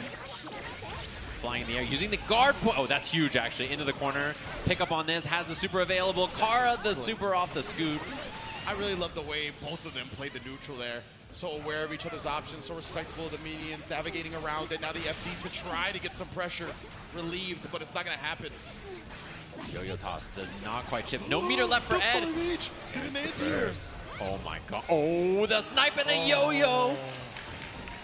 Holding on to that round for dear life right there. Yeah, the neutral between these two characters is so weird because of it, right? You obviously have so many arrow options for both characters. Ooh, that was a scary hit too, and the risk is getting cranked here as well. Sets it up, baits the throw. Oh my god, I did like 35% for free. Legitimately, just for reaching. Oh, then the tap does. He tried to FD the normal before it too, but was still in range. Adventure here, looking to put himself on set point. Needs a bit of health left. Noon trying to chase before that meter gets built up, and yeah, I like the idea. Like knowing that Jacko was going to build bar and then winning after that was really hard. Noon just ran it down and said, I gotta try to get the hit now. Yeah, indeed. Adventure here on set point. Noon still fighting for his winner's side life here. This is winner's top 8 action. Winner's finals is the reward for whoever wins here. Adventure trying to backdash in the corner, gets clipped. Gonna pay for it with a hard knockdown. Huge opportunity here. Bridget really scary in this kind of a position. Yeah, she can set up the yo-yo from mix, tap dust. Again, they're looking at FD to push the opponent away, but those dust ranges still in there. Yeah, she's got a great dust too. Very useful for situations like that. Walk chase down. This is huge for Ed. Mix time goes low. He's almost got his first bag. Gets the hit there. Immediately cancels into the windup. YRC to relieve that pressure while the assault. Scary spot here. Roll goes low, has the hit. Not enough for the roll in mix. Second hit jump best. The job gets sealed. Super Noon tying things up 2 apiece. That was so close, man. As you mentioned, he blocked the first hit of that overhead on the jump S, but the second one able to sneak in and tie the set up. My goodness, both players now taking a moment here, knowing that winners finals is one match away. Oh, jump runs The in, snipe! finds the jump P on the minion, and then the second jump P for the mix. Look at alley-oop again. The DP finally finds it successful. Whip punish. This is big against the wall here, too. You can go for roll pressure now. 6P, it was too far because of the FD, I think. Yeah, so smart from Adventure right there, pushing her further back. RC to keep this pressure going, goes low again, sets it up, and yes, double up on the overhead this time. Same mix. Runs in for the throw this time. What a break from Adventure. Yeah. Guard. That's huge. That was clean to deflect right there. Finally buying himself some space. Noon looking to escape from the air, but oh no, that's my territory. Jacko running all the way in, no flinching from Noon though. Big opportunity. The minion hit. Oh my god, the juggle. If there was a right juggle, I think it could have been close to killing. Very scrambly here, Noon. He's got to shore up all his defense. He's got no burst. He's got no YRC. Oh, and yeah, that meter was spin trying to FD him away, and that's so hard to do on Jacko. Adventure, set point. Noon survived for a long time there. Had a really good offensive sequence, but that guard on the minion was so good. Oh, Wow, the 2D 2D. anti-air. Legitimately on the spin forward. Oh no, minion pressure here. Runs in again, tap dust. Man. Huge on this. Finally finds the burst, but no life left for Noon, really. That was a huge one. Jump A snipe, the pickup. Oh, but the combo's a little weird, and there's the burst from Adventure. Indeed, Adventure. Maybe he thought he would look for a scrambly option like a throw afterwards. That close S just came in with the counter hit. Now he's got to maneuver around these minions. He's done such a good job, but here's the knockdown. Oh, on top of the minion, so Super Noon had to defend there and respect it. Is sandwiched up. Now he's trying to find the spot to press, but he's not going to be able to so far. Adventure keeping the conversions clean. He gets the wall splat. He does not. Kick was too far. That would have killed. Noon on chip point. This is very scary now. Has meter to try to send it, but can you make it in? Oh, he's got the yo-yo after. Just trying to see if Adventure's going to flinch. Great disciplined defense. Gets the counter hit on the anti-air. He's been looking for that all set. Oh, chooses for the setup, the backdash, back throw. Adventure winners finals in a very close set, scrambling all the way to the end, and Super Noon had the hit, but chose to let it drop so that there could be some kind of, mix-up or situation there. Adventure representing that backdash just in the scramble, back throw, the classic. Yeah, most definitely. I don't really blame Noom because, as you mentioned, going with that corner pressure, he's caught an Adventure a couple of times trying to backdash with that 2S. We saw the last scramble where he ended up dropping in. He just went back-to-back close S's and a counter hit. So this time he tried it one more, and that backdash, back throw, the incidents live 24/7. It's one of those options that, people act like if you do it, you're bad or something, right? But the secret is that the offensive player, it's on you to keep your pressure tight enough to stop it, right? And in a scramble 3-2 scenario, both players nervous, everything's flying, there's spaghetti everywhere. It's very easy for that kind of stuff to work out, right? So we're going to take a look at the bracket here, obviously get you all updated on things as we look at our winners finals. First player locked in with a very impressive performance, and as you mentioned, top 2 making it into the LCQ. Adventure looking like he's in a very, very good spot. Exactly right. These winners finals. The winner of that match is qualifying into the top 8 proper, the finals proper. And then Jiro and Aaron the Mac, of course, fighting for that position to face Adventure. Stay on that loser side of the bracket because, man, it's going to be scary down there as Super Noon drops down to await the winner of, who is it, Krieg Red and Ditto. Red Ditto. Oh, my goodness. I'll save your eyesight. I got you covered. Thank you, sir. I went in to get LASIK, and they told me your eyesight's better than most people after LASIK. Are you aware of Oh, yeah, this? that's right. I forgot you told me about that. You're definitely reading the bracket from here on out. I can read it for you, yeah. I mean, because how am I supposed to know what my eyesight's like yeah, compared to yeah, everyone yeah, else on the exactly, planet? yeah. I went in and was like, is my eyesight bad? And they're like, no, it's actually quite good. And I was like, that's good. I'll be back in 10 years. yeah. Come back and see how it goes. I got you. Yeah, the bracket's just real small on our screen. So. I need to get some LASIK for sure. But, man, incredible stuff so far, bro. Adventure clutching out that set. Love seeing all the close sets so far in this LCQ, though. Everybody's come to play, fighting, grinding it out right there. And what a chance for Adventure. Because we already seen the Anji right now. We got to see the Jacko as well. Both characters looking sharp enough to take the tournament.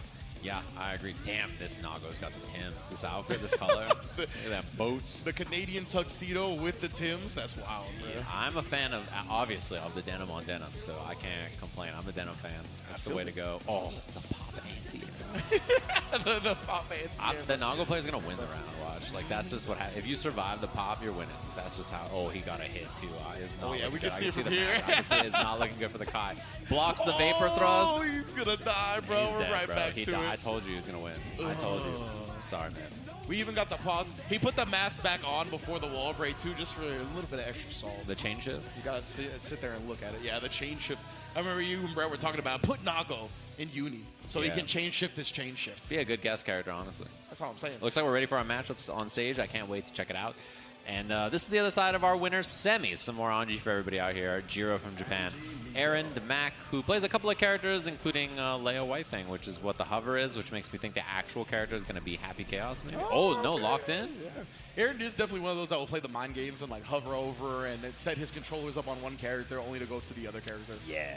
And Aaron is also good with a lot of different characters. And I know was grinding Granblue really hard also. Yeah. Took that game very serious for a bit and was playing it for a while, trying to get that spot over at Frosty Fausting. I was going to say, got top 8 at Frosty, if I'm not mistaken. Yeah, played well. Yeah. Played 6, so, you know.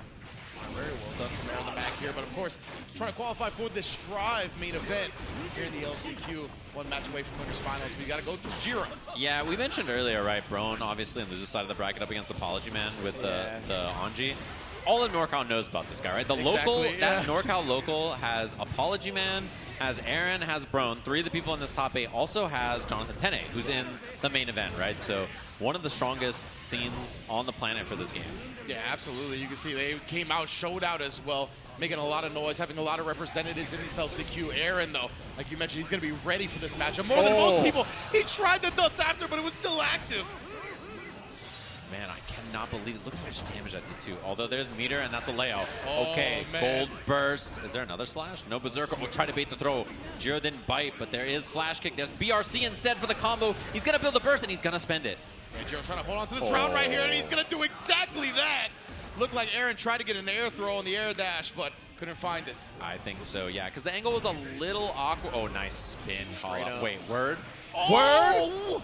The butterfly juggle was insane. Yeah, that was a wild-looking confirm right there. This is going to be pop on the wall. Oh, does not spend the super. He's not been spending the super for the hard knockdown a lot, I noticed. He's been preserving the meter instead. Oh, God, double RC mix up there, going to be bad news. I think he's just so confident in his neutral, like when he has those options available, right, that RC lets him have.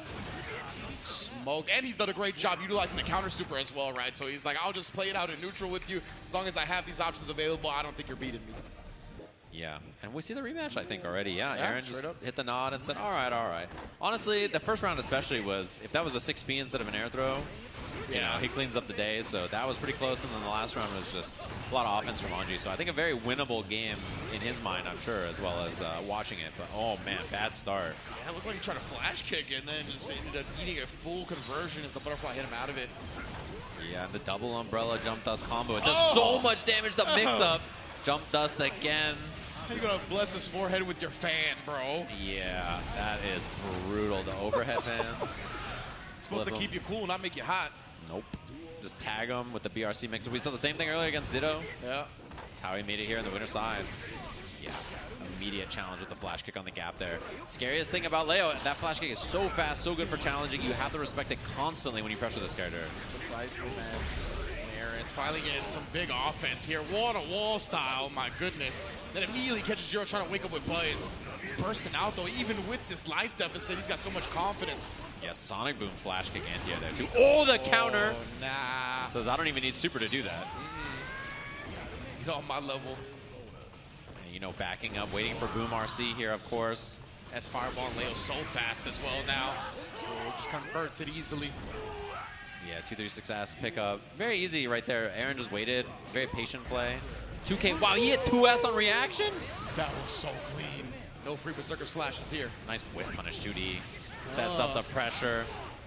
Scariest kind of Leo. The more solid the Leo player, the more scary that kind of stuff is, because they can go ham with the best of them, and then they can also do solid stuff like that with punish, which set up all of this into the wall break. Look at this Aaron. My goodness, great control in this round here. Yeah, just stay in, trying to stay clean, but Jiro, perfect time on the challenge with the 2P. Yeah, the Gatling 5P there is to beat burst on block, right? So that's the idea. I love that choice that the burst was locked out here. Get the clean kill and the wall break from so far away. Wow, very, very smart from Aaron the Mac right there. Clean, confirm, not allowing Jiro to play anymore in that game. Yeah, and I mean, Jiro's his burst, he's down to go kind of ham. He's down to do a burst that you're like, excuse me? So, you know, routing like that I think makes a lot of sense, because you don't have to risk him doing something odd. And you're just like, oh god, he burst there? Man, he's so tough to get a handle on the rhythm of how he's going to approach. Saw Aaron not ready for that air dash back in, and now it's led to this quarter full conversion. We get the wall break with the hard knockdown. Man, Chris, there was no meter available for that too. That was just a full send. Aaron, I think he was expecting Jiro to not respect him because he had no meter to make it safe, right? Oh, tap dust. You already know, with the butterfly combo to wall splat him up. Jiro striking first blood here in game 3. Yeah, and you know, honestly, this has been a very back and forth set so far in terms of the momentum of things going.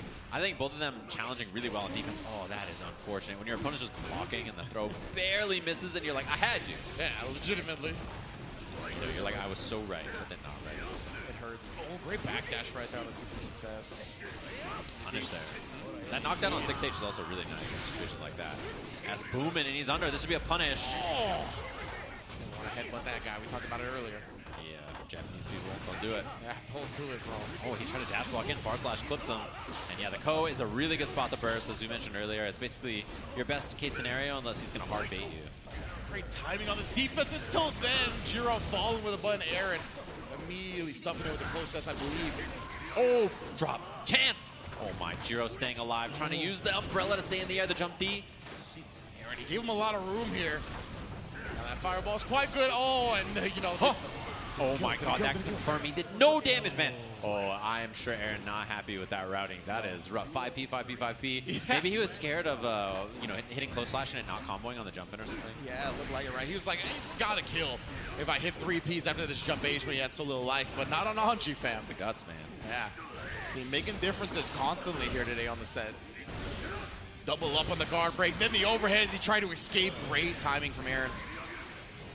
Dash up, umbrella, and he's onto it. Did you see that confirm? Yeah. 5K air hit, close slash bounce. Like, he is playing around the jump D, delayed landing. Yeah, these NorCal players especially look so aware. They've seen it a million times as the matchup knowledge for Aaron looking really solid right there. It's cool, right? It's so interesting to see a person ready for like these untraditional, unorthodox routes that the other characters have. And usually, like you said, not a lot of Anjis, but NorCal got one of the best in the business. So all these players very ready. Yeah, it's one of those matchups that if you don't play it all the time, you might be in trouble. And even if you do, you know, he's really solid in this version of the game. His damage, reward, everything has been improved. Oh my, yeah. So didn't get the mix-up, but you know, saw the backdash. Exactly right. Just RC gets the punish on the backdash because of that. Beautiful bounce back from Jiro in this round. Oh, the delay, the little stutter step says, will he flash kick this time? Because he flash kicked there in the last game. Yeah. The hezzy right there from Jiro.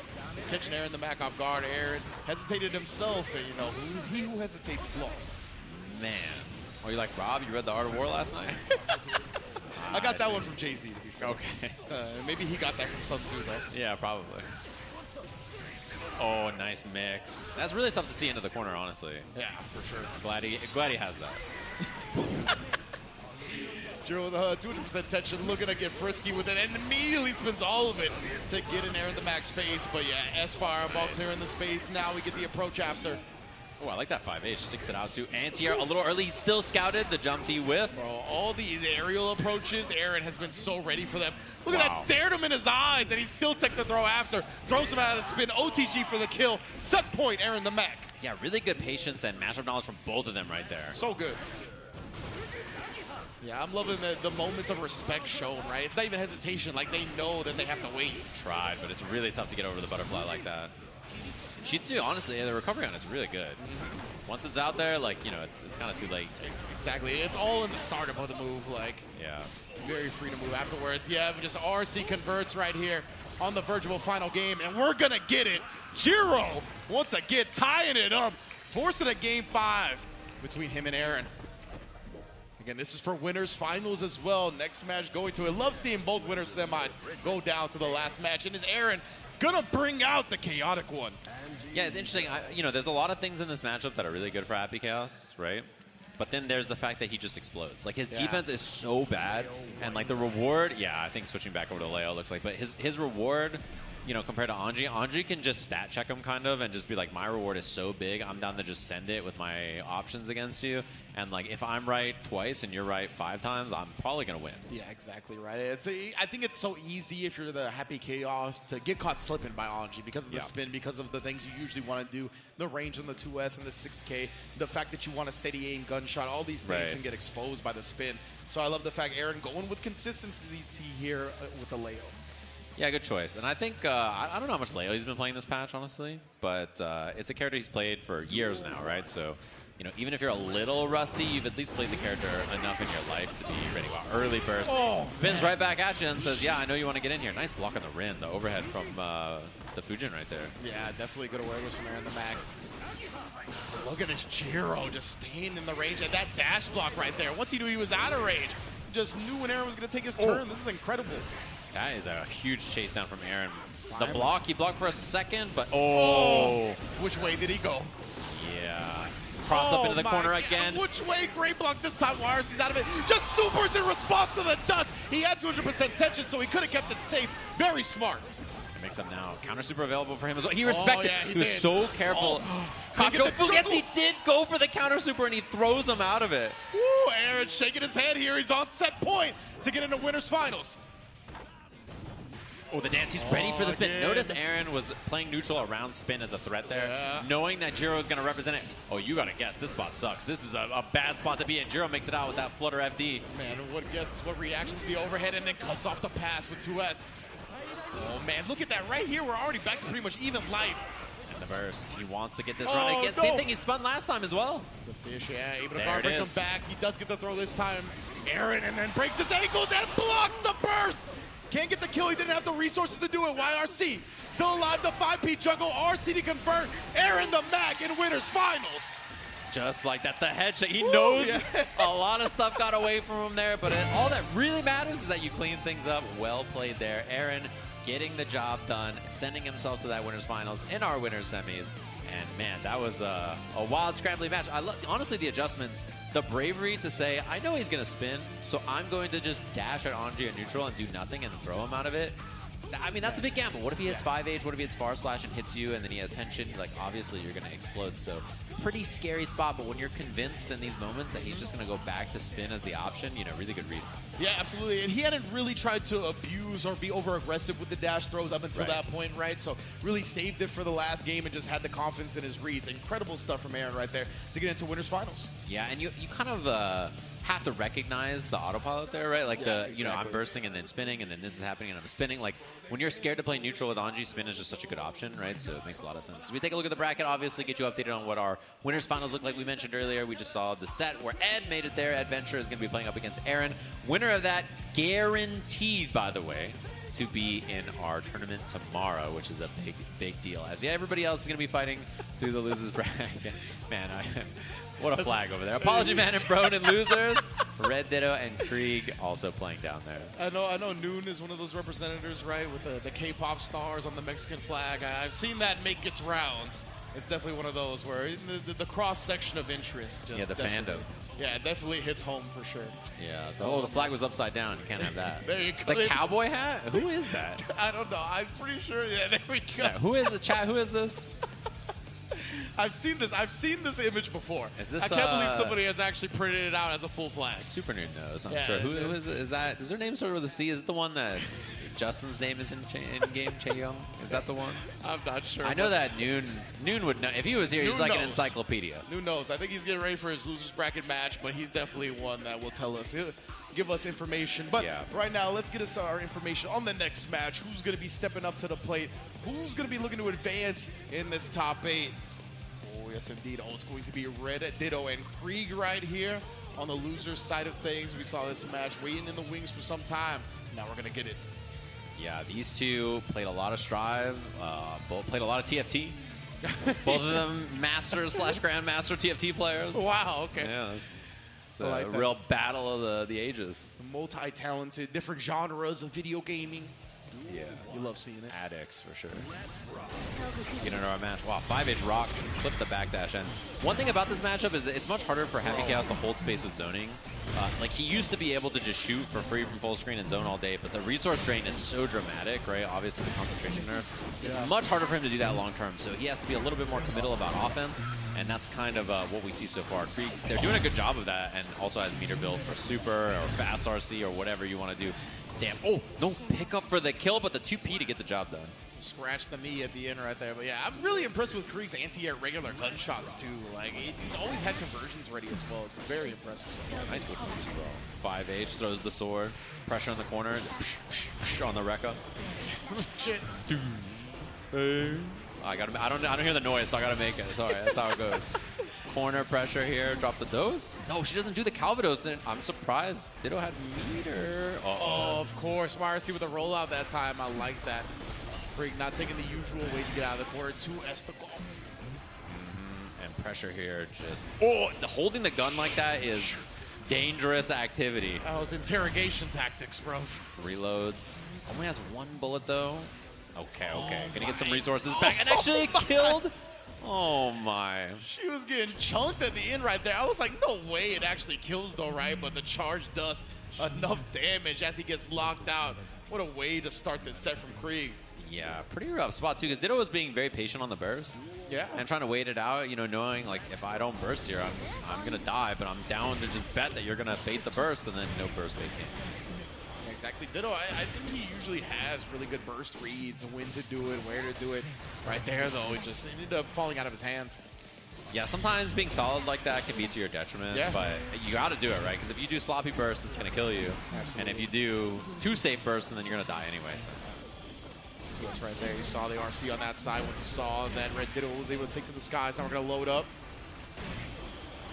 Trying to FD him away, but yeah, just staying persistent with the pressure right now. Low on bullets, low on concentration. Yeah, no more concentration, so now's the time for Ditto to try to make something happen in the whip punish, but that wrist gauge still cranked so far. It's going down, and okay, just a little toe tap for that. Not so bad, honestly. Definitely not. We'll definitely take that to get the wrist out. Tried to take his turn back after the dust, but it's Happy Chaos, so the gunshot was there. Throw afterwards for the full kill. Krieg not looking to be stopped right now. Yeah, and you know Krieg had no bullets, but Ditto respected the pressure.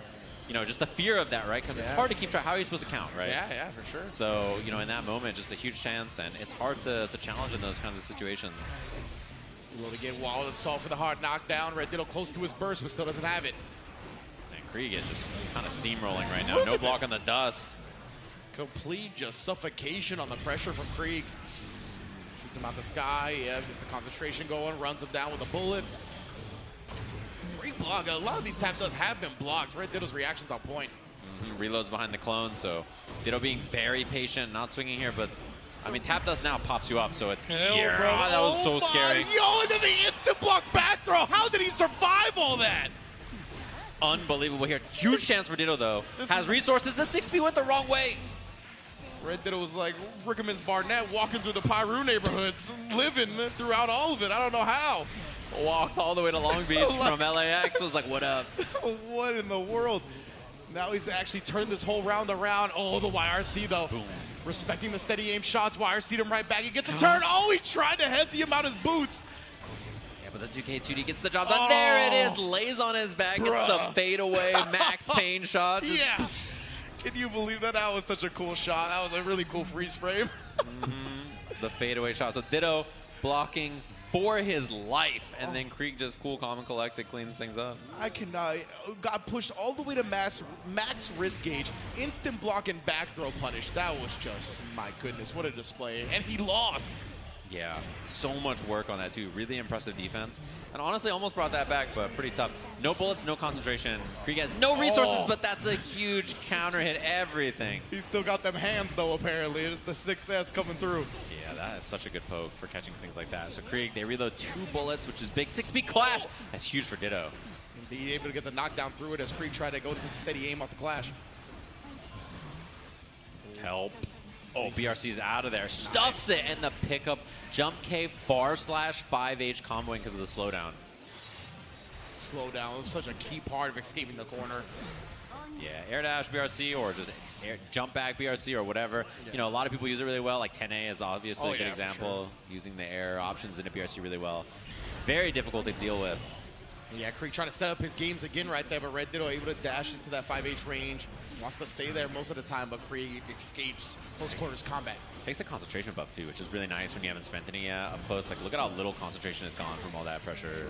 Baits the burst with the up RC. Oh, let's go, Red Ditto. Side switches as well, puts him back into the corner here. Trying to come back alive in this set, and this is a big way to do it here. Krieg not going to be close to his burst. Super not built to the wall break. Very unfortunate that Ditto didn't build super because that could have been the kill, but I mean, this lead is real. Oh, did you see the tail end, the jet stream of the sword is the anti-air right there? What in the world, bro? The rocket fuel coming out of it ends up getting the hitbox that it needs. Unbelievable. I mean, you'll take it, though. Ditto, Oh, I'm yeah. sure Ditto probably wasn't even really expecting that the anti-air like that. That was so odd. It legitimately looked like it was all hitbox. Like, you couldn't even see the sword. Yeah. Oh, the run into Krieg. It actually looked like Krieg was trying to bait that, and then maybe didn't get a car of some kind, or just didn't get the block on it during the dash cancel. Dash in, 2K2D. Look at that S as well. That's really very minus on block. Oh, my goodness. Blocks the burst as well. You ain't going nowhere. Yeah, honestly, didn't have the resources to get a hard knockdown, but still a huge punish, and getting the burst out is a big deal. Expecting the clone right there. Of course, the roll behind. Protect your neck. Oh, backdash, yeah, and the gunshot, that could have been bad. Like, if that was gunshot whiff and it hit someone, Hotashi would have been punched in the air somewhere. That's definitely one of those things, right? We've already seen it happen where the backdash ends up getting punished by the shot. So good stuff from Red Ditto. Yeah, I mean, these two TFT players, they're used to RNG, so sometimes it goes your way, sometimes it doesn't. Not affected by it as the normals, the normies. That's going to be Curse into the super to get those bullets back. I think only a couple are missing. Oh, none are missing, so you're fine. Or maybe it already given it back because of the resources. But either way, Krieg on a very good spot here. Oh, the last of the overheads, it looked like. Yeah, and then there was a dust on the ground. Like, calm down. Yeah, like, it's not that serious, you This know? guy hit me in the head 4 times in a row. Yeah, you don't have to do all of that. Like, 9 jump Ps into a dust on the ground. Oh, tries to reach. Wanted to hug. Not going to happen. Ditto trying to route around that safely for a little bit there. Indeed. Krieg putting the clone up with the PRC as well to keep him locked down in this corner. We've seen Red Ditto get his wrist gauge cranked heavily. This time he gets caught low, but the jump out and punishing the throw attempt provides him a breathe. Yeah. Oh, whiff. Oh, yeah, lucky for Ditto to take that there. Turn those whiffs into mix-ups. And yeah, the defensive choice from Ditto was really good. This should be a pickup air-to-air and should be the kill here. Oh, yeah. Nicely done. So the defensive choice to jump out from Ditto was quite smart because Krieg had no concentration. So, you know, it's very unlikely that you commit the offense that doesn't involve throws so you can concentrate or something, you know, that gives you a setup, gives you resources. I like that recognition from Ditto. Great stuff right there. It's 2 up now in this LCQ. Again, losers bracket action right here, so their lives are on the line.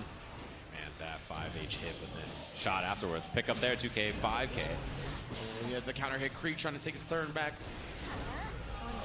Oh, long distance though. Oh, and then the windshield wipe. Get this bug off my screen, fam. Oh, and huge damage. It should be enough to kill if it's the right ender. No! Oh my god, a pixel of life. Krieg, they're still alive here. Ah!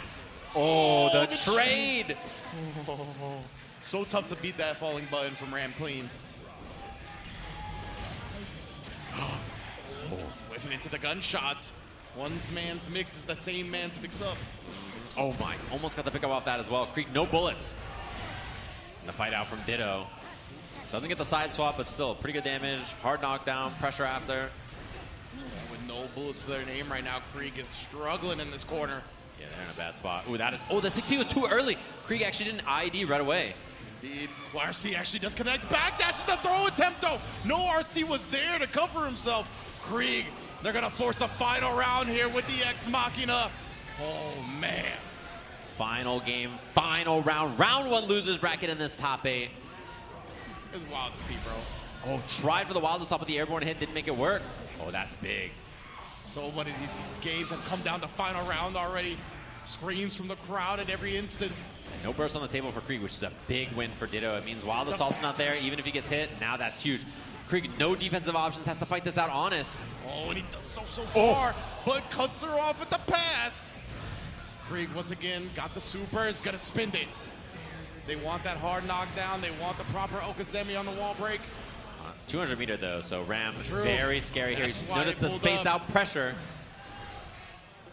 Very smart from Krieg, respecting that amount of meter. And we got a burst out from Red Ditto. Doesn't want to give him any more damage. Oh, God. Oh, the 2K. But it was airborne hit, and now instead, there's a chance for Ditto. There's so much resources for Krieg. Gets the hit, 200 meter on that. That's enough.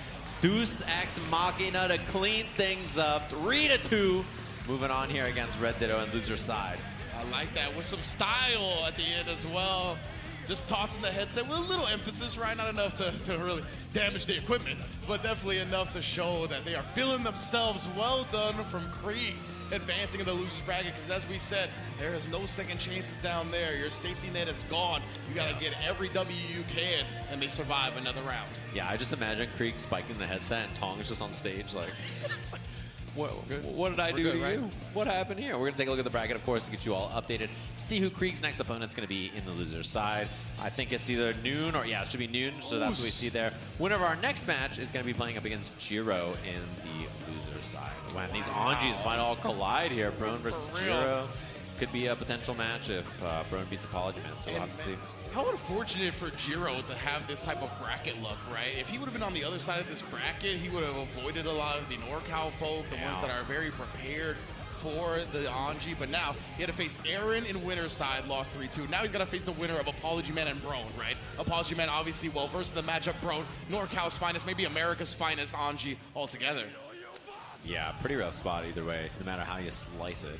And on the other side, too, I mean, even Ed Venture obviously plays the character himself, too, and he's very, very solid. So, you know, you have a lot of Anji familiarity in the bracket no matter what. But we're going to have our Apology Man versus Brone NorCal battle. It's like their local is just meeting up here. You know, them, Tene's here, Aaron's here. It's just all the normal NorCal folks up here. I think at the Guild House is where it is, and they have their locals. So it's just everybody up there playing in that tournament. You know, it looks like Slashback all over again, which is coming up soon. Yeah, most definitely, definitely. Hit up the Twitters for Slashback, always. A dope tournament. I'm glad that Brett has taken it upon himself to give California another tournament, right? We are definitely we don't have a lot of regular homegrown, like, grassroots tournaments anymore, so yeah, it's like we have all the World Tour finals. They're like always here, and everybody's like, California again? And I'm like, it's all we got, man. Like, it's literally, this is what we got. Legitimately, bro. Like, there's no more grassroots FGC home field tournaments here, so big ups to Brett holding down Slashback, always looking to be a great tournament. Yeah, he was here commentating on the desk earlier and was like, okay, now that I'm done, I gotta do Slashback work. I gotta send a bunch of emails and like make sure that's done. So yeah, Brett's a hero, and my schedule's so busy that I'm like, Slashback's my only off weekend, and I'm still thinking about going. I'm like, dude, it seems like a really dope tournament, honestly. Yeah. I've been so busy with work and stuff, and Slashback just looks so fun that I'm thinking about, like, do I just go? Like, do I just make it happen? We'll have to see here. But obviously, the venue looking very pretty, of course. This is going to be full of people watching tomorrow, and the next day for Granblue. Obviously, Granblue is going to be tomorrow and Saturday, and then the finals for Guilty Gear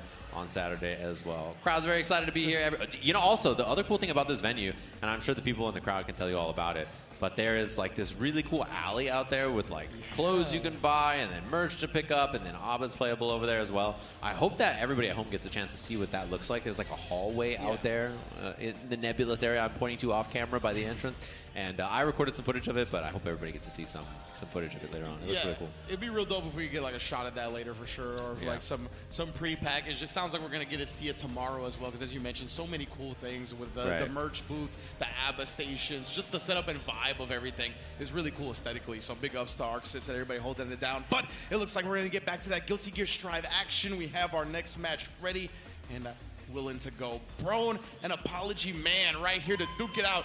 As you mentioned, I already hear the screams. Already hear the screams of NorCal in the building. Two of their finest soldiers looking to duke it out to advance in that top 8. a rerun of a local classic. You know, these two very familiar, and I'm sure everybody very familiar. It's a matchup we're going to be seeing quite a bit. And this character, Anji, popular in this top 8, popular in this season of the game, too. I feel like popular even when he was kind of weak, honestly. Yeah, that's funny. I talked about him maybe not having as many representatives, but it really does feel like, despite his weakness early on, that there were a decent amount of people playing the character. Yeah, when you pull up to the tower, there's a million Anjis who only like, spin. Just like what? Like, all they do is spin. Yeah, speaking of which, right there, that's something that Apology Man's going to have to be very aware of, and obviously these two have played countless times at this point. I like the crawl under the butterfly right there, trying to get back, create some space. Oh, 5H in combo off the 2S there. Oh, looking for the overhead again, but you can tell Apology Man's so ready. Dude, this guy, Brone, is a sicko. He did Rin, no RC on block, Nagiha, no RC on block. Oh, man.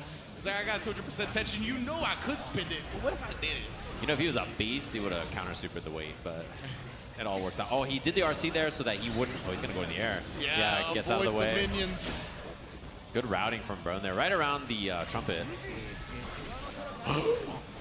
No kill. 2K commits. No punish, though. Oh, yeah. Oh. The chance, and that actually hits this time. Going to be able to go all the way through. Apology Man somehow, by the skin of his teeth, snatching victory. Yeah, really important pickup there. Oh, stagger 2S trying to find some kind of counter hit. Apology Man does not swing. Banana peels out, which gives him space here. He's tossing all the items right there. Employee of the month on the prowl. And just ignoring everything. Mini Faust, you suck, bro. What you doing? You just walk the other way. Come back. Your problem? Oh, here we go. Command grab. Oh, I did nothing. He got there and disappeared. Yeah, he's gone. And then lights the afro on fire. Lights everything on fire right now. Apology Man. Taking the first game right there, right in the shins. Right in the shins. My leg. Even ate the hammer, too, so hopefully he can throw that next game. Were you the one that was like, that's the most relatable super in all of fighting games? Yeah, it's unbelievable, right? Like, everyone knows what that feels like. Yeah, I literally cracked my shin into a box yesterday at home, and I was like, yep, there it is. The Faust super. I feel it. Wow, 2H on 2H action. Is it weird to see Anji 2H in neutral like that? It's not that typical either. Oh my, this is a huge starter. Drops the combo, but gets a mix-up out of it anyway. Oh, that is unfortunate. Wow, BRC on that, gets the throw. Yeah, you have to cancel for Brone, so pressure now. Trumpet, yeah. There we go, we get the counter super that time, leaving the trumpet alone. Doesn't break the wall, though. Otherwise, I think it honestly would have killed. Yeah, I think so, too. The raw super into the wall break, for sure. And there it is. After the jump 2K, of course, one of the popular options, just run up and throw him. He's at a range where you can't actually punish. Right, if you're worried about the mix situation after, you're punished too early, too late, whatever, just, run up throw is a pretty solid little option. Yeah, you see him just late duck on that. The butterfly is not hitting right away because he's crawling under it, so it gives him a lot of space, opportunity to... That sucks. No, bro. Yeah, he's going to be spinning his burst because of that. Slips on the banana peel, sends the bomb. Yeah. Oh my, he had time. That was so close. Meteor. Definitely close. Yeah, he's got a BRC because of the Meteor, so Apology Man another chance for offense there, and the Afro's out. Wait, the Afro's gone. I get it. Disappeared right before one of them ended up catching it. Hammer confirms from Apology Man as well. This man, he's an item beast right now. Oh, and then just catches the 2 HP RC for the conversion. Apology Man. Another round on the board here. Yeah, he tried to bait the burst a couple of times in that routing, but very smart to save it, obviously. You're down so much life. Makes sense not to commit it. Save it for the final round here. We talked about it, Brone's one of those players, right? He's really shown great burst discipline so far. Stop 8. Oh my, that hit the jump 2K. Empty jump. Apology Man scared of the cancel there. Scared to jump 2K right into the waiting arms of Brone, but run cancel there. Tries to bait the throw. Does not go for it. Runs under the bomb bag. Raids have been blocked consistently. I'm very impressed from Apology Man. Gets the back throw for the instant as well. Yeah, here with the IBFD right there. Pushed him very far away. His own bomb. Oh, pressure there. Oh my, the jump back, jump D. And he stored an item in there earlier too. I think it's a bomb.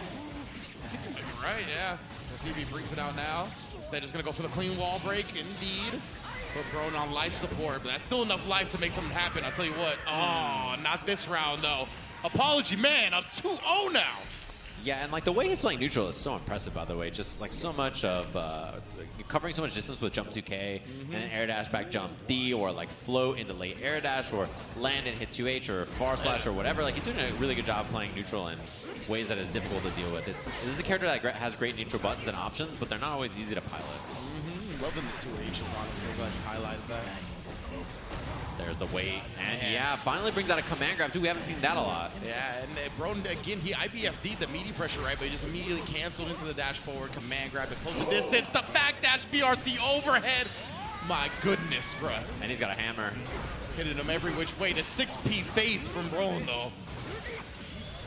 He tried to throw the hammer around start, and that led to all of this. Oh no! Or did Actually it? dropped. Leads to a kill for Apology Man and a set point. Very unfortunate, too. Apology Man even ahead on burst, too, so even if he gets hit, he has burst available. That should be a punish. Saw that one coming for days, right? Slow down. Wait, no cancel. Yeah. Lots of respect from Broden being shown in that range now, though. Oh, just bites him. Yeah, I like that he's representing that, too. He's approaching with air dash jump P more and more in those kind of staggered scenarios. We see 2K on block and air dash jump P. Super connects that time, nice and clean. Apology Man does have the tension advantage. Oh, and he uses a super, but Broden baits it out with a safe jump on the IAD. Yeah, misses Super PRC right there, so obviously he wanted to Super PRC for plus frames or whatever, and then the classic. Well, that's what you get for having such a good move. Yeah. Super PRC is so good. Still only 50% tension cost. Yeah, so when you miss it, it's like, well. You deserve that. How does it feel to be the rest of us? Yeah, legit. Oh, the flex shield. And then the butterfly was still up there. Tried to escape, not gonna happen, bro. Aerial superiority of the butterfly. Air dash up P again, and then Trumpet's out, so he goes in for the pressure. Obviously push off screen now. Mini Faust to help out things too, and yeah, sneaks in between. So good, man. Getting that command grab between the hits of the Mini Faust while he's stomping. And be your own sometimes. He burned himself. Oh, Broden block cross up. Meteor's out. He's got the weight and the Mini Faust and the 5D. God, but he YRC through all that mix. Wakes up with the super again, and then the counter super from Broden. Oh my, no. And you see the head shake from Apology Man. You know, if it was Super PRC, again, he could have been in a chance to do some kind of offense, but no Super PRC means that it was an opportunity for Broden to just go for the counter super. Very smart. Yeah, and it is a 2% tension that time to like RC after, but still, right? Like, I think he wanted just, as you mentioned, the Mini raw Faust. Super PRC. Mini Faust, help! Where are you going, Mini Faust? The month. Bro, look, how did he not activate right there? MPS Finally. guard, man, I'm telling you. Like, come on, dude. Stop sleeping on the job. Not helping at all. Mix, oh, in the front. It's a tough one to block. Mini Faust again. Gone. He's nothing. Do it. Yeah, he's just gone, bro. Mini Faust, help me. Mini Faust, help me. All right, he's literally just ignoring Apology Man now. I'm sorry, Vinny. The banana peel, an inanimate object, more useful than Mini Faust. How? How does the banana peel help you more? You know, I can't begin to explain. You be talking about the trumpet, Apology Man. You need to start talking to your mini guy. Yeah, he's doing nothing. He is not running the block like a little homie should. Oh, but the command throw is all that is needed. RC to convert. Yes, sir. Easy peasy pickup after. Ignites the Afro with the jump D. Apology Man on set point, despite his subordinates doing nothing to help him. For real bad, having to do it all himself, put the team on your back, bro. Ooh, that's big, too. All that pressure, all that work Broden put in, and now in the corner here, bombs an option as well. Oh, God, bomb. Oh, just watching it. Scrambling afterwards. Apology Man coming out on top. Yeah, the items have been, honestly, his RNG has been quite good. He's, grounded hit, too. Forces the burst. He has offense here. Yeah. Oh. Hit the RC overhead right there. Quick convert. Oh, of course, the counter super comes out, rears its head again. Oh, caught the backdash. 2H did not hit, but I like the idea from Broden as well. Nagiha -7, but spaced out. Pretty tough to punish. Pitch up 2K, catches Broden trying to anti-air it perhaps. Counter hits him. Mini Faust finally stomping him out. Gets Mini the Faust! Let's go! He came in his time of need. He showed up to get everything done. Mini Faust doing absolutely nothing until the end. You know, I bet you Broden was like, he's not going to do anything. When the world needed Mini Faust the most, he did not disappear. He hooked it up, dude. He That's came all it takes. through. All you need is a round-winning scenario for Mini Faust to be like, you know what? I will help. Right? I will help. I'll get enough shine from the set-winning moment, so I'll help you out here. Yeah, Mini Faust a fair weather friend, to be honest. For real.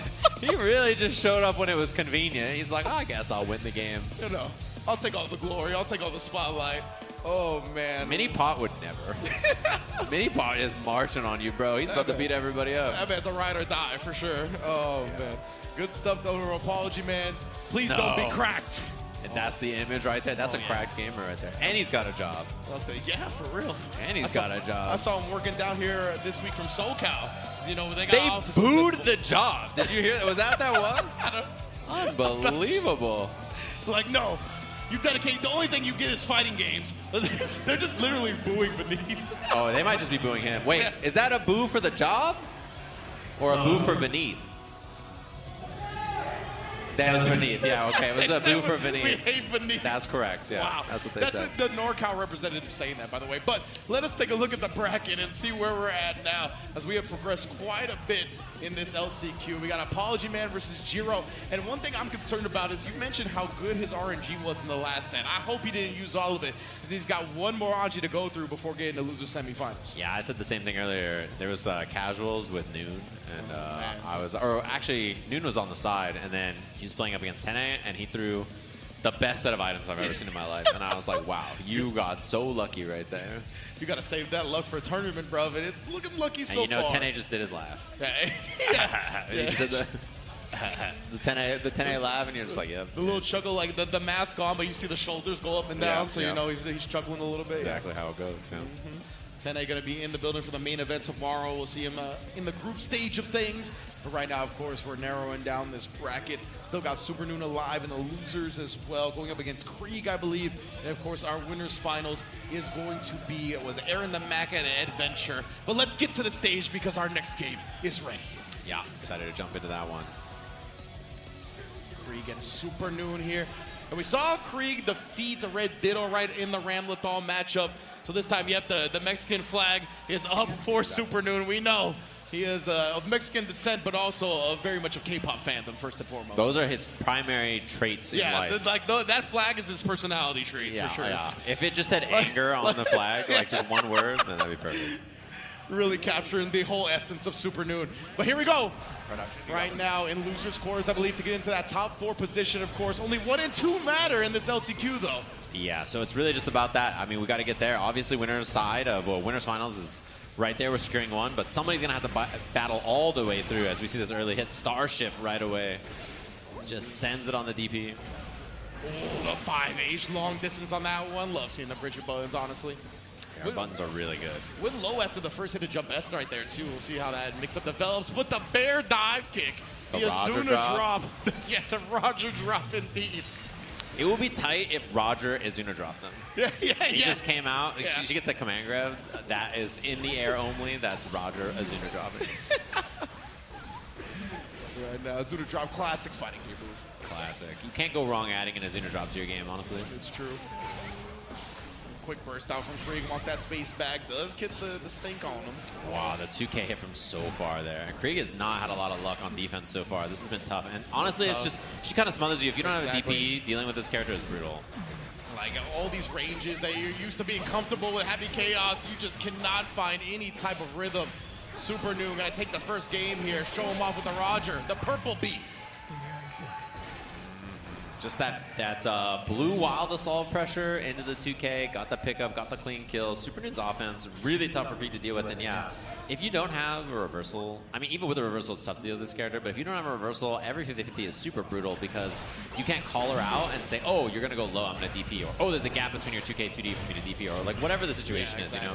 You just don't have that threat, so she can just run offense sort of like mindlessly. She's just like, yep, I'm going to just do the mix, and like whatever happens next is between you and whether mini fouls helps. Like, I'm going to just pull up. Yeah, and when you don't have something to make her second guess or hesitate on this pressure, I mean, it's overwhelming. It's really strong offense.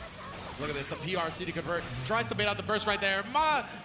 Krieg, they took their hands off the controller right there. Yeah. They were like, let's get to the next round. I don't care about you baiting the burst. I don't care about nothing. Yeah, I'm pretty sure Noon just did that because Krieg gave up already because the idea was don't let Noon build more burst. Yeah, which is a common top player strat of just like, I'm going to not play the game anymore because I don't want you to get more resources. Yep. Very smart right there. Krieg, look at the way that bouncing back here in the second round. Finally a chance for Krieg to just sit on this lead here. I think goes in for offense. That should be the pickup. Very nice. My goodness. controlled round right there. Yeah, finally some gun fu. Like, we haven't really seen Happy Chaos get to establish much so far. It's really just been mid-range control from Bridget. And yeah, this is what she's really got. Her 5H, her mid-screen button's really solid, 2S as well. And then her approach options just everywhere on the screen are really good. Look at that. I love that Super Noon. Kind of taken to the air right there after approaching so much on the ground with the dash far S, the dash heavy slash. Super once again chop him up with Roger. Yeah, a lot of damage to you. And you get a setup off this. You can air dash, jump S, or just run up and string up with the close slash just like that. And this should be the RC for the pressure. Get the kill. Easy peasy. Look at that. Super Noon bouncing back with as dominant of a round as Krieg just showed off. My goodness here. Going up 2-0.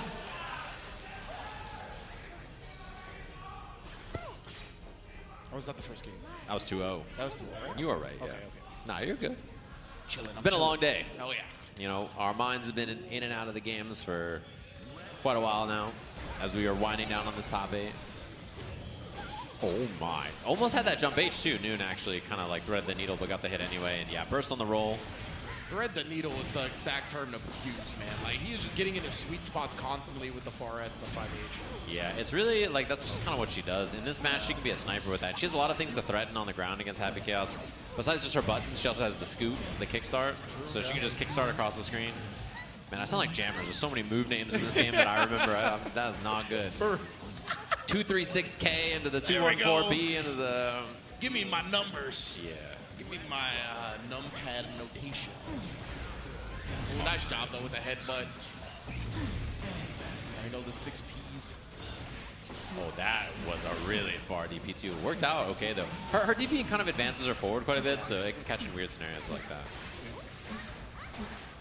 Yeah, look at the FDs right. Krieg trying to get some space back, but does throw the scoop very smart.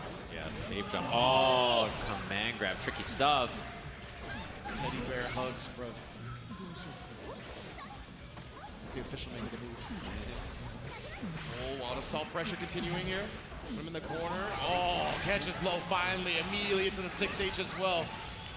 Yeah, and that's the scariest thing, too, is, you know, mid-screen 2K2D is a knockdown 50-50 scenario, but in the corner 2K6H, yo-yo toss, you get the set and do whatever you want afterwards, is a pretty gnarly starter to get hit by. And it's pretty high damage usually. Yeah, the fact that I comboed as well, tried to bring back the gun and got clipped in the process. Yeah, that jump S from Noon was really good spacing. Just super smart awareness that you needed a fast, snappy button like that. Didn't even go for the jump H. Wow. There's so many things that just prevent Happy Chaos from being set up on this character. Oh, and then catches them reaching. Krieg is not playing the game right now. Noon is like on another wavelength of just controlling space. And look at that, 2Ps challenges out on hit. One assault charge, making him stagger a little bit here. Got him in the corner again. A nice FD to keep him away. Oh my goodness, though. The fluidity of Noon. He truly was in the zone to end that one. Man, as you mentioned, like, he was on another wavelength. Like, the way he was moving at the end, the way he was just feeling the game, that is where you want to be if you're a competitor. That is smelling the game right there. When you are just so on one, you're on a heater, and like everything you do is right. You can do no wrong. Everything we need is already here. That's what the shirt says. Everything we need is already here. I like that. I like that a whole lot. Good stuff from Noon right there. The lightning was coming out of his eyes to end that set. My goodness, that is a lot of momentum going into loser semifinals. Yeah, and when you're fighting against Bridget and that happens, it's like one of the most difficult things to deal with in the game. The character is excellent at overwhelming you in scenarios like that. So very well played. Of course, we're going to get a look at the updated bracket in a second. Yeah, and then as you mentioned, right, with Happy Chaos and having no invincible reversal, like, you can't stop sign her. You can't do nothing to make her respect you for a second and put the brakes on. So great stuff from Super Noon, recognizing that and bulldogging himself all the way to loser semifinals, awaiting the winner of Jiro and Apology Man. And of course, Super Noon was the one that put Apology Man into losers in the first place. Yeah, and it's funny because, like, Apology Man was just battling over there. We were just talking about, like, oh, man, Apology Man, blah, blah, blah. This match that happened. Super Noon comes up, sweeps, and now Apology Man's right back on stage. He had, like, you know, a 5-minute break, basically. So he's got to play real quick here. And Jiro's been chilling for a bit since that Aaron loss, you know, maybe 40 minutes ago or something. So he's had some time to stew and get ready and watch that last match. Yeah, this is going to be a very interesting one with Apology Man and Jiro, obviously. Like we talked about, Apology Man's going to be one of the best players in North America against the Anji. Of course, we're going to see if Jiro's brand the Bonji can kind of throw him for a loop a little bit, see if he can get unorthodox enough from what Apology Man's expecting to take the set. But Apology Man, he's going to be as well versed as anybody coming up here. Yeah, exactly. I've been really impressed with his play all day today, too. He's had a nice fluidity in everything that he's doing. And it hasn't looked like he's been on so much autopilot from like this long tournament day that he's just making bad decisions. It's like his awareness and situational decision making has been really sharp still, which is a very important trait for a Faust player because, you know, every time you throw an item, something new is happening and you have to recognize what's going on. It's not a very static game plan, so that's how it goes. But we're going to be throwing it sounds like, to a very quick break. We'll be back with more action in this top 8 in just a little bit.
We're renegades, we're broken. Sometimes it feels like we're alone, but we all come together. And when we do, it feels like home. Pause out, you feel the sunset. The lights come up, here comes the sound. Let's go, the curtain's falling. It's time for midnight.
What's good, everybody? Welcome back to the ARC World Tour Finals 2023, taking place in 2024. I am Ringe, joined by Sajam here, and we're narrowing down that LCQ for Guilty Gear Strive because we got 2 spots in the main event that we got to decide today.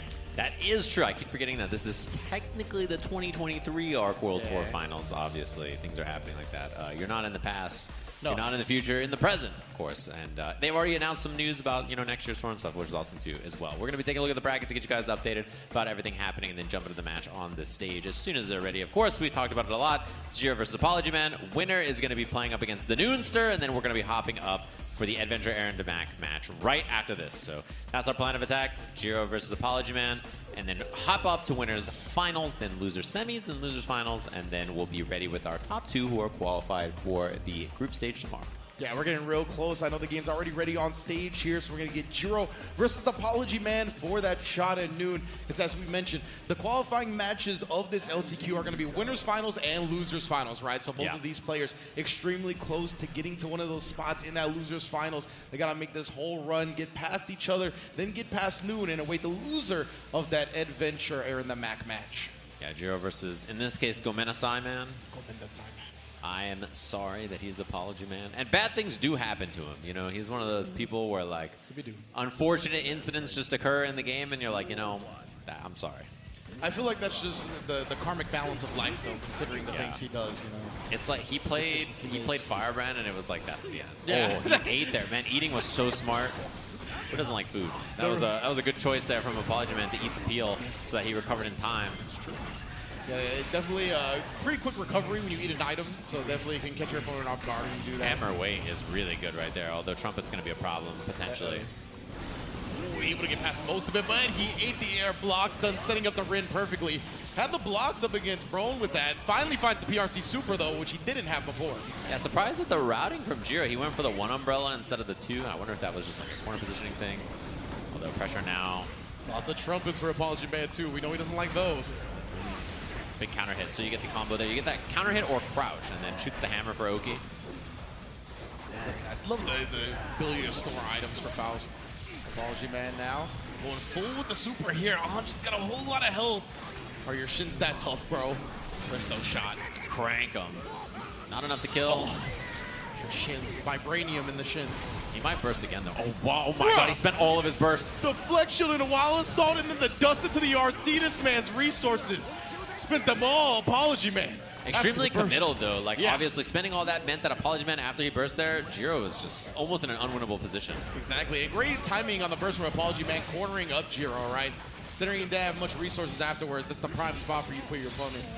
Yeah, he's just out of everything. It was going to be chipped, so pretty tough spot. Apology Man does not cancel into the mix. It hits standing Anji there. And he stored a pretty useful little item. Yeah, throws the peel, forces a spin. He gets some more on this. Oh, and it's going to reach. It should wall break as well. Oh, man. Even from the Steph Curry range right there still.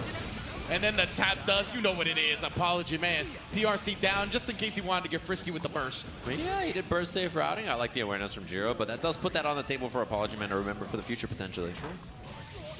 5H, no completion, just goes for the scalpel after. Spinning through the hammer, but catches them afterwards. Bomb not a factor here. It explodes off screen. 2H counter. That was a bad spot for Jiro to get hit. And yeah, the burst. Yeah, Apology Man, I think he wants to keep Jiro with low resources, right? Burst up, try to get as much damage in as possible before he has ways to fight back. I think he was trying to combo there off the mini Faust, actually. Looked like it. Apology Man has a lot of resources as well. PRC, I don't know if he caught the backdash actually there or not. Hammer, and yeah, of course, jump back from Apology Man. Froze on now as well. The scalpel pull knocks him out. Very nicely done there from Apology Man. That's the exact type of round that Apology Man's looking for, right? That went ideally. Keeping Jiro at bay, using the spacing, not getting too overcommitted, not getting spun through, putting out the items for stuff like that. He won like 17 interactions there. He did. Yeah, it was a lot. Okay. Combos off of it. Yeah, he kept it mostly the same. And I wonder if the height was a little weird. He converted anyway. Huge damage. Another light from Apology Man. Faust losing so much to start this. Missed the overhead on the BRC backdash, but nonetheless keeps that advantage, keeps the offense going. Next round it is. Double umbrella. Mary Poppins into the Yondu, just back to back. Straight up. Brutal spot. And Apology Man, yeah, he's about to eat a fat hit into the corner and to potentially mix for the round if he didn't have burst. So, stuffs him, but he's got Trumpet. Keeps him at bay because of it. Oh, both got hit. He tried to fade away with the scalp, or the air dash jump H, the scalp on that, so. Good patience. I have to say, Apology Man doing a good job walling up on Jiro. Yeah, that jump D has been a plague in Jiro's offense. Wow. And then again, the jump D this time, lighting the Afro on fire. That was cheeky. Oh, he ate a hammer too, which is really nice to have here. Ooh, indeed. You can force a spin or something, and yeah, I don't imagine we'll see the bursts. Yeah, Apology Man walks back, 2H OTG, cleans it up. Yeah, very smart way to end that combo, as you mentioned, is backing up, because we've seen Jiro ruin the hero burst quite a bit.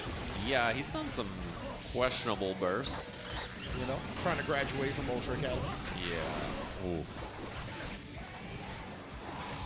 No way, that close slash hit. He wasn't even ready for the combo off of it. Like that tried to take his turn, continue it in some way right there, but the range on Faust has got to be respected. The low as well, multi-hitting. Brings him above his head. That was wild. PRC super on the wake-up.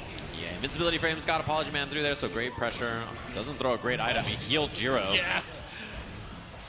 Able to guard break the first time, but again, look at this. Apology Man staying persistent with the normals, picking every single right one.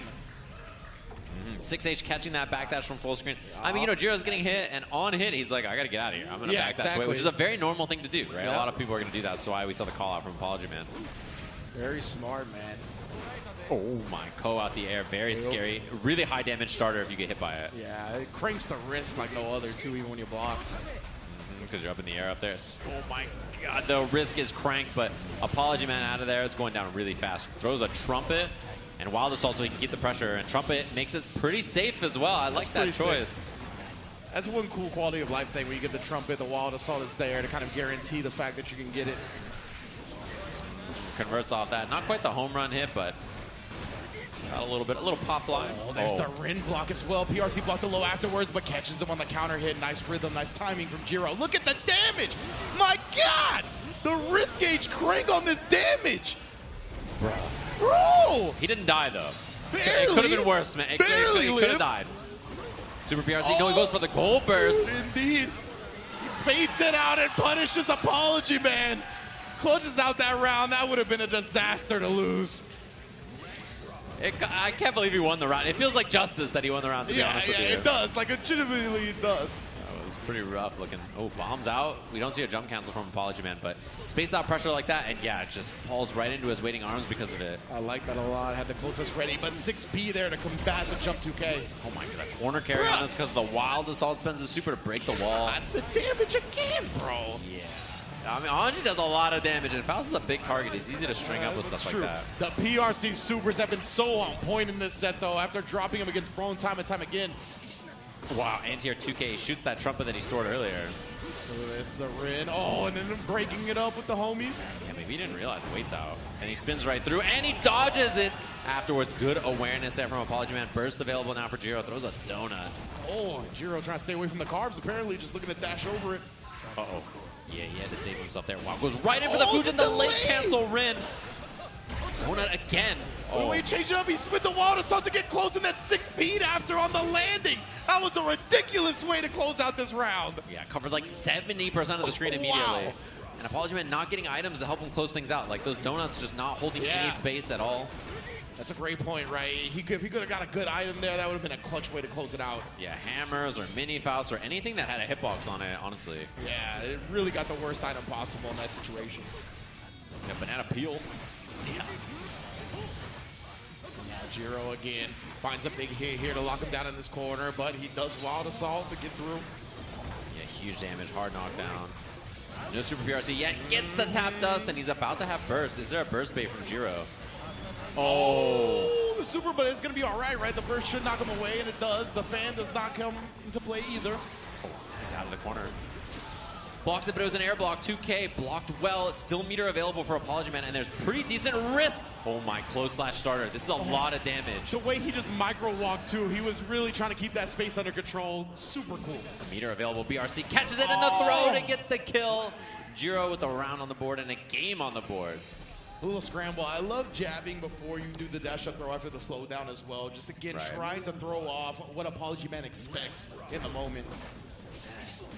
2K hit early into the corner.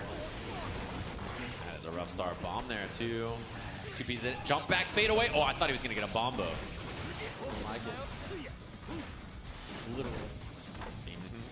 Oh, I like the call. Jiro ready for it now, right? He recognizes that Apology Man been holding space with that jump back 2K a lot, so running up with a 6P is a big swing, but it's really good. I mean, a lot of Faust pokes are high hitting anyway. Yeah. It's really got to like 2H to call that out. Definitely has found a lot of success with the 6P already, honestly. Into the corner we go. Hard knockdown yet again. Apology Man, he does not choose the super PRC this time. There it is. Just delayed a little bit and gets the back throw. Jiro's got meter as well, too, so safe jumps are risky. Oh, and he just goes with the command grab. Full belief from Apology Man right now, and lights the Afro on fire. Wallace on charge.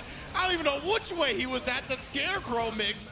My goodness. I think it actually probably comboed on that. But Jiro has a big meter advantage here to send it with some bar BRC, and the 6P beat the Wild Assault cancel, I think. Oh my goodness.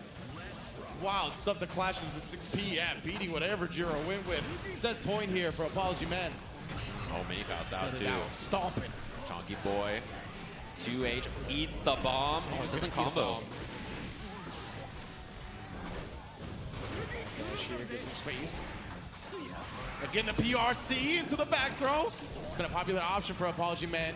Still got the bomb locked and loaded if he wants to spit it out as well. Yeah, bomb is pretty nice here for the corner as well. Oh, scalpel hit. Huge. Is it through the wall? It's not. No. 4. He actually threw another bomb and the mini foul. Still got the bomb loaded. Right now, Jiro avoiding all of that. Oh my god, he has to burst there. Bomb still available as well. Might not even need it. Is he going to make it to the wall? Afro, he baits it and he gets the throw. Apology Man staying alive in this loser side of the bracket. Love seeing the smile from him as well right there, right? Baiting out the super. He's like, I got some Anji experience. Knew when he was going to try to break that one out. We didn't see a lot of them either from Jiro, right? While Broen is a little bit more liberal with them, so I feel like he's really used to kind of baiting them out, even in moments like that where you don't see the player use them a lot. Beautiful stuff from Apology Man right there to earn his run back against Super Noon in loser settings. Yeah, we're going to see that. I'm sure we'll see the Noonster back on Ram as well, probably, right? Yeah, That's what we'll see. We saw that even after that Stellar Bridger performance earlier. So that sets up our winners finals, by the way, which is very important because this is going to auto-qualify someone for group stage tomorrow, which is a big deal, obviously, right? Because that's what you're all fighting for. Tomorrow will be our group stage bracket. For those of you who don't know, we have a graphic that has all the group stages and stuff later on that you guys can take a look at. But yeah, this is going to be Adventure versus Aaron DeMac. Winner of this is making it into our top 16, which is the group stage for tomorrow. Exactly right. Like we mentioned, 2 qualifying matches for this LCQ. One of them is going to take place shortly with Adventure and Aaron the Mac. The loser goes down, of course, to await the winner of Apology Man and Super Noon, and then the winner of that loser's final set also qualifies into the main event starting tomorrow. Yes. And you have confirmation that we're not playing the grand final? That's what I last heard from talking to the fine folks at Arxis. So hopefully that is how we're going to play it out, but we are definitely going to see very shortly. Of course, Winners Finals, as you mentioned, is next. Adventure and Aaron the Mac. Now we're going to see both of these players have a couple of characters under their belts as well, right? We've seen both characters actually from both players already. The 2 mainstays that we know and love. Adventure using the Jackal and the Anji, and Aaron the Mac, of course, using the Happy Chaos and the Leo. Yeah, which is, this game's been out for a while now. So I think having an additional character makes a lot of sense, right? Obviously, the longer the game has been out, the more time you have to master one character, learn a secondary for your bad matchup, stuff like that. So it makes a lot of sense. So we're going to jump into the game as soon as they're ready, which looks like on stage. I see Happy Chaos being hovered on one side. We'll see what the other character is. Anji, it looks like, for Ed on the other. So Aaron the Mac here. It really feels like that's kind of been Aaron the Mac's philosophy from very early on in this game as well, like trying to harness and master multiple characters so he can pick and choose the matchups he want to play. We're going to see how he fares up against the Anji with the Happy Chaos. Yeah, I mean, it's interesting, too, because obviously, people talk about this matchup since Happy Chaos came out, which is just, you do a button and then he spins it and then you have Gunshot, but obviously the fish changes kind of the trajectory of that mix-up as well. And Anji's just gotten more powerful, his ability to threaten and his reward off stuff has gotten so high that he's a really scary character to deal with. That's a fun one. Yeah, it's one of those things where the matchup might be easier for Happy Chaos to get hits, but Anji has to get less hits to kill, right? So that's always kind of the balance of stuff like that. Yeah, I mean, the way I describe matchups like this is you can just go over there and stat check them, right? You just run it up and say, if I hit you twice and you hit me 5 times, I'm winning, so why not? That's really what Adventure's looking to do right now. Just throws them perfectly calculated on the damage. Well done. Oh man, stagger. The Rin overhead blocked again. Winners qualifier not Winners qualifier, but Winners Finals is going to be qualifying into the tournament tomorrow. Yeah, as we were mentioning earlier, this one is a big one for that reason, right? Obviously, you want to play in the groups for tomorrow, and this is your best chance and your last chance to do it. It's going to be a wall break, concentrate, super Gunshot to get your bullets back, resources locked and loaded. Good spot for Aaron here. One thing that we don't have is the curse, which is we can fix all that. Oh man, it even looked like the IB right there, but it didn't matter. Just had to deal with him point blank. Man, remember when this character used to wall slump Fuku? And let's not talk about that. Man, Let's not talk about the ski mask days. oh my. And that'll be a throw. Easy peasy. Sneaks right between the two fans. That was cool. Said BRC forward throw in bio. Don't want none of that. Don't reply to me like that. No, every single tweet. Knockdown there was going to be resources, so Adventure with the burst to avoid the Oki and Happy Chaos getting resources back. Punish. Yeah, that's one thing is, you know, he's spending the resources on that to do it, but I think it's a smart choice. Oh, didn't get a chance to super wall break. I think the wall health is higher maybe than Aaron expected, or higher damage been taken on it than he expected. Yeah, and we talked about it, right? Like that NorCal contingent, which includes Aaron, very practiced in this matchup against Anji. So Adventure starting with that, but I don't know how he's going to finish the set. Aaron the Mac has a significant lead here. Yeah, and I like spending that resource there, just the super, just to get the bullets back. And then now there's a huge hit for Ed in the corner here. Gonna be wall break, wild assault. Aaron loses the burst for the immediate guess here, and I think a throw kills. So you have to be very careful. And then he got the burst back, yeah, as you mentioned. Almost out of concentration there as well. Runs up for the mix-up, goes for throw again, and I have to say Aaron has been doing a lot of run-up throw, and Ed's just been auto-teching every single time. Yep, indeed. And that's what we saw Aaron close out that last set with, right? Was a lot of the run-up throws up against whoever he played with. I think it was Jiro. So what we're seeing now, he's going to have to end up making an adjustment. Yeah, maybe you might be right? It might be the same idea of trying to scout the spin. Yeah. Aaron sees that this one is not working out the same way. Got an early lead here, though. But again, I said a significant lead last round, but against Anji as Happy Chaos, no lead is very significant. God damn, 2D hits. Huge damage on that. Positive bonus, extra damage. Bam. Not enough to kill Anji, but still, that hurt. That's 2 big touches and a humongous life lead for Aaron. Man's on life support at this point. Does catch him out of the air with a close S. That's a nice starter. Rin blocked, yeah. Knew that Adventure was going to have to reach deep in the bag to try to make something happen. Aaron not going to let him have it. Killed him with up RC OTG shot. Oh, man. Little flavor for the kill. Tried to beat the burst there. Ed didn't let it go for free. Cross up this time, and yeah, there's the burst on the gun flip. CQC of Happy Chaos. Doesn't want to see any more of the gun. Foo! Oh, wow, the active frames. It caught the backdash even after that BRC forward. Ooh, shot him. Take out my homie. That's not the real me anyway. Oh, I think that was a throw attempt from Adventure and just got the 5D, but bait worked out anyway. Aaron tying things up. 1 apiece. Immediately here, Noon and Apology Man awaiting. Obviously very close friends and rivals going to be following this match to see who gets in the losers finals. Yeah, I mean, they're scouting the future competition, right? Whoever wins between those two has to fight the loser of this, so. And Aaron really using the flex shield nice and early. Well, that's a big starter, 5H. Oh, doesn't go for any kind of Fujin hop scenarios or combos like that. Wow, blocks the Rin as well. Ooh, the hezzies on the jabs finally connect at the end. Aaron very disciplined defensively. That's why we find the throws. Yeah, Adventure recognizing it. Willing to block it out, but finally the Rin finds home.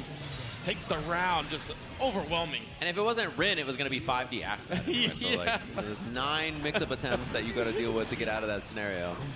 Aaron finally got hit on the 8th. Exactly, and then it kind of all goes back to the fact that Aaron ended up having the deflect shield come out very early on and have a burst to spin. Man, how many dusts? Oh my, that was like 5 dusts in that sequence. Finally gets the hit, breaks the wall. It's looking like Andy's toys, bro. Everything is just dusty. I'll check the bottom of his foot. Yeah. I was gonna say, I don't think this is quite enough to kill until the super. Wow. YRC, BRC's in, and yeah, that'll be an easy peasy pickup. Not quite the kill though without super. I don't know how much magic you could possibly have stored in this pixel here. Oh, that was cool. Oh my goodness. All right, wait a minute. I mean, if you get the burst, you just need one more hit. Look at the damage on this. You're kidding me, bro. That was, I mean, it's basically an even game now. He's got the RC, the positive bonus. Oh, what a block and a tech throw in the button afterwards. Clutches it out for Aaron, but you can't even feel good about that. Yeah, exactly. Like, my goodness, you're only just scared for your life after. Jumps forward, no FD backdash on the 2S. Roll out of the corner, of course, and Ed scouts it. Oh, man, caught him trying to press, and then blocks the burst as he gets to the other side. Adventure right now. That was a dominant performance. And not quite dead, but Aaron out of a lot of options in this, and just Fujins on that slight hesitation after the dash block. Aaron gets clipped 2-1 now. Adventure in the lead here. One game away for qualifying for that group stage tomorrow. Holy smokes, man. Again, yeah, this is one of the qualifying matches here. We got 2 qualifying matches if you're just joining us in this LCQ. Winners finals and losers finals. Whoever wins this set, their day is done. And Adventure is 1 match away from doing so. We'll have to see here if Aaron's going to have some kind of change up on the game plan. So far, it's looked really solid in the neutral. I have to say, his performance all day today, this is the best I've seen him play. Yeah. He looks super sharp, super ready. Like, really solid in every matchup. Oh, and look at this already. Like the spins into the bait, into the spin again. Hitting him before the butterfly with the throw, and then the tap does the combo off the butterfly. Like, my good. Yeah, breaking the wall so early. He's got tons of resources to work with here. That should be it. He's got 100 meter for this combo. Easy peasy kill. 1 round away for qualifying for tomorrow. 15-second round right there. 84 seconds still on the clock.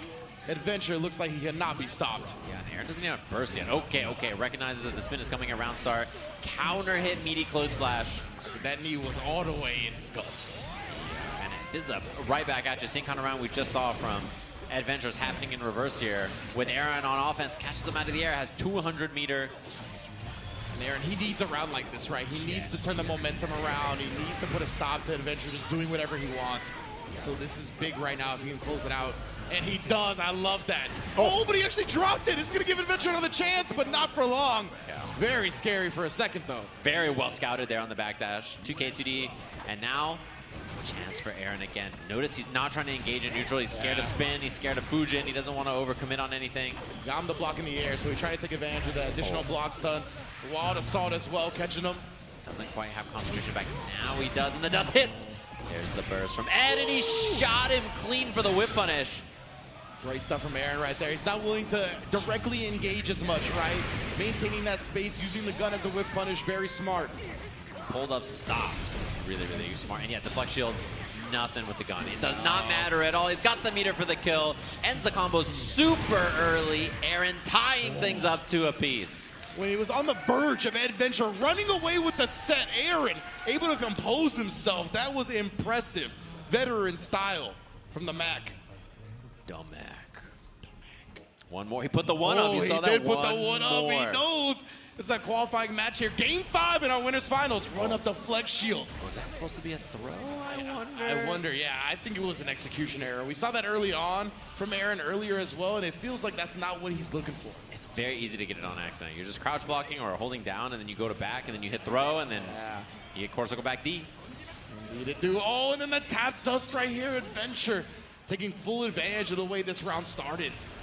Yeah, and if you're Aaron, no point in spending the burst. You're down so much life. Yeah. That's a big stuff. If you can make something happen, though, I think Wild Assault is fine to spend as well for the wall break here, if that's the plan. See what he's going to do. He does do it indeed. I like that. Good call out. Hard knockdown. 200 meter. Yeah, there's so much resources, right? So when there's 2 chances for counter super here, or some chance for, Fujin RC, or that RC in the Ko. So far away, he gets the pickup. Not enough to kill. PRC, this is a whip punish. Indeed. Oh, and he blocks the burst. This is huge for Aaron. I mean, the life is not even visible on his side. He's got to make sure this next gambit is perfect. Shoots afterwards. What discipline from Adventure, not cracking right now. Does get the throw, no RC to convert. Dust again and finally finds the kill. Aaron, so much magic in that pixel. He's on set, boy. 90% just vanishing like that after Adventure had that. And honestly, not a very good spot to burst either. It's just unfortunate that it all went that way. Wild Assault wall break. Suddenly, Aaron looking like he's on a tear here. We'll see what Ed's defense is going to look like. Does it hold up on the... Dash and the tap dust again. Where's the burst? Finds it immediately, spins it, doesn't want to give him positive bonus again. Not much concentration left. That's why he tried to sneak in the throw. Adventure was ready. YRC to get him back. Oh, and then he catches him reaching. This is a lesson you gonna learn today. Aaron the Mac. Wall break with the Wild Assault, hard knockdown. He's got curse, got concentrate, needs one mix. The throw from Ed. Wait a minute. Can the wall break off this? Chooses with the Oki instead. Overhead. Real fast on the Rin combo because of the butterfly. Another hard knockdown due to the Wild Assault. Aaron does have 100% tension. Oh, but he gets caught reaching. Throw. Oh, he didn't RC. Wow, Ed had the meter. I don't think he realized. Oh. Mashes out. Gets the hit. And as long as he finishes it, it's over. Aaron the Mac qualifies for Guilty Gear Strive main event. And that was a wild one for him to clutch up. 90% comeback. He had a huge deficit in that first round, and you can see him stealing back the momentum, making it happen in Adventure. Yeah, I mean, that is a tough loss when you're so close to qualifying. You're up in that final game. You got to recompose and try to make things happen, and you know he's going to be sitting on that loser side stewing after that very close set. Oh, man, especially when you were at a point where it looked like you could do no wrong. Right, there was a moment in Game 4, it was 2-1, he was a set point away from taking the whole set. You could tell it looked like he could do no wrong anymore.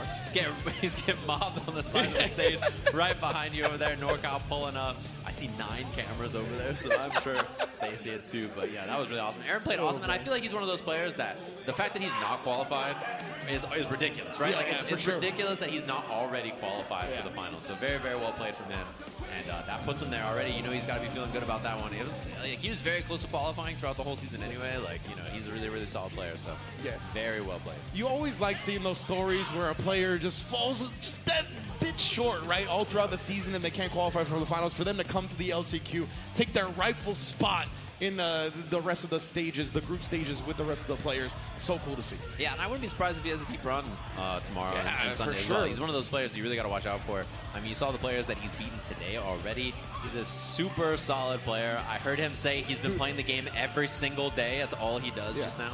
And he had one of the toughest runs in the LCQ. I know he had to beat Test Your Luck. He had to beat somebody hard after that to even get to the finals of his pool in the first place. Right. So definitely big ups to Aaron the Mac right here with the bracket. You can see qualified in to the ARC World Tour Finals for Guilty Gear Strive. Big ups to Aaron, holding it down now. Adventure. His mental composure, his mental fortitude is going to be put to the test as he has to bounce back from that set and await the winner of Apology Man and Super Noon.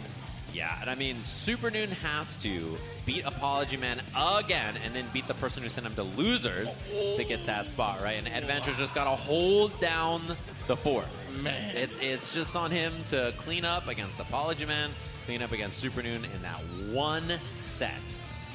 Yeah, it's going to be something to see for sure. Loser semis on deck. We talked about this rivalry. We saw it in the opening round of Top 16 winner's side. Apology Man and Super Noon, they've gone back and forth over game after game after game. They meet once again, not only once in this LCQ, but now in the loser side of things as well for the run back. Let's go to the stage and see what they got cooking, man. Yeah, it's got to be like the 20th time these two have played in tournament, I would guess. At least. Some absurd number, maybe even way higher than that, which is pretty wild to think about. Super Noon versus Apology Man. Twice already today, and I probably commentated them playing sets like 10 different times at the very least. Dude. All over the country, all over the world at this point. These guys have fought in probably like 3 different continents at this point, I'm sure. Like, it is wild how much they're kind of tied together when it comes to their FGC lives. So Super Noon, of course, going to be looking to repeat his performance in winners, while Apology Man looking to remix the story. And you know, the thing about winning a set like that is, you know, Apology Man was sitting there like, man, if I just did X, if I just did Y, I would have won. And Super Noon is just thinking, cool, who's my next opponent? Exactly. So, you know, the reflection from Apology Man is definitely a big factor in a rematch like this. I always tend to go into the run back favoring the person that lost the first time because of your exact reasoning, where I just assume the loser has thought about the matchup a little bit more, has come up with different answers.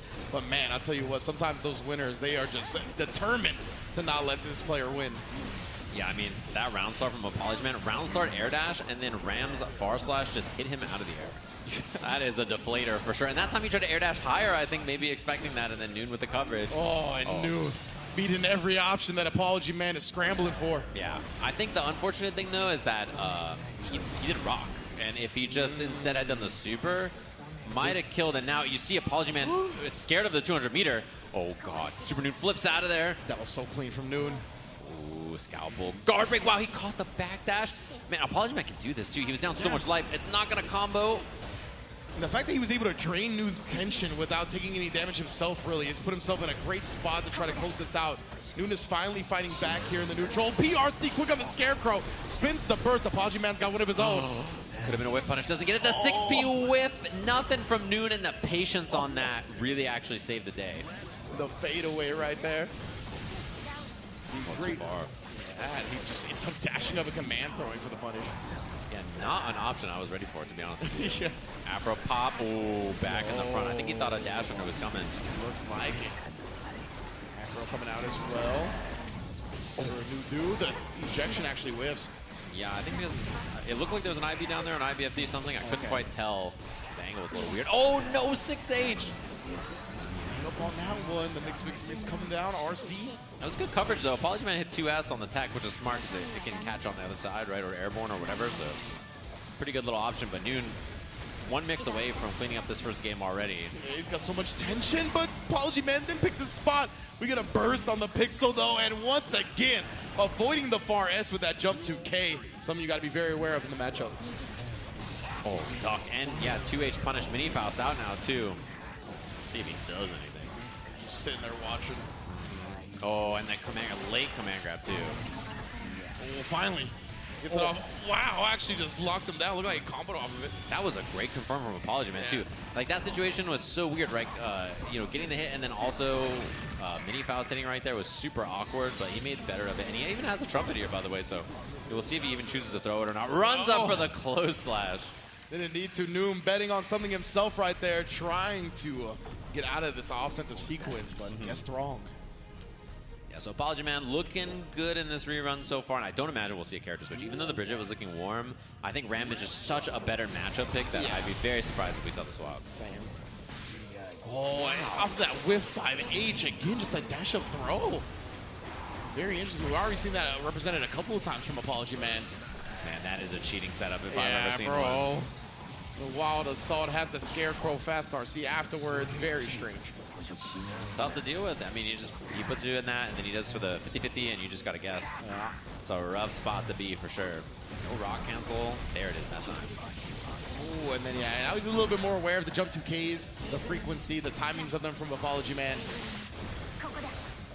Now you can see even the flip, I think, was kind of to deter that option. Oh, there it is. They called it out. That was such a good adjustment from Noon. Not going to let him take to the skies for this drill anymore. Did so much damage. And the throw to clean things up. Man, that was a rough spot for Apology Man. I think the jump scare damage might have surprised him, and throws just enough to kill because of it. Right, it's one of those moments where you're still reeling from the amount of damage you take. You're just not expecting it, and it's a perfect time to sneak in a 2-frame throw. You know, strings him up, just keeps it nice and safe. Spending that Wild Assault corner carry on this. I think his hammer, great item right there. Yeah, covered the command grab. Probably the best, one of the best items for Oki, right? Just consistently covers you in whatever option you want to go for. Gives you better combo extensions, gives you better pressure. You always making the most out of it, too. Tried. Yeah, that was the confirm we saw earlier. The sword toss into that. Oh, caught the backdash. Went for a safe punish. 5P, 6P, didn't try close slash or anything. Wow, he's backdashing for his life right now. See the wall would go. I'm surprised he didn't get a negative penalty off that. Oh, in a bad spot. Just falls with the FD. Runs it again. He's been taking a lot of space. I think that's maybe the adjustment. For sure. He recognizes after the whiff, Super Noon's not double swinging, right? He's not swinging to swing. He's just doing a lot of nothing. Oh, and the bombo! What an adjustment from Apology Man. To kill. He's playing it safe because he knows that the sword slam is there. And the snipe! He sniped him! Couldn't get the full conversion. 5H stays on top of him, ducks the sword toss. Oh my, he hasn't thrown an item, he hasn't done anything yet. The scalpel beats Rock. Scissors beat Rock? What? That's not how it works. That is wrong. Only in Daisuke's vision is Scissors beating Rock. What a timing from Apology Man right there, though. That was ridiculous. What a jump 2K snipe, too. Found that little, threaded the little needle bow, ducked under the 5K as well. Oh, eat a hammer. Yeah. It didn't look like he was finding the rhythm, but really that last round has thrown him off. Oh, what kind of active frame was that? He wasn't even in the far slash when it hit him. Wow, the spacing on that jump 2K, too, and the timing. Oh, no burst. I'm surprised. Okay. Saved it just to be safe. Hammer's coming down. Very smart from Apology Man there. Jumpy pressure. Oh, we got the counter hit. Oh, this is huge. He has super for the wall break. A lot of damage here. Instead, he's just going to take the corner for now. Jumps out of the command throw, but saves himself because of the PRC. He ended up cornering himself. Yeah, still corner charge scalpel. Oh, ate the donut. That was big. You'll take that. That is always good. Yeah, instead of throwing it out at least. Yeah, it's a huge win. RNG on his side. Sailed right past her. She was so low that a flex shield into the active frames. Oh my god. Jump 2K 7 times in a row. Why not? Yeah. It has been the thing Apology Man has rested his laurels on. And it is coming through big here, as this has been a very different tale. Very different tale so far to begin this set, with Apology Man going up 2-0. Man, SuperNoon, of course, definitely gonna have to dig deep to bring this one back 3 games straight. Keep his hopes alive. Yeah, especially because, like, you know, the first set was so solid for Noon. He just looked really cleaned the gameplay up, and then just that was it. But in that case, obviously, it was not looking so good. You know, when it's 2-0 like that, too, you got to take a second to maybe recompose, think about things, be like, okay, what was I doing right in the first set, and what is the adjustment? I think one of the big ones is a ton of jump 2K from Apology Man. Sure. And then the other thing that's been such a big factor is when SuperNoon whiffs, you know, Apology Man recognizes you're going to run. You're going to retreat, so I'm going to just run you down, hit a button, or just run and take space, take the command grab, whatever it is. Sometimes your whiff punish reward is not a whiff punish, but just taking the space from your opponent, which is what he's kind of doing. Precisely, and it's one of those things, right? When you take that space, the instinct of the opponent is usually to block. Right. So he started doing command grabs early, right? He was like, I'll take my space, I'll get my command grabs. After doing that twice, then we saw him take the space and do 2K, and we got a counter hit on Ram, right? So it's a great adjustments and great decision-making so far from Apology Man, for sure. It's very smart. It's one of those things, too, where little adjustments like that go a long way, and they're character-dependent, too, right? Because sometimes your opponent, they're going to swing and then just swing, right? They're going to take space. They're going to try to fight for space. They're not going to just sit there. And Noon, I always think of Noon as he's retreating. He's always running, right? You know, the movement in him from playing versus games for so long, he's always trying to kind of like dash, move, backdash, run, do things to just evade, right? So it's not likely that he just holds his ground and swing. That's not his style, for sure. Looks like we're back into the match, by the way. Jumping into it. I see him wave dash. You see Korean forward dashing? And that button check. Did you see that? That was wild. He was KFDing. This just the flash of the FD. Yeah, that was really sick. He was K-pop forward dashing, actually, is what that was. That was pretty clean, actually. You know, man, it'd be like that sometimes. Yeah. But indeed, man, I'm very excited to see if Noon can get some adjustments going, because as we said, man, it was 3-1 in the winner's side of things, right? Definitely had a convincing performance, but that's the thing with Apology Man. He's been around the block for a while now. He's a veteran of the game, and we talked about it going into this. A lot of the time, the person that lost thought about the set a little bit more than the person that won, so some of these adjustments that he's bringing to the table are just catching Noon off guard. But he did get 2 games of intel now. He's getting a little bit of a breather right here as well, so it's going to be interesting if he can make these adjustments. Yeah, we'll see what he's got left in the tank as well. I see character select back there. Also, you can see how big Soul is back behind you back there on the stage. There's a cutout of Kai and Soul in this venue that looks so cool. They're in like the street clothes, and they look super tight. There's a few back there, which is really cool. Thanks, everybody, for hanging out. Super late into the night so far. A lot of us have been here since the early morning doing some gaming. We're going to be back tomorrow. Same place, same time. Obviously, kicking things off with Grand Blue, and then we're going to have Guilty Gear after, starting tomorrow. 1 p.m. stream time, and then obviously Guilty Gear is going to start around, I think, again, 4:30-ish. Same timing. Indeed, man. And how it is time to see if SuperNoon's going to bounce back. He's obviously locked into that Ram Lethal. We kind of went over the pros and cons of him switching to Bridget. And yeah, this is definitely the matchup he's going to go with. Of course, the side swap during the break, so the names will be switched right there. Great drop production. Yeah, it's 2-0 so far for Apology Man. Looking clean. Bombs out. Although, yeah, just launches it with a 2S. Not a factor on there because it exploded so late. That's def. We just got the corner here. Apology Man, wrist is getting cranked. Finds his way out safely and surely. Surprised Noon didn't try to run that one down a little bit. I like the adjustment. SuperNoon has been covering a lot more space, fighting for space more often, just kind of dashing and using those really strong Ram lights instead of holding space with his big buttons as much. He's been kind of forcing the issue more often. You see here, guys running up 5P, stuff like that. Very smart, right? Because, yeah, those big whiff buttons are the thing that Apology Man has been able to take advantage of and run behind. So the fact that he's changing that up a little bit, using the more compact normals, giving himself a better opportunity if it does whiff, very smart. Yeah, I think it's a good adjustment for sure for SuperNoon early in this jump back out of the throw, jump 2K, burst on the mix. SuperNoon just bursting for basically momentum. That wasn't a lot of damage. It was a knockdown. The trumpet playing the band. Yeah, I love that. Knew that SuperNoon was going to take to the skies, bring him back down to deal with it, but nonetheless. Yeah, Wake Up IBFD gets Apology Man out of there as well. Wow, backdash on the scalpel. The movement, the movement. Impressive. Ooh, and just threads the needle again, jumping over with that jump S. Backdashing away as Apology Man try to force the mix on the Scarecrow. Very smart here. Noon's playing around all the options very well. Yeah, important burst there from Apology Man too, because Noon was about to build meter, and also you were dead if you didn't get the burst right there on that time. So very scary spot. Knockdown here. Afro comes out. Another one back to back with it. Yeah, and that ignition's gonna be what? Oh. Dash up 2-8. Yo, that was nuanced answers from Super Noon right there, but gonna have to have one more, and he does not. Whew. Little fuzzy setup right there from Apology Man. That was Clean clean. stuff. Very sneaky. I like that a lot from the man of apologies. Set point now for him as well. Nice. Love that air throw there to threaten. After saying, all right, cool, you're going to go for the bomb bag, no problem. Take the space, dash button, plus forward, little jump. Got the trumpet. Indeed, he did get the trumpet. Just weathering the storm here. He's been doing so much air dash pressure, too, which I kind of like that he's representing that option. That time he jumps, Super Noon hits 6 speed and air dashed away. That was so clean, man. Apology Man is really setting him up, conditioning him well. But Noon here, he's got a big life lead, and he needs this dub. When that burst built again, man, if he didn't have burst right there, it was going to be Mortabato. It was going to be the kill for Noon. Very close to locking him out of burst with that super. Ooh, this is ugly for Apology Man. He died in one hit here. 2 PRC. Mix. Back to the corner. This is a chance. Oh, man, he doesn't risk the command grab because he doesn't have the meter. Dash in 2K, 2D. Game on the board for Super Noon. And just playing a little bit more compact, right? Yeah. Not giving as much space, not letting Apology Man set up in neutral, whiff punish, approach, do all that kind of stuff. Just smother with those really strong Ram K buttons that are just menaces and confirm into a lot of damage.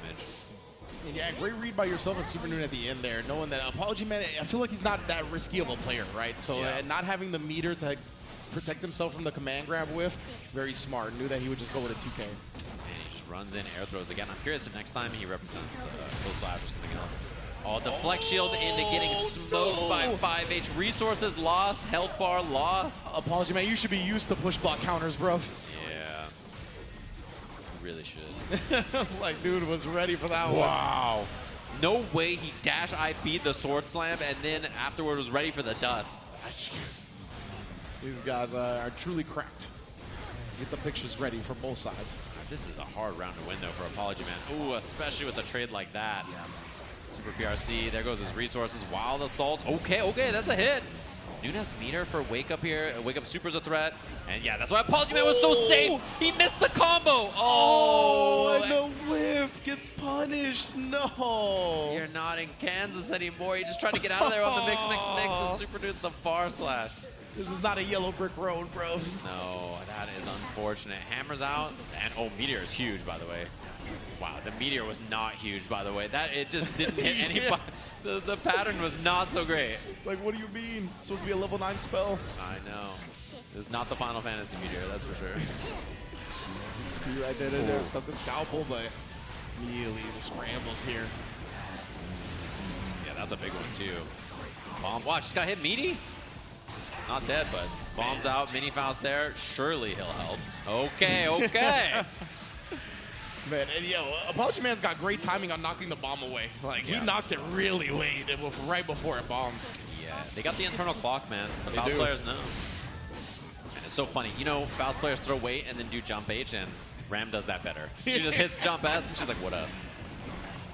Sweet. Ooh, close again with the counter hit. Yeah, taking into account the bomb. Oh my. That was almost so cool. That was sick. He blew himself up. That's how hyped the combo was. He was like, I'm going to do it to myself. 6H, mix, Mini Faust to make the thing safe. Yeah, and then he gets the pressure after, and oh man, I thought that was a jump cancel. Very cool stuff again. Remember, Apology Man is on set point here. The Rock. Ooh, the gold burst.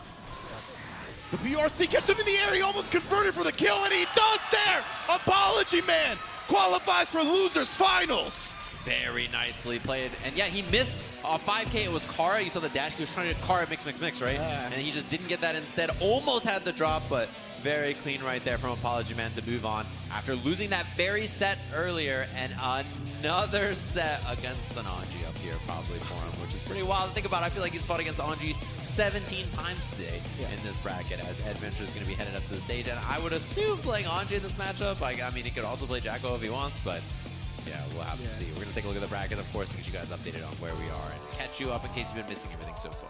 Man, oh man. Of course, Aaron the Mac already has qualified into the Arc World Tour for Guilty Gear Strive, winning 3-2 over Adventure in a nail-biting, thrilling set. Of course, now we have to qualify our second participant in the main event. It is going to be Adventure up against Apology Man after Apology Man completes his redemption run back against Super Noon in loser semis. And I mean, look at his losers run, too. He lost earlier against Super Noon, right, in that winner's side. Then after, he beats Trevor Sue, really, really strong Axel player. Then he beats his hometown brethren on the Anji. Then he beats Jiro, the Anji from all the way across the world that gets the rerun against Super Noon, and now all the way up against Adventure, who was sitting in that winner's finals up against Aaron. So we'll see if NorCal can get the 2P, get both slots, steal it here for their local, and just be locked and loaded for that finals tomorrow. Literally, like the meme of the Reaper knocking on the doors, like that's what popped into my head right now. With Apology Man having the face of the Reaper and the doors just being different Anji players. Yeah, just coming through, just load up, and like instead of the scythe, it's just the scalpel. He's just like marching as the Reaper, taking everybody out. Like, it is wild, bruh. He has defeated Brone, as you mentioned, his NorCal brethren, the one that he has honed his skills in the matchup against. He defeated Jiro, who was a long time considered to be the best Anji period in the world, and now going up against Adventure, who has really embraced this character as well, considering the changes to Jacko. He's put a whole lot of time and effort, got into losers finals. Let's get to the game, baby, to see who is going to qualify for the Arc World Tour Guilty Gear Strive main event. Top 16. And a reminder, this is the LCQ. We still have top 16. 14 players from all over the world already qualified in for tomorrow. Our last slot is going to be qualified in on this losers finals. Adventure versus Apology Man. Indeed. Yo, thank you everybody who has come out today. This is essentially our grand finals right here. Let's get it poppin'. Adventure versus Apology Man for the last spot in Guilty Gear Strive. Here we go. And round start dash block from Adventure, being very cautious, very safe. Early knockdown on the fish, and the deflection from Apology Man does not want to deal with any kind of that pressure. Wow, yeah. As soon as he sees the butterfly come out, I'm not about it. Oh my, banana peel. And just, Adventure, really good awareness. The Ko as well. The wall break. Double jump for the pop. Assault charge, such a good quality of life change for Anji's combos. Yeah, so many characters. Any character who got red, especially, it's huge for their combo game. And Anji takes great advantage of it. The hammer, and the peel. Oh man, that was unfortunate right there on the burst. All right, pressure now. Runs in, stagger on that. Oh my. Oh yeah, spaced out though. It's -7, but it has so much pushback, especially if you're FDing the pressure before. Oh, and then again, the deflection on the butterfly. That's been Techi's relying on in this set early. Oh my. He has RC available on this. Does not spend it. Instead, he's going to save it for the mix-up here. I respect it with Anji's guts. I don't even know if the wall break would have killed. Instead, as you mentioned, Scarecrow with the afro on fire. You ain't escaping. Ooh, that was gross. Gnarly little setup there. And I don't know what you're going to do if you're Adventure to get out of that. You should wake up cross-up block ready for that. I don't think so. That's going to allow the defender to get out of that one successfully. Banana, and then the peel. Oh, that assault charge immediately, thinking you could finally take your turn. That was scary, but the Fujin just catching the startup of it. Super PRC. Big chance now. Apology Man mix up in the front. That one, it's so gnarly every time I see it. Legit backdash in the corner here. Picking up the donuts. Yes, mine now. Man, stagger pressure. This amount of risk is so dangerous with the amount of damage that Anji has. The purple stuff. He can definitely get the leader real quick. Oh, Mini Faust doesn't go for the command grab gimmick. No, chooses not to go for anything funky. Just keeps the pressure safe. Like sort of meteor though. So if you're Adventure, you got to stick to him. You can't give him space to throw it. And there it is. He throws the meteor, runs up for the throw, sneaks all the way in there. OTG, it's not enough. He's Japanese. Yeah, and Adventure, I mean, he's got no reason not to burst there. Apology Man scratches him in the face for the first game. 5P cleans up those rubber gloves, just smacks them. I was going to say the dishwashing gloves, cleaning them up. Yeah, it is funny that it's that color. Yeah. Big old yellow rubber gloves. Crawls under, so that pressure is not as real. That's the one thing that makes situations like that so annoying against Faust. He's really able to change his hurt box when he gets down low, and it's very difficult to catch him with things like that. The bomb's all the way back there, I don't think it's a factor. Oh. Again, the harassment. Apology Man trying to escape, just eats the close S for his trouble. Yeah, classic. Just counter on your knockdown. You're like, help, I just want out. Just try to do something.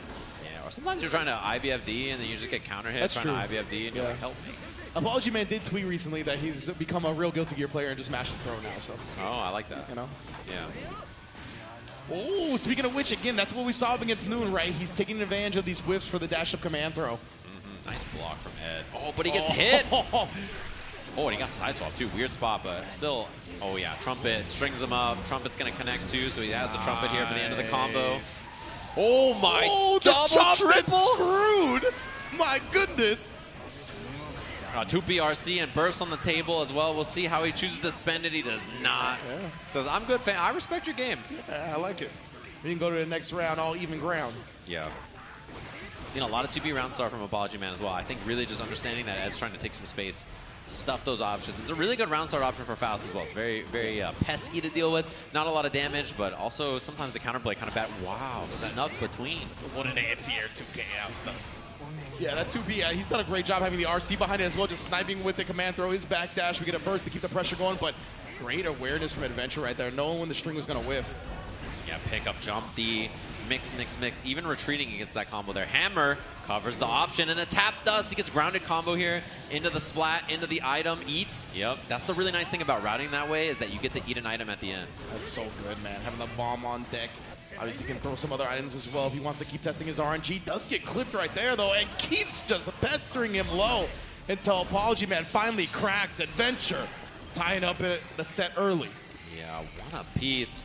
And that's really important, man. You cannot let Apology Man start running away from things here. If he gets 2-0, you know, it's so tough to make that 3-0 comeback. I mean, the odds that things just don't go badly for you in any of those games is very unlikely. Wow! Look at that. That's what we've been talking about. Apology Man willing to run you down. Adventure ready to counterpoke that time. Oh, Wade's coming down too. Forces an interaction. And yeah, he was trying to jump. I think expecting a little bit more command grab from Apology Man. Makes sense to me. You know, you're stuck in blocks down there. You're just like, I don't want to be here anymore. Oh, counter hit. Didn't counter hit confirm, but that time he did. Indeed, that's why Adventure chooses to burst. No more damage here. Just air dashing back. Wow. That 5K. Ridiculous. Oh, bomb back. Oh, he hit himself. Danger from both sides. You can see the mobility is really on display here. Nobody trying to commit to anything. Oh, and it's the wall. It's not quite super, though. Man, if he had super right there, it would have been the kill for sure. Now Apology Man has a chance. Takes to the skies, keeps him grounded into the rim. My God. Yeah, that one's tough. To go from, like, you know, stand blocking to crouch blocking when you're landing is very common. Yeah. So overheads while you're landing are really, really difficult to deal with. It's honestly, I think their highest percentage of being hit is when you do an overhead as the opponent lands. Should I be He got Meteor there. Yeah. It's a big win in this round for Apology Man. He has setup here, his knockdown. He can just throw the Meteor whenever he wants to. He's got burst. Real good, just spin it out immediately, but man, oh, and he spun through it after that was so clean. Oh, BRC, yeah, he gets a big combo here. Oh, this is the home run hit. 2 people qualify. No, he missed. Oh, the bunt. Yeah. He's trying to get on base. Oh, and the jump 2K, sniping the jump back. Pivotal game here to go up 2-1 in the series. Bomb back, catches the backdash, and Apology Man just stringing him up with jab pressure. Oh, and wow, surprised that hit. Me too. So the player of the 6P just duffing it from the Steph Curry logo. Yeah, when you charge the scalpel, a lot of times your 6Ps just don't work. Okay, that's a huge hit to get burst off the table. And he's just going to get carried all the way to the corner here, so Adventure does not burst. Hammer, he respects the option from Apology Man. Oh, beautiful jump D right there. Puts that down. Finally finds a command grab as well. Match doesn't fight against Attention on deck, light him up. Oh, that's huge. Afro pop. Still a factor here. He spins it. Wow, he did spin it, but still that opened him up for Apology Man to take advantage. And he found the burst spot. That's huge. He ran. Wow, Meteor again, and he throws the spin. The awareness from Apology Man, knowing that Adventure wanted to get around that. And that's what you need as a Faust player, right? The processing speed in your mind to recognize all those things happening at the time. Big ups to Adventure to recognize the meteors that quick as well to try to spin through it. But Apology Man, he's a veteran of this character. He knows he's able to process so quick. Yeah, I mean, Adventure spinning is extremely impressive there. Like, Yeah, just to yeah, know so that good. is... Yeah, the processing speed in reverse is very impressive. Meteor's available again, by the way. Yeah, he ate it up so he can spit it out whenever he wants. Nice job. You must have been minus 97 right there. That must have been the easiest punish of Adventure's life. Tell you what. Just chilling on the ground, laid out, waiting for him. Oh, tries to bait out something big, but he actually gets back thrown on the dash in. Shoots Oh, the spit Meteor. him out. Nice job avoiding them yet again. Oh, he fell out. He fell out of the cove. This is a good chance for Apology Man. Now gets hit, and that is the splat. That's the kill. And yeah, that forced 100-meter out of Adventure, and that was a chance to win the round, but Ed still just so much momentum. Tough to get things up there. Punish. Apology Man does exactly that. They're showing the respect it deserves. We got a command grab. Yeah, ignites the Afro, takes the command grab again. We'll see if there's a mix-up here. All right, Jump Dust blocks it well, but still does not end up mattering. Just gets mixed with the 2K anyway.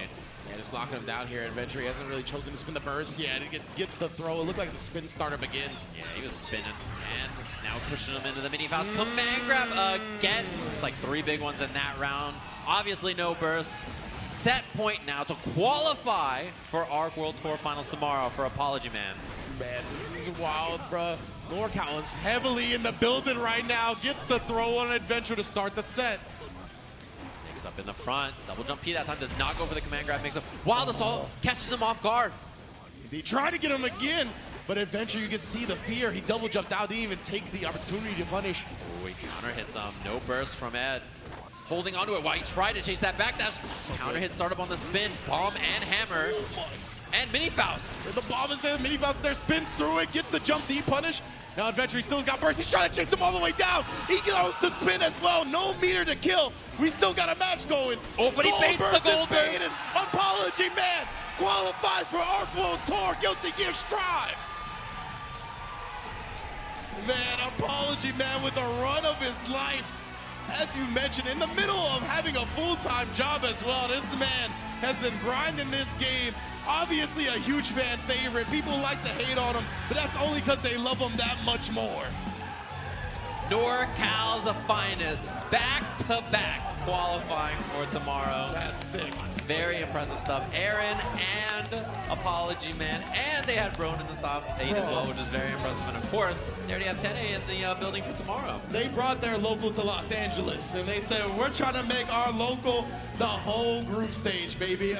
Amazing stuff from NorCal, from Apology Man, from Aaron the Mac, from Adventure, from everybody in our LCQ. That was a banger of a tournament. Yeah, can everybody in the building real quick? I know we're all excited about Apology Man. Can we make some noise for Adventure, everybody? Yeah. For an unbelievable run in this LCQ. Probably like the best I've seen him play. He played super well the whole tournament. I was very, very impressed with everything I saw from him today.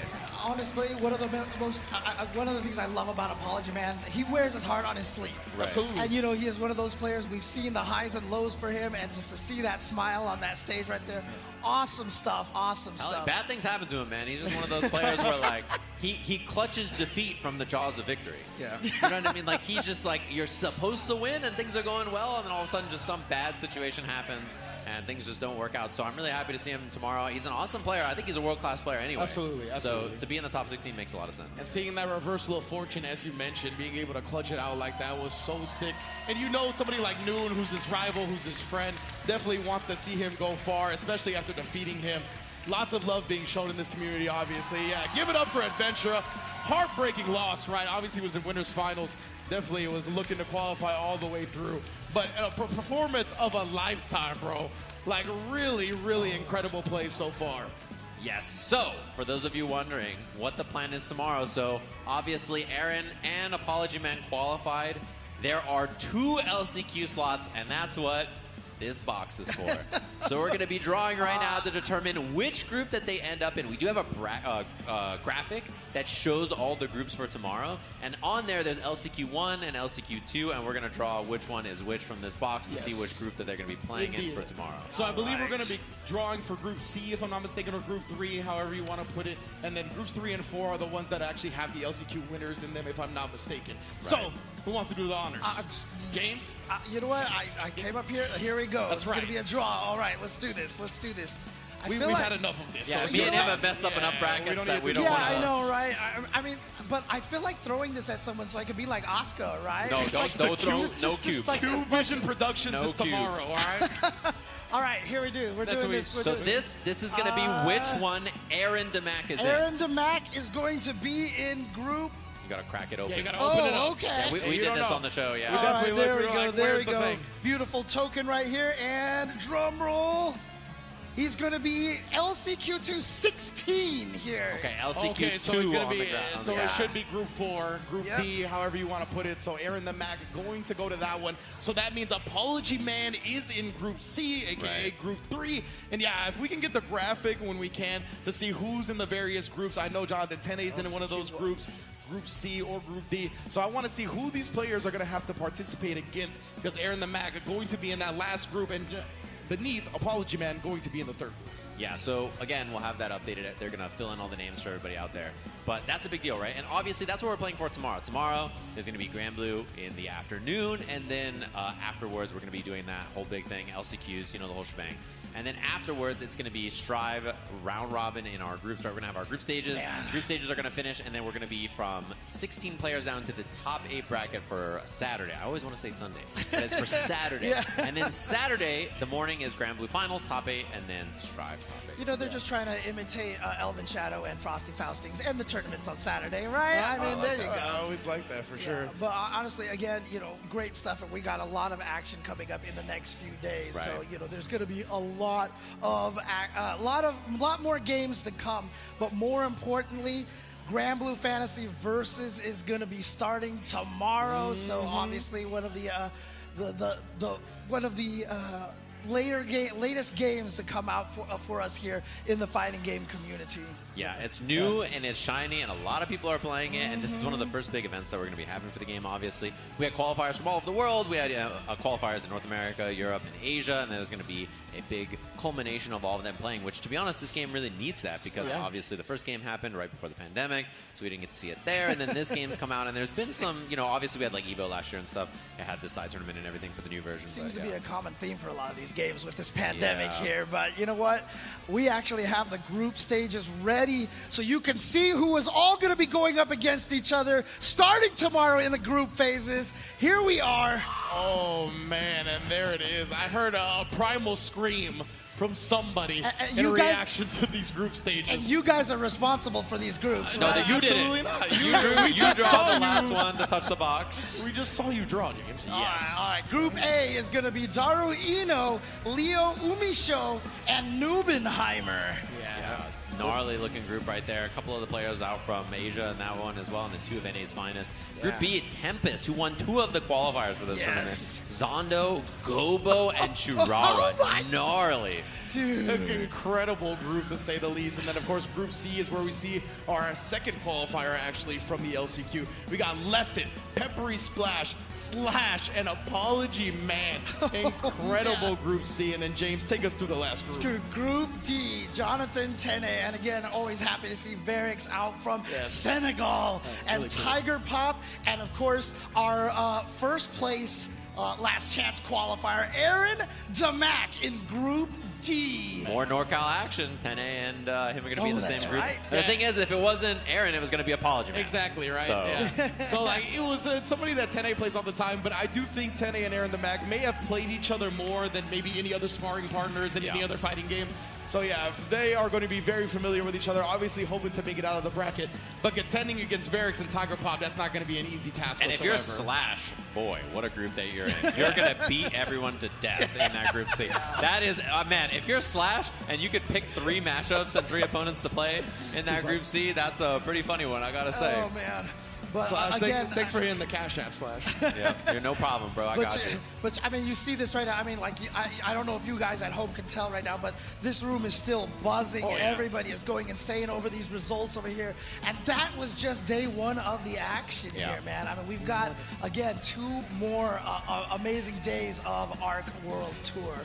You guys have any last thoughts here about what we went through today? I just want to say thanks to the players. Y'all gave us a banger LCQ tournament. It was fun to commentate start to finish. Yeah. Just thanks, yo.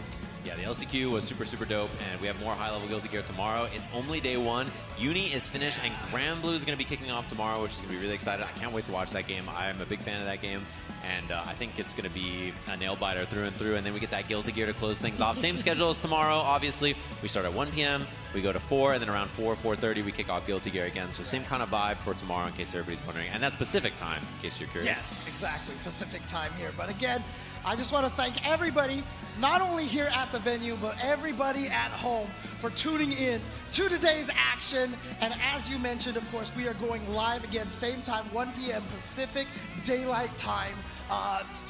Again, it's going to be both days that way. And so make sure you have everything set and ready to go. Click the follow button, click the subscribe button here on your the Twitch channel here so you get the notifications. And join us for day number 2 of some amazing ArcSys game action over here. So for now, for us here, it is done, and it is time for all of us to get some rest. Or, of course, if you guys want to, jump on and play some ArcSys games out there. Play some Granblue, play some Guilty Gear if you've been inspired to play some games. But for us, it is now time for us to say goodnight. Thank you, guys, and we'll see you tomorrow.